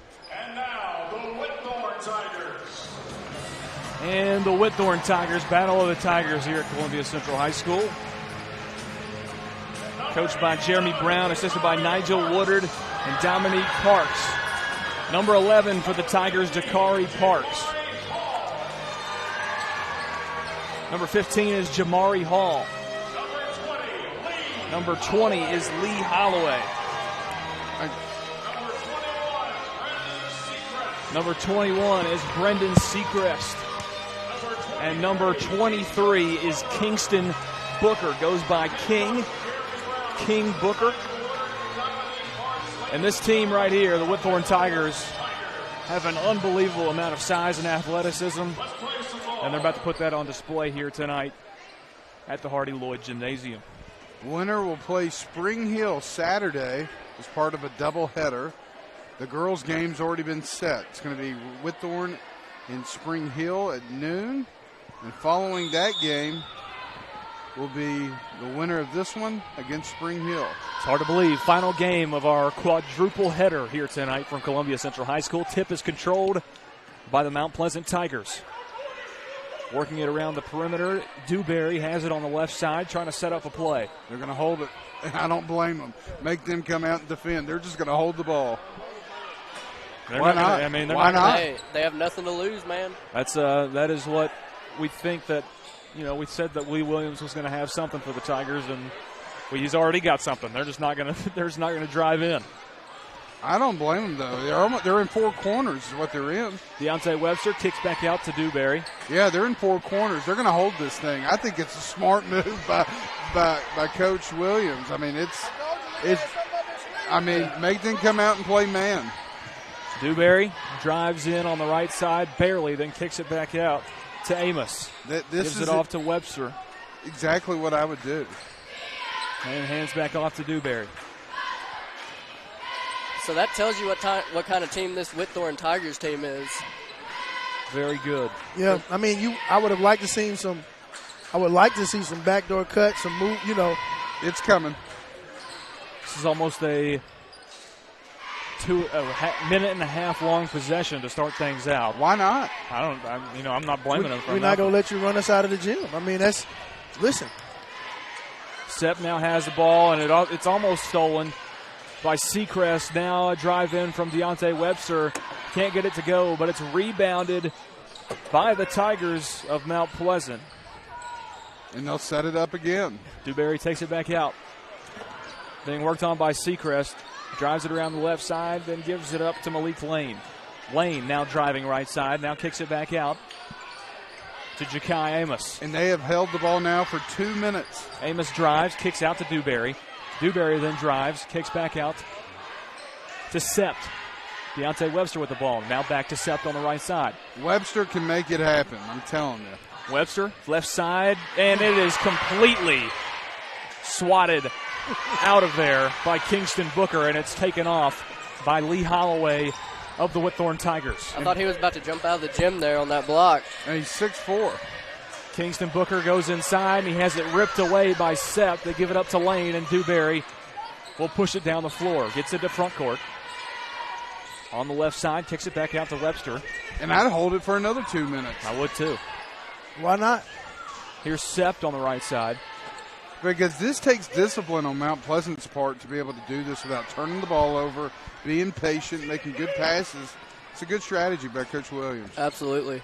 Malik Lane gives it over to Dewberry on the right side. Now back to Webster, top of the key. And not only discipline by Mount Pleasant, but it forces discipline on Whitthorne. Exactly. Yeah. Who's a very momentum-based team. Right, to not get frustrated and foul.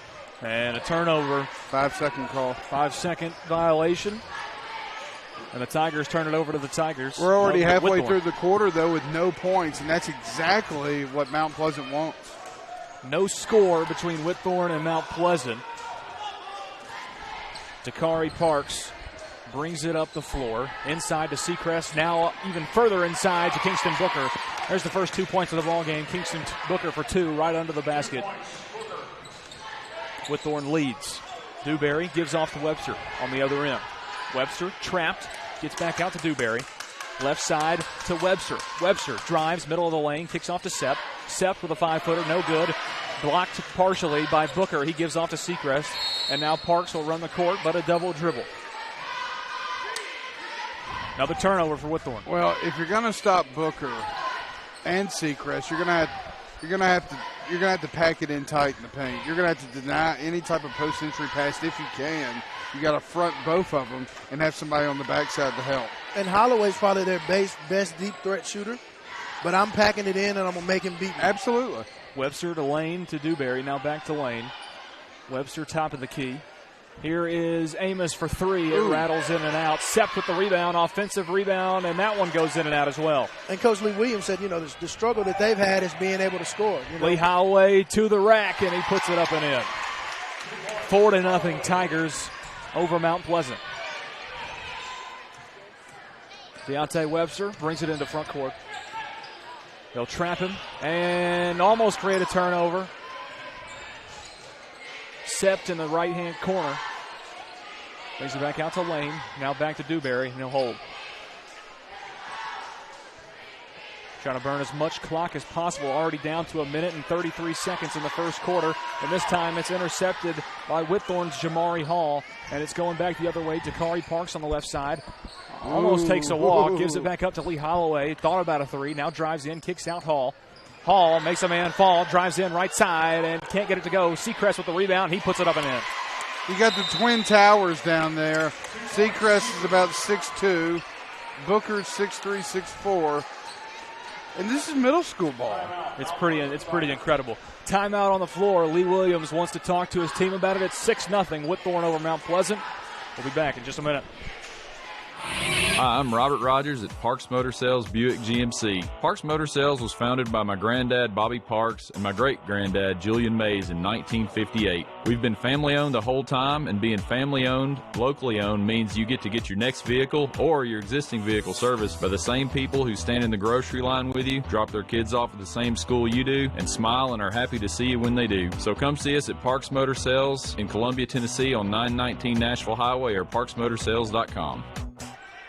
Welcome back to Hardy Lloyd Gymnasium. Lewis Maddox, Chris Pointer, Clayton Harris, and Peyton Calvert on the call here from Central High School.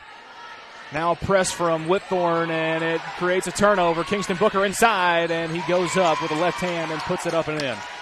8-0 Tigers over the Tigers. Got to stop using the word Tigers. Got a little Tiger on Tiger action. Yeah, we do. And here's a push. A foul is more than likely going to be called on Jamari Hall. We'll get official word here. And Lewis, I just got a message that ESPN is reporting that Alabama is expected to hire Kirby Smart as their next head coach. You're lying to me. I am lying. I just wanted to see his facial expression. He went to his phone immediately. That wasn't cool. That threw me for a slight loop. I was like, huh? He was sitting there thinking, another 20 years? No. That wouldn't have been the case, I don't think. In your dreams, buddy. Both free throws are missed by Amos. Now I'm sweating. Maybe we can get John Gruden. Yeah, that ain't happening either. It's a joke. 8-0 Tigers, 40 seconds left in the quarter. Dakari Parks puts one up from the right side on the baseline. Could get some brick-by-brick action. No, thank you. No, thank you. I think it fit in nicely. Of course you do. He's going to call it over the back there? Nobody had possession of the ball. That's the incorrect call right there. That's not the first one we've seen tonight. That is completely incorrect. It won't be the last one. 30 seconds to play in the first quarter. Whitthorne, still up 8-0 over Mount Pleasant.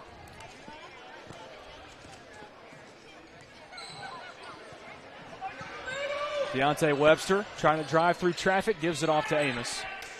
Amos goes cross court to Dewberry. Dewberry drives left side, pump fakes, air ball.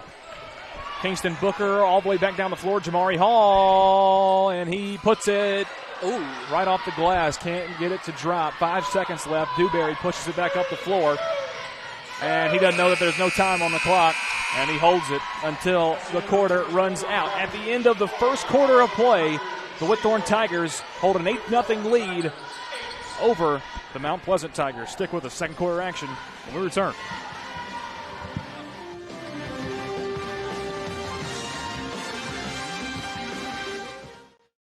Are you a homeowner looking to unlock the potential of your home equity? Explore a home equity loan with First Farmers. Hi, this is Felicia Brown with First Farmers, and we would like to invite you to access funds with a home equity loan. For home improvements, invest in education, or simplify your finances, you can make your dreams a reality with the power of your home equity. Get started today. Apply online at myfirstfarmers.com or call to speak with one of our team specialists at 1-800-882-8378, Equal Housing Lender. This is Clayton Harris, and you're listening to the home of the Columbia Central High Lions, 103.7 WKRM, Columbia, Tennessee. Welcome back in to Columbia Central High School. Whitthorne Tigers hold an 8-0 lead over the Mount Pleasant Tigers in the final matchup of our quadruple header here tonight from Hardy Lloyd Gymnasium. Tigers have possession of the ball. Jackson Taylor has entered the ball game for Whitthorne. Kicks it over Jamari Hall on the right side. Now Holloway in the right-hand corner, and this time this one is swatted out of bounds by number 23, Malachi Wilson for Mount Pleasant. Mount Pleasant in the 2-3 zone, packing it in.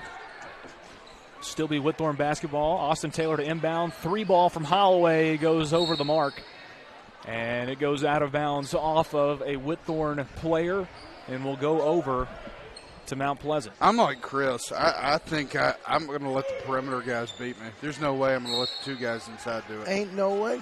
Not a chance. Not in middle school ball. You're going to have to shoot me out of the gym. And like I said, the Whitthorne's deep threat is Holloway. And, I'm going to make him beat me. Deontay Webster inside, and he goes to Wilson, and the foul. Gets it to go, and the foul. Opportunity for a three-point play here for Malachi Wilson, who just entered the ball game off the bench.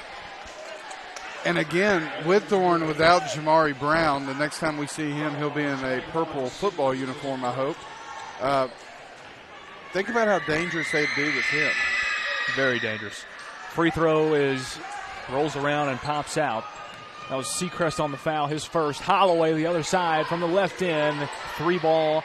Too short, rebounded by Deontay Webster of Mount Pleasant. He's trying to push it back down the floor. I think Jamari Brown played 5 games this year. That's a walk. I mean, in those 5 games he played, Whitthorne was scary. Yeah. Malachi Wilson travels. It's 8-2, Mount Pleasant. Losing. The 8th grader, Jamari Brown, with an unfortunate foot injury that required surgery. I think he's out for baseball. He's out there. I mean, he's done until fall. Yeah, so I don't think he'll be available until football season. Dakari Parks over to Austin Taylor. Now Holloway in the right corner. Austin Taylor fakes a 3, goes inside to Jamari Hall. He puts it up and no good. Rebounded by Booker, and he puts it back up and in. Gonna have to put a body on him or something. Yeah. That wingspan. He's a mismatch. It's just tough. And Seacrest is right there with him. Seacrest is probably 6'2", 6'3".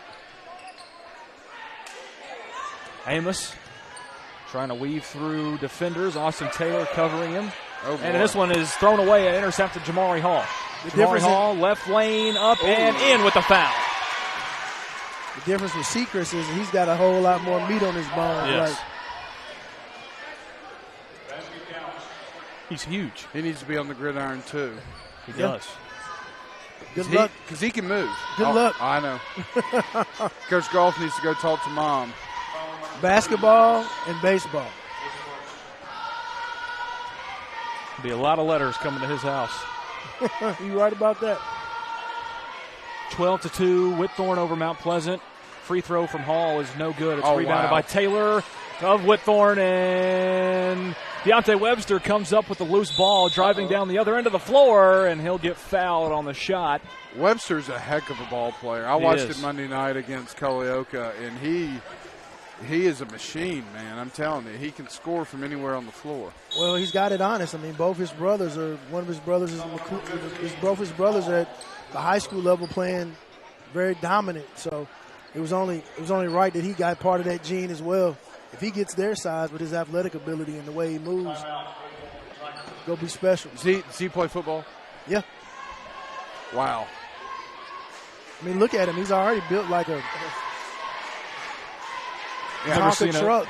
I mean, he's already filled out, shoulder strong already. Yeah, a lot of size for an 8th grade game on both sides. You know, my wife is from Camden County, Georgia, which is on the Florida-Georgia line.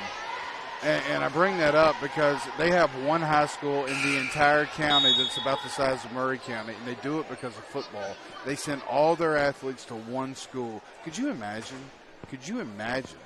what that would look like? Would have a pretty good ball team. That's a cheat code. It really is. They're a 6A program.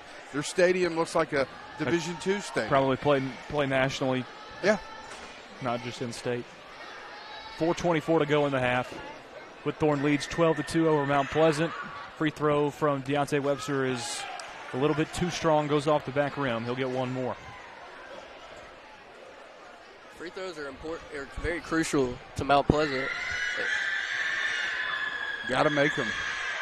Any chance to be in this game, you got to make them. Got to, and then they just blew it. Lane violation for Malachi Wilson.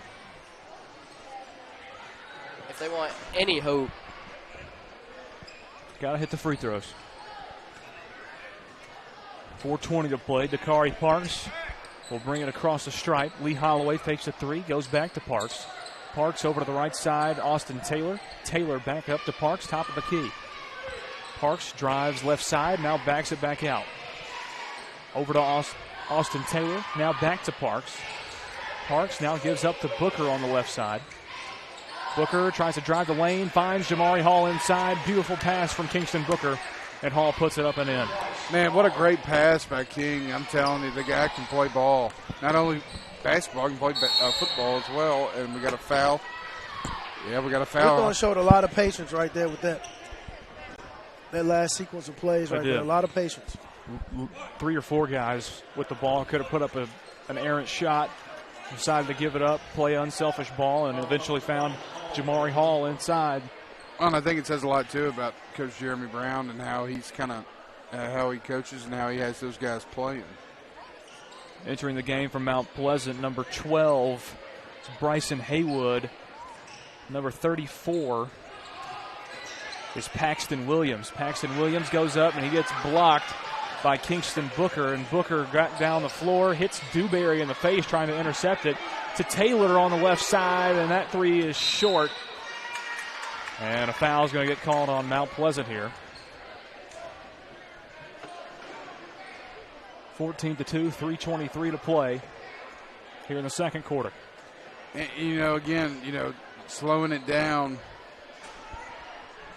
You're at the point now, you're down 12. It's kind of like running an old-timey offense in football. If you ever get behind, you're in trouble. Mount Pleasant's going to have to change it up a little bit. The shot's off the mark, still 14-2, rebounded by Haywood. He gives up to Webster. Now back down the floor to Dewberry. Dewberry back out to Webster. Webster driving through 2 defenders.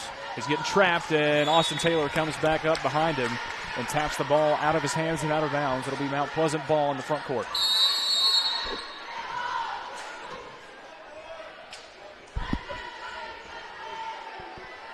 And Lee Williams, the head coach from Mount Pleasant, gets a warning. That's a ticky-tack warning. He was literally standing on the line. Come on. They made him go down to the bench and sit down. That was interesting. I didn't even notice him doing anything. I mean, come on. Good gracious. Not been a fan of the officials tonight. No. I mean, it's just common sense. He wasn't yelling at the officials or anything. No. Deontay Webster drives down the right side, finds Sept open on the left-hand block, and he puts it up and in over Booker. 14-4 with 2:40 to go. Dakari Parks back the other way. Kingston Booker inside, gives it back up, tries to. It's tipped away by Sept. Rebounded by Haywood, and Webster goes back the other direction and gets it to go, and the one. That's huge. That is big. 14-6 Tigers with an opportunity. Telling you, that kid's a ball player. To cut it down to 7. He can tell right now he's an athlete. He is, man. He's different. He is a ball player. He's aggressive. He's got confidence. And that's what it takes. That's what I see out of a lot of these young kids. They don't even have the confidence, a lot of them, to even take an open shot, much less attack the rim like that. Misses the free throw, and back into the ball game is Brendan Seacrest. He comes down with the board. Jamari Hall goes out for the Tigers. Kingston Booker drives middle of the lane, puts up a shot, and he got it to go. That was impressive. Had both of his arms held down by Mount Pleasant defenders, and he threw one up there, and without using the backboard, puts it up and in. 16-6, back up to a 10-point lead. Opportunity for a three-point play here for King Booker.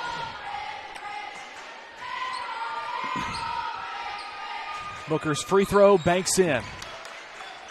17-6, 2:20 to play in the first half. This one is going to be almost intercepted by the Tigers. They deflect it. Austin Taylor tries to save it and ends up with a foot on the baseline, and it'll stay Mount Pleasant basketball for the full court press showing from the Whitthorne Tigers. Kind of like the game earlier between Cullioak and Spring Hill. If you're Mount Pleasant, you want this thing under 10 at the half. Haywood with an open look, goes inside to Sept, and he puts up a shot, a 10-footer, and it gets it to drop. 9-point game, 17-8 with 2 minutes to play. Dakari Parks brings it across the stripe, goes behind his back. 2-point shot, a long 2-point shot, air balls from the left side, right inside the perimeter, and it's rebounded by Sept and given off to Dewberry. Dewberry brings it up the floor, gives it back up to Webster. Webster. And this is another one of those situations where I'm telling you, I'm packing the paint. I'm making them shoot me out of the gym from the three-point line. You know, Coach Lee Williams has got some size in there. I mean, just put a body on somebody, tighten it up, make them hit mid-range of three-point shots, and let's see what happens. Malik Lane re-enters the ball game for Preston Haywood. And Lane inbounds it out to Paxton Williams, who gives up to Deontay Webster. Webster drives in the right side, pulls up from 10, and it's no good, but it's rebounded by Sept, who is packed by King Booker. It goes out of bounds. It'll still be Mount Pleasant It's ball. about like me out there playing in the driveway with my kids. Yeah, it's unbelievable. I thought you were going to make a U to the NBA joke. Oh, no. Comparison. No, not happening. Booker just looks like a grown man out there, honestly. Yeah, he does. Here's a shot from Dewberry from 12 feet out, and it's off the mark and rebounded by Malachi Bostic, who's entered the ball game for Whitthorne. Seacrest inside, tries to give it up to Booker, but he's fouled before he can get rid of the basketball. You know, and that's another strategy that really Mount Pleasant could try to implement is, you know, hack-a-shack. I mean, they could send Seacrest to the line. I don't know what kind of free throw shooter he is, but it's always a possibility. Mount Pleasant inbounds the basketball. They actually intercept that off the inbound from Whitthorne.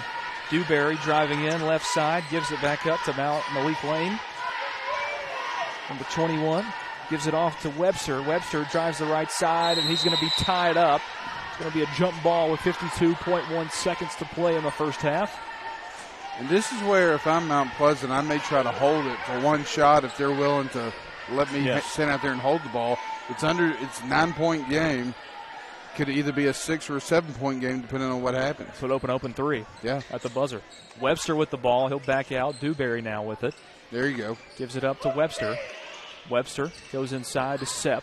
Sept. Don't do it. it. And he almost gets stripped by Taylor and then puts up a shot that misses the mark of everything. Then Seacrest gets the ball back, and Bostic goes up. Lays it up and in and gets fouled in the process. He'll go to the line for an opportunity for three. Again, it kind of goes back to that basketball IQ, right? Yep. You got two, 6'2", 6'3", 6'4" guys in the paint. You got to have to pump fake. You got to have to draw them, get them off balance, lean into them, draw the contact, get the foul. Let's see what happens. And you got to do that. Bostic tried to bank it in. It was too powerful. 19-8 your score, 30 seconds to play in the first half. And that's a big foul because that's going to send Webster to the line for 2. Yes. 4 fouls on both. That was the 5th for Whitthorne. And Deontay Webster will go to the stripe to shoot 2.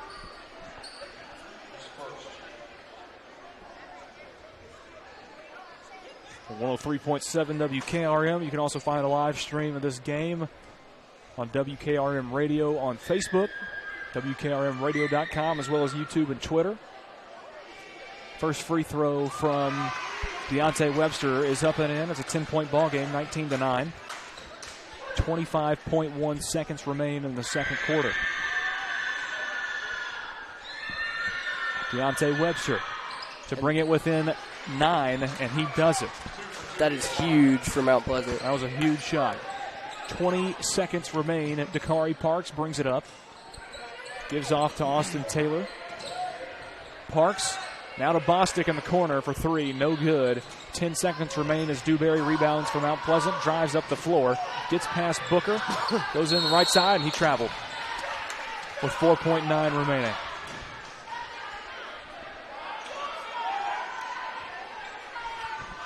(19-10) your score. Whitthorne on top of Mount Pleasant.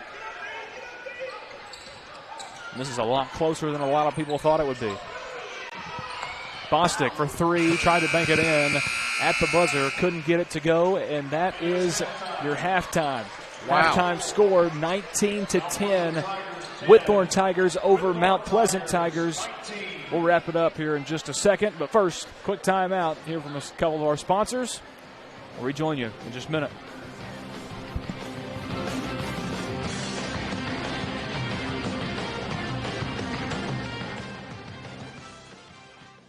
Don't let pain keep you out of the game. Maury Regional Physical Therapy's experienced team of therapists can help you recover from surgery, injury, or illness by designing a plan that meets your unique needs. We utilize state-of-the-art equipment and proven techniques to help you get back to doing the things you love. Schedule a consultation at any of our convenient Southern Middle Tennessee locations by calling 931-380-4014. Maury Regional Health, where clinical excellence meets compassionate care.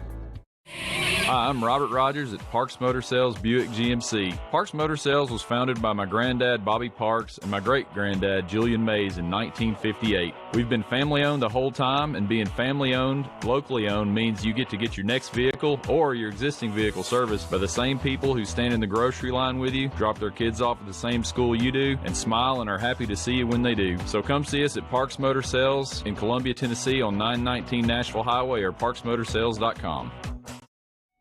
Hello, I'm Rick Whitley. And I'm Daniel Pollard from Jones & Lang Sporting Goods. We would like to take this opportunity to thank all of you for the many years of support. Since 1966, Jones & Lang has been locally owned and operated and supplying teams from T-ball to college. Stop by and see what we can do for you. We offer a wide variety of services from silk screening and embroidery to our custom trophy and awards department. We're open Monday through Friday, 8 to 5, and Saturday, 9 to noon. Remember, Jones & Lang Sporting Goods, the look of a winner.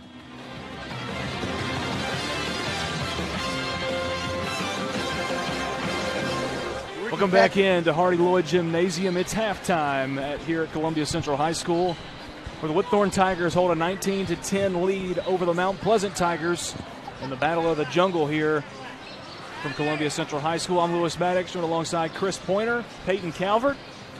And Mr. Pointer, we've got yet another guest. Final one of the night, I'd imagine, final one for this Final Four tournament. Yes, final one of the night, and truly a special guest. They call him Richard Patrick is his government name. Everyone around here knows him as Little Ricky. Standout athlete at Columbia Central High School. Has moved on, and he and his family live in the metro Nashville area. And he is now coaching Antioch basketball, which he has done for quite some time now. And just glad to have you on the show, man. Just tell the listening audience a little bit about yourself, your Columbia ties, and talk about a little bit about your playing experience. Well, I played here from 93 to 97. Started out pretty short. I was a guard when I first started my freshman year. But as I grew into my height that I have now, my sophomore year, I went into the post position and started playing there.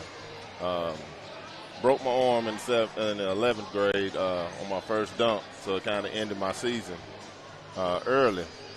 But I did have somewhat a growing season, then came back my senior year. We was able to bring back the championship for the district. We had kind of dropped the ball for like 2 or 3 years, but we brought it back. So we did accomplish one thing my senior year. So tell me, who did you play under while you were here at Central? Hugh Watson, my first 3 years, and David Colley, my last year. So, I mean, being a coach, having coached all the years in Antioch, did you pull anything from those two coaches that you apply today? I do a lot of running. Coach Colley did that. Absolutely. Coach Colley did that. They did do a lot of running. Oh, yeah. So how long have you been coaching? This is my 11th season. Coaching at Antioch Middle, yes. So 11 seasons at one school, Antioch Middle School. And tell me why you coach. Why do you do it? Actually, when I went in for my interview there, that's all they wanted to talk about was, have I ever coached basketball? And I had coached at the Y a couple of times, but that was the thing. It's like, do you want to coach basketball? I was like, well, I'm here for another position, but sure. And history is that. What have you learned the most, over your 11-year coaching career? It's a yearly challenge that changes every single year. You get new players in. I know at Antioch we get a lot of new players in that don't have a lot of experience playing. They count backyard playing as experience, but it's not. So teaching and getting to know these different characters that I've met over the years has been a great experience for me. A lot of them I do stay in contact with and continue to kind of hang around and talk to, try to be a mentor as best as I can.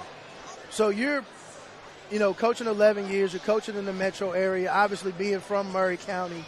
Talk to me, what are the differences that you see in the styles of play in that metro area versus what you kind of see here in Maury County? Having been that you've been here basically all 4 games today.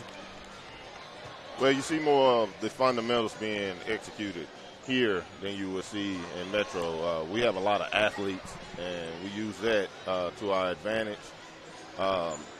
You have some schools that will have that fundamental background very heavily, but because we don't have a whole lot of time to just nurture that, and sometimes some just don't get it, you got to let them go. So being in Antioch 11 years, like what one player, 2 players, 3 players kind of sticks out in your mind as like, man, I'm always going to remember this player. Like this player right here is special to me. Oh man, it is a ton of them. Of course, one of my most successful players is Damian Ball. I was assistant coach when he was an 8th grader. Got to establish a relationship with him. Got to watch him play. He's playing in the G League, so South Bay Lakers. I've got 3 seniors playing for Cane Ridge right now. I'm extremely excited about that. I'll be at the game tomorrow. I have players that played but did not get the opportunity to play in college, but did go on to college, and some going into different professions. I had a really good group that's doing fantastic things now that fills that category, that graduated last year. Super proud of them. A lot of them left middle school and they played football. So a lot of them went to the school to play football, which I have a lot of them that I can name, but I'm super proud of them. So I get to, support and follow them, check in with them, see how they're doing mentally. Well, Coach Patrick, just from one Maury County into another, to somebody who grew up right across the street from me, man, we appreciate what you're doing. Oh, yeah. Appreciate you working with young people every day, changing lives. We appreciate you being here in Maury County. Tell the listening audience all the time we're trying to do what we can to recruit this man down here. 11 years coaching. We got to talk to his wife. She's not trying to move back, but we're going to do what we can to get you back in the county. And we got plenty of houses up for sale. So just let me know. I'll put you in talks with a good realtor, and we can get you back on this sideline. So keep doing what you're doing. Appreciate you coming back, supporting Maury County sports and athletics. And I know that we'll be hearing great things from your team the rest of the season. So good luck to you, man. Proud of you. And keep doing what you're doing. Same here, man. Super proud of you. All right, man. We'll talk to you. All right, thank you. And that takes us right up to second half tip-off, final half of the night. It's kind of hard to believe. It's kind of hard to believe that we are already to the end of the last, or we're at the last half of tonight's ball games. Seems like we've been here for a little while, right, Chris? Just a tad bit long day. 3 o'clock to 10 or whatever time it is. Or I don't even know. Almost 9. Yeah. We're actually ahead of schedule. I didn't know that. There's been some exciting games today, though. Yeah, there's been some good matchups. Here's a 3 from Lee Holloway, and he drains it. And I think there's been a lot of surprises. I think teams that we thought were going to come in here and just kind of run the table have not been able to do that. I think that's a testament to the coaching, the preparation of the players, kind of what they bring to the table. I think it's a testament to all of that. And you just gotta tip your hat to the level of preparation and the commitment to trying to put a competitive product on the floor. 100%. This pass is taken away by Mount Pleasant. as Whitthorne was trying to move it around the perimeter. Dewberry with the ball goes inside to Amos. He'll pull up from 15. That one is a little bit short, taken off by Kingston Booker. Booker now driving it back up the floor, and that's another thing that's impressive with Booker. He can handle the basketball well. Yes, yes. Gets inside to Seacrest. He puts up a 3-footer right in front of the basket, and it drops in. 24-10 is the score here. Whitthorne over Mount Pleasant as Dewberry brings it up back up into front court. Webster, pump fakes a 3, goes over to Amos. Amos inside to Lane. You know, and I'm curious with Booker if when he gets to whatever high school he's going to land, is he going to stay a two-sport athlete or is he going to commit to one? I would be curious as to see what would happen if he truly committed to basketball. Being as long as he is, I mean, if he grows any taller, you know, and could work on his outside game. A reverse layup right there from the man be himself, 26-10. Well, you said whatever high school he ends up at. Yeah, if he whatever ends up high school he winds up at. Anywhere than here, I'm going to have a talk with Antrez, his dad. Hey, listen, you never know. I'm never going to say a kid is going to go here except for my own kids because I know where my kids are going, and I can speak to that. So as it pertains to any other kid, you never know. Antrez may get a football coaching opportunity on the moon, and that's where his kids are going. So, but with Booker, if he lands up at Central or he lands up at any other school, I just want to see what would happen if he focused all of his attention and energy strictly to basketball, and what type of player would he turn out to be in 4 years. He could be a monster. It's going to be he scary. absolutely could. I mean, think about it. If he gets to 6, I mean, he's 6'4" right now. You know, he's probably going to grow several inches over the summer. Start out his freshman year maybe around 6'5", maybe 6'6". On the low end, 6'5" on the low end. Maybe Rick Barnes will start knocking on the door. I'm sure he A will. lot of people letters. would start knocking on the door. Oh, absolutely. People all over the country would start trying to find out more about him. Probably starting to find out more about him right now. They're probably looking at him. A 6'4", 8th grader. You don't see a lot of those. And could you imagine if Seacrest grew along with him? And he probably will. Lee Holloway inside off the interception from Mount Pleasant. He puts it up and in with the left hand, 28-10.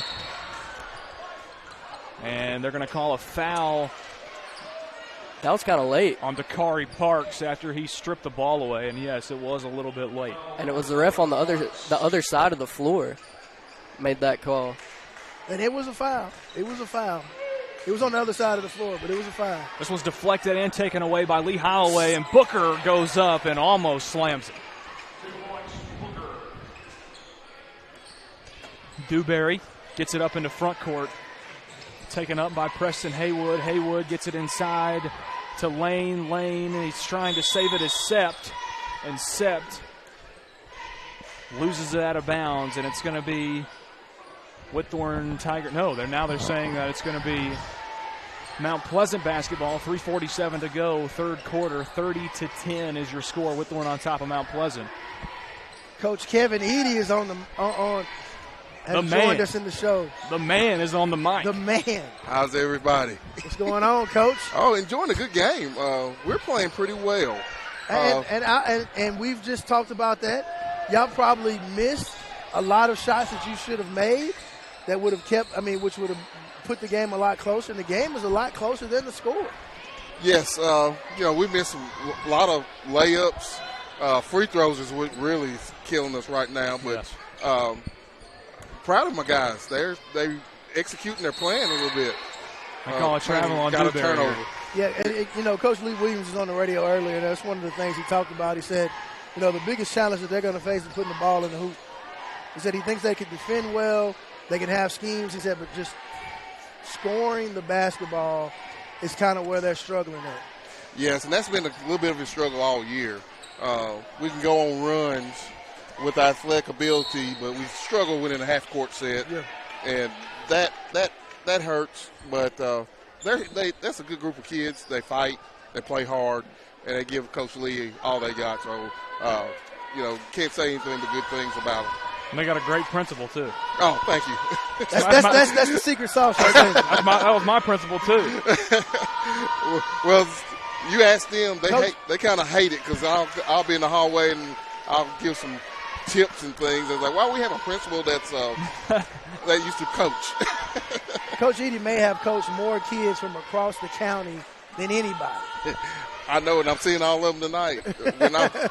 My former players have kids that are playing tonight. The little 22 from McClellan from Culleoka. I thought she played an excellent game tonight. Yes. And I went up to her and told her I was proud of her, but her mother played for me. Wow. So, and her mother played the same way she does. So I was that, and I just got through talking to another former player who has a kid that's playing. So, that's good. I feel very, very proud that even I have a little bit of a fingerprint on what's going on in basketball in Maury County today. Love it. Yeah. It's 33-10 at the moment. 2:30 to go, third quarter. Mount Pleasant getting ready to make wholesale substitutions. At the scores table, number 23, Malachi Wilson. Paxton Williams, number 34. Number 3, Ja'Kai Amos. Number 13. Who's number 13, Coach? I don't have him. Wyatt Williams. Wyatt Williams is at the scores table, as well Bobby as Williams' son. Yes. Number 5, Xavier Faison.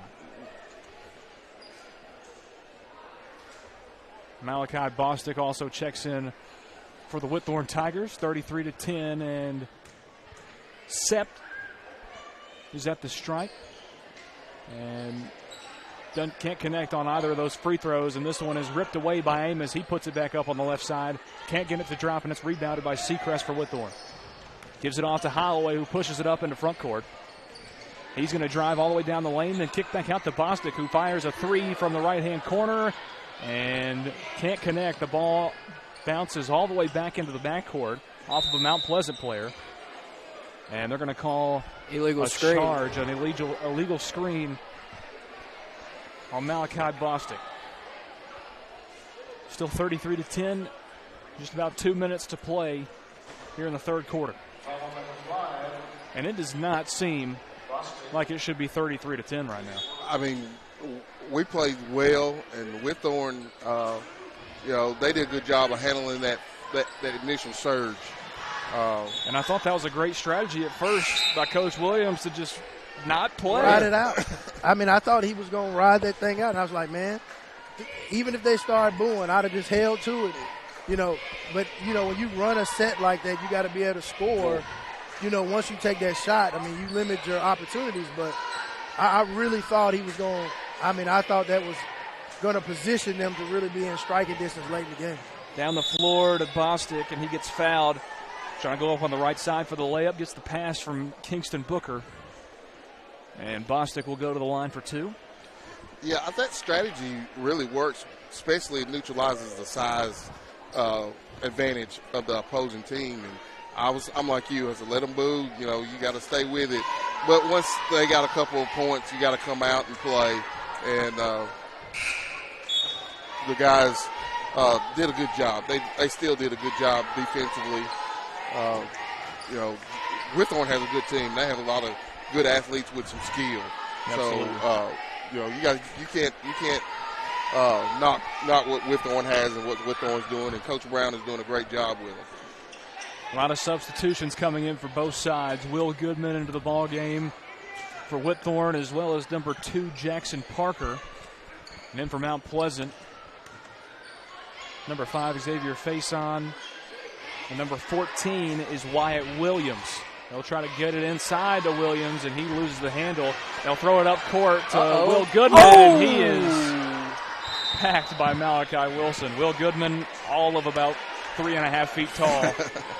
He showed no fear. No fear. You got to appreciate that. And Malachi Wilson showed no mercy on that. That was a good one, Lewis. That might be considered bullying. He did show no mercy. Goodman passes it across the court to Ron Crawford, who's also into the ball game. Shot can't make it in. And it's rebounded by Faison. Get it up the floor. And ball's thrown away by Mount Pleasant. And it'll be Tiger basketball. See, I keep saying Tiger, but they're both Tigers. You can't miss. That's not distinguishing any group from the other. 50 seconds to play in the third quarter. Austin Taylor brings it up, passes to Goodman. And Taylor's got it once again on the left side. Back up to the top to Crawford. Crawford to Goodman, and now inside to Parker. And he'll try and get it out to Bostic, and he's held on the play with 34.5 seconds to play. Foul's called on Wyatt Williams.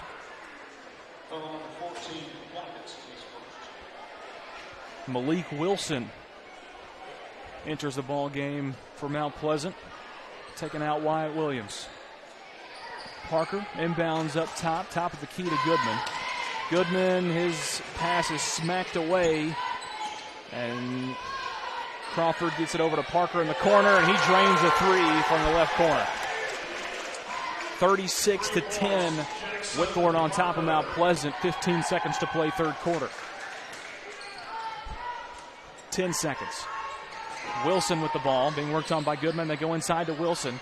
He loses the ball, and it's picked up by Paxton Williams. Williams getting guarded, face guarded by Bostic. They get it back outside, and no one was looking at the clock, and time expires in the third quarter of play. The score at the end of three, Whitthorne Tigers 36, the Mount Pleasant Tigers 10. We'll be right back for the fourth quarter.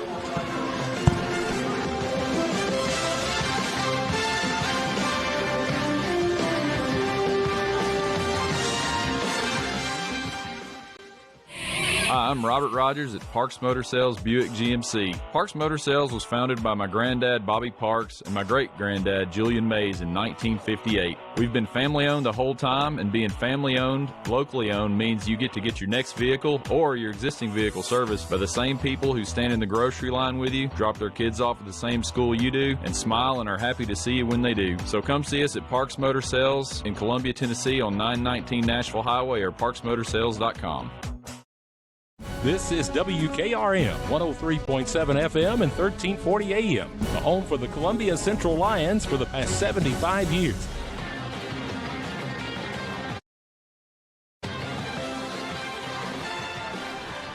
Come back in, Hardy Lloyd Gymnasium. Final quarter of this quadruple header from Columbia Central High School, and we are into the final corner. Jackson Taylor with the strip on that pass right there, and he brings it up the floor, and it's going to be a shot from Crawford. It's a little bit too strong, off the mark, and taken away by the Mount Pleasant Tigers. Faison comes up with it, and he'll bring it up the floor for Mount Pleasant. Gives it off to Malik Wilson on the left side. Now back over to the right side, back to Wilson. Wilson drives right side, gives it back up, and it goes off of the foot of a Mount Pleasant player and goes out of bounds. Turnover for Mount Pleasant, and it'll go back over to Whitthorne.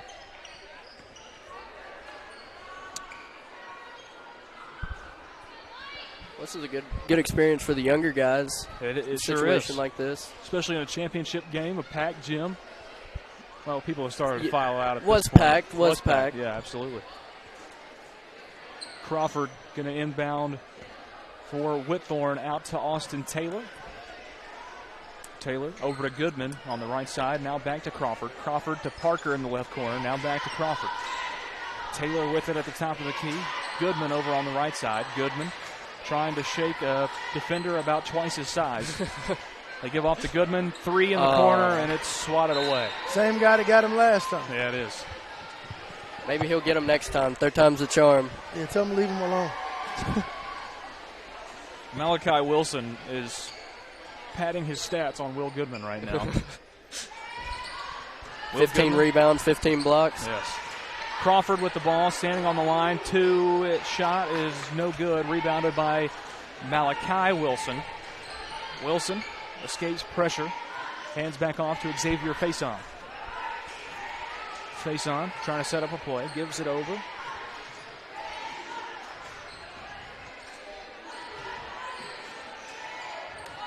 Now with the ball is number 20, Weston Sisk. He gives it inside to Paxton Williams, who puts up a shot. That one's up and in. 36-10. 12 now is the score. 36-12 with Whitthorne on top. This one is intercepted by Mount Pleasant, going back the other direction. Wyatt Williams loses the ball out of bounds. Good steal by Wyatt Williams, though. It sure was. It's like a cornerback right there. Yeah, I know it.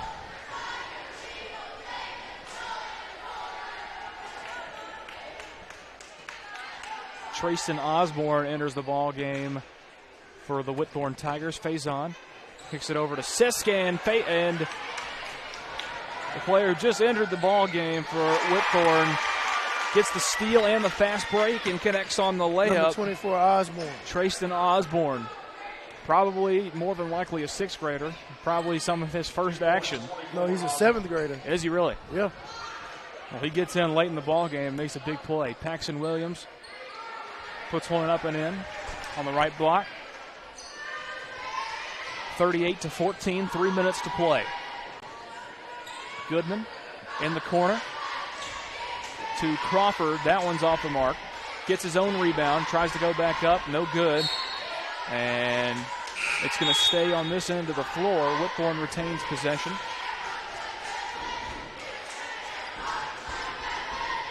Wyatt Williams enters the ball game for Mount Pleasant, as well as number 4, Eli Bostic, for the Whitthorne Tigers. Bostic to inbound. Gets it out to Crawford. Crawford back to Bostic and gives back up to Crawford. Crawford thinks about shooting. Doesn't. Here's Bostic on a shot, and it's short. It's an air ball.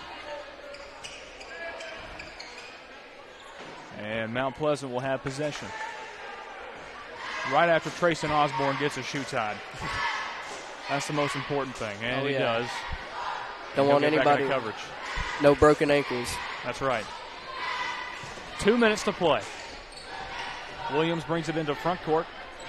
Easton Plunkett with the ball goes inside to Wyatt Williams. Williams puts it off the glass, no good. Back out to Malachi Wilson, who puts it up and in. 38-16 the score. Whitthorne over Mount Pleasant. Will Goodman runs the point, brings it up into the front court. Bostic with the ball, hands off Crawford. Crawford top of the key, over to the left side, Goodman. Goodman back up top to Crawford. Crawford loses the handle. It pops up in the air, and it's taken away by Malachi Wilson, who puts it up to Weston Sisk. He goes up with the right hand on the left side and puts it up and in. 20-point lead for the Whitthorne Tigers. Minute 15 to play, 38-18.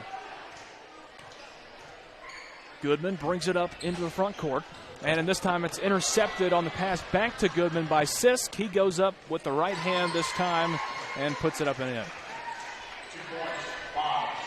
Under a minute to play, 38-20. Bostic brings it up, pitches it to Crawford on the left side. Bostic over to Goodman. Now to someone in the corner. He just entered as well. Jaden Hughes in the corner for Whitthorne. Can't connect on the three. And subs coming in for the Mount Pleasant Tigers. It's Faison and Malik Wilson. 39.1 to play. 38-20 is your score. Whitthorne over Mount Pleasant here at Hardy-Lloyd Gymnasium. Weston Sisk going to inbound to Xavier Faison. Goodman, first defender up for Whitthorne. He drives through, gets tangled up with Bostic, goes inside. Wyatt Williams cuts it back out. Here's a three ball from Mount Pleasant. That one's no good. Rebounded by Trayston Osborne. Easton Plunkett took that shot from Mount Pleasant. And the clock is continuing to run, 14, 13, 12. Probably the last possession for Whitthorne as Bostic drives it into the front court. He'll back out, give it off to Parker. 4 seconds to play, and they'll just dribble it out. And that is the ball game. Pretty lopsided victory for the Whitthorne Tigers, even though it really didn't feel that way, especially late in that ball game. They get it done. Final score, Whitthorne Tigers 38, Mount Pleasant Tigers 20. It was a great game that we had here tonight, great 4 games that we had here tonight. Some lopsided scoring differentials, but it ended up being a lot of great basketball here at Hardy-Lloyd Gymnasium. And the championship games are set for Saturday. Those times are slotted for 12 p.m. first game on Saturday. And then the second game will be slotted at 1:30. And we'll take a quick timeout right here, and we will allow Chris Pointer to let us know who's going to what time each of those championship games on Saturday will be. Once again, 38-20, Whitthorne Tigers defeat the Mount Pleasant Tigers here at Hardy Lloyd Gymnasium, 103.7 WKRM. We'll be right back.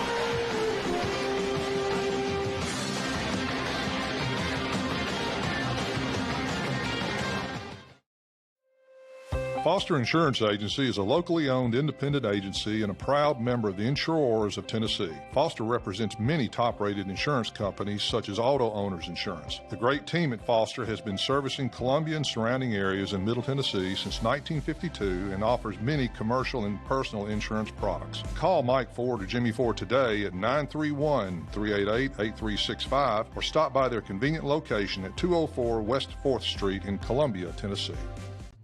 Hello, this is Rick Tillis from Tillis Jewelry. What is a full-service jeweler? Experienced staff, custom designers, in-house jewelry repairs, and beautiful jewelry. Yes, at Tillis Jewelry, we are passionate, knowledgeable, and committed to integrity. We strive to be the best in our community and in our profession. We build long-term relationships and become part of family traditions that will cross generations. We delight clients by providing an unparalleled selection, superior service, and exceptional value. Tillis Jewelry, we exceed your expectations.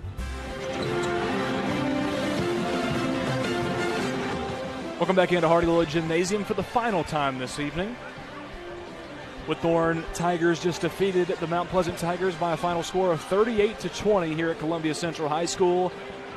We had a great 4 matchups today. A lot of good basketball here at Columbia Central High School. Chris Pointer, we've got 2 more games on Saturday to call right here in this gymnasium. Give the people a little preview of what those matchups entail. Well, I think everybody needs to come out and watch. You're going to have 2 quality games that are not going to be a cakewalk for either team. You got Whitthorne and Battle Creek will be competing and playing against each other again for the 4th time this season. And Spring Hill Middle School and Whitthorne will be matching up in the championship game. And That'll so it'll be a great game, 2 great games. They're going to be well coached. They're going to go back to the drawing boards and just kind of get prepared, and let's see what happens. But I fully expect 2 great games. And players playing at the highest level. I expect a great crowd and something to be excited about for our community, for our county, and these players are going to come out and put on the best performance they can. Absolutely. Yeah. It was a great night. Thank you all for having me on. Absolutely, man. It was a joy to have you on. It was a lot of fun. Yeah, That'll do it. I hope to do it again. Yeah, for sure. That'll do it from Hardy Lloyd Gymnasium here from Columbia Central High School. For Peyton Calvert and Mr. Chris Pointer, I'm Lewis Maddox saying good night from Columbia. All right, see y'all Saturday.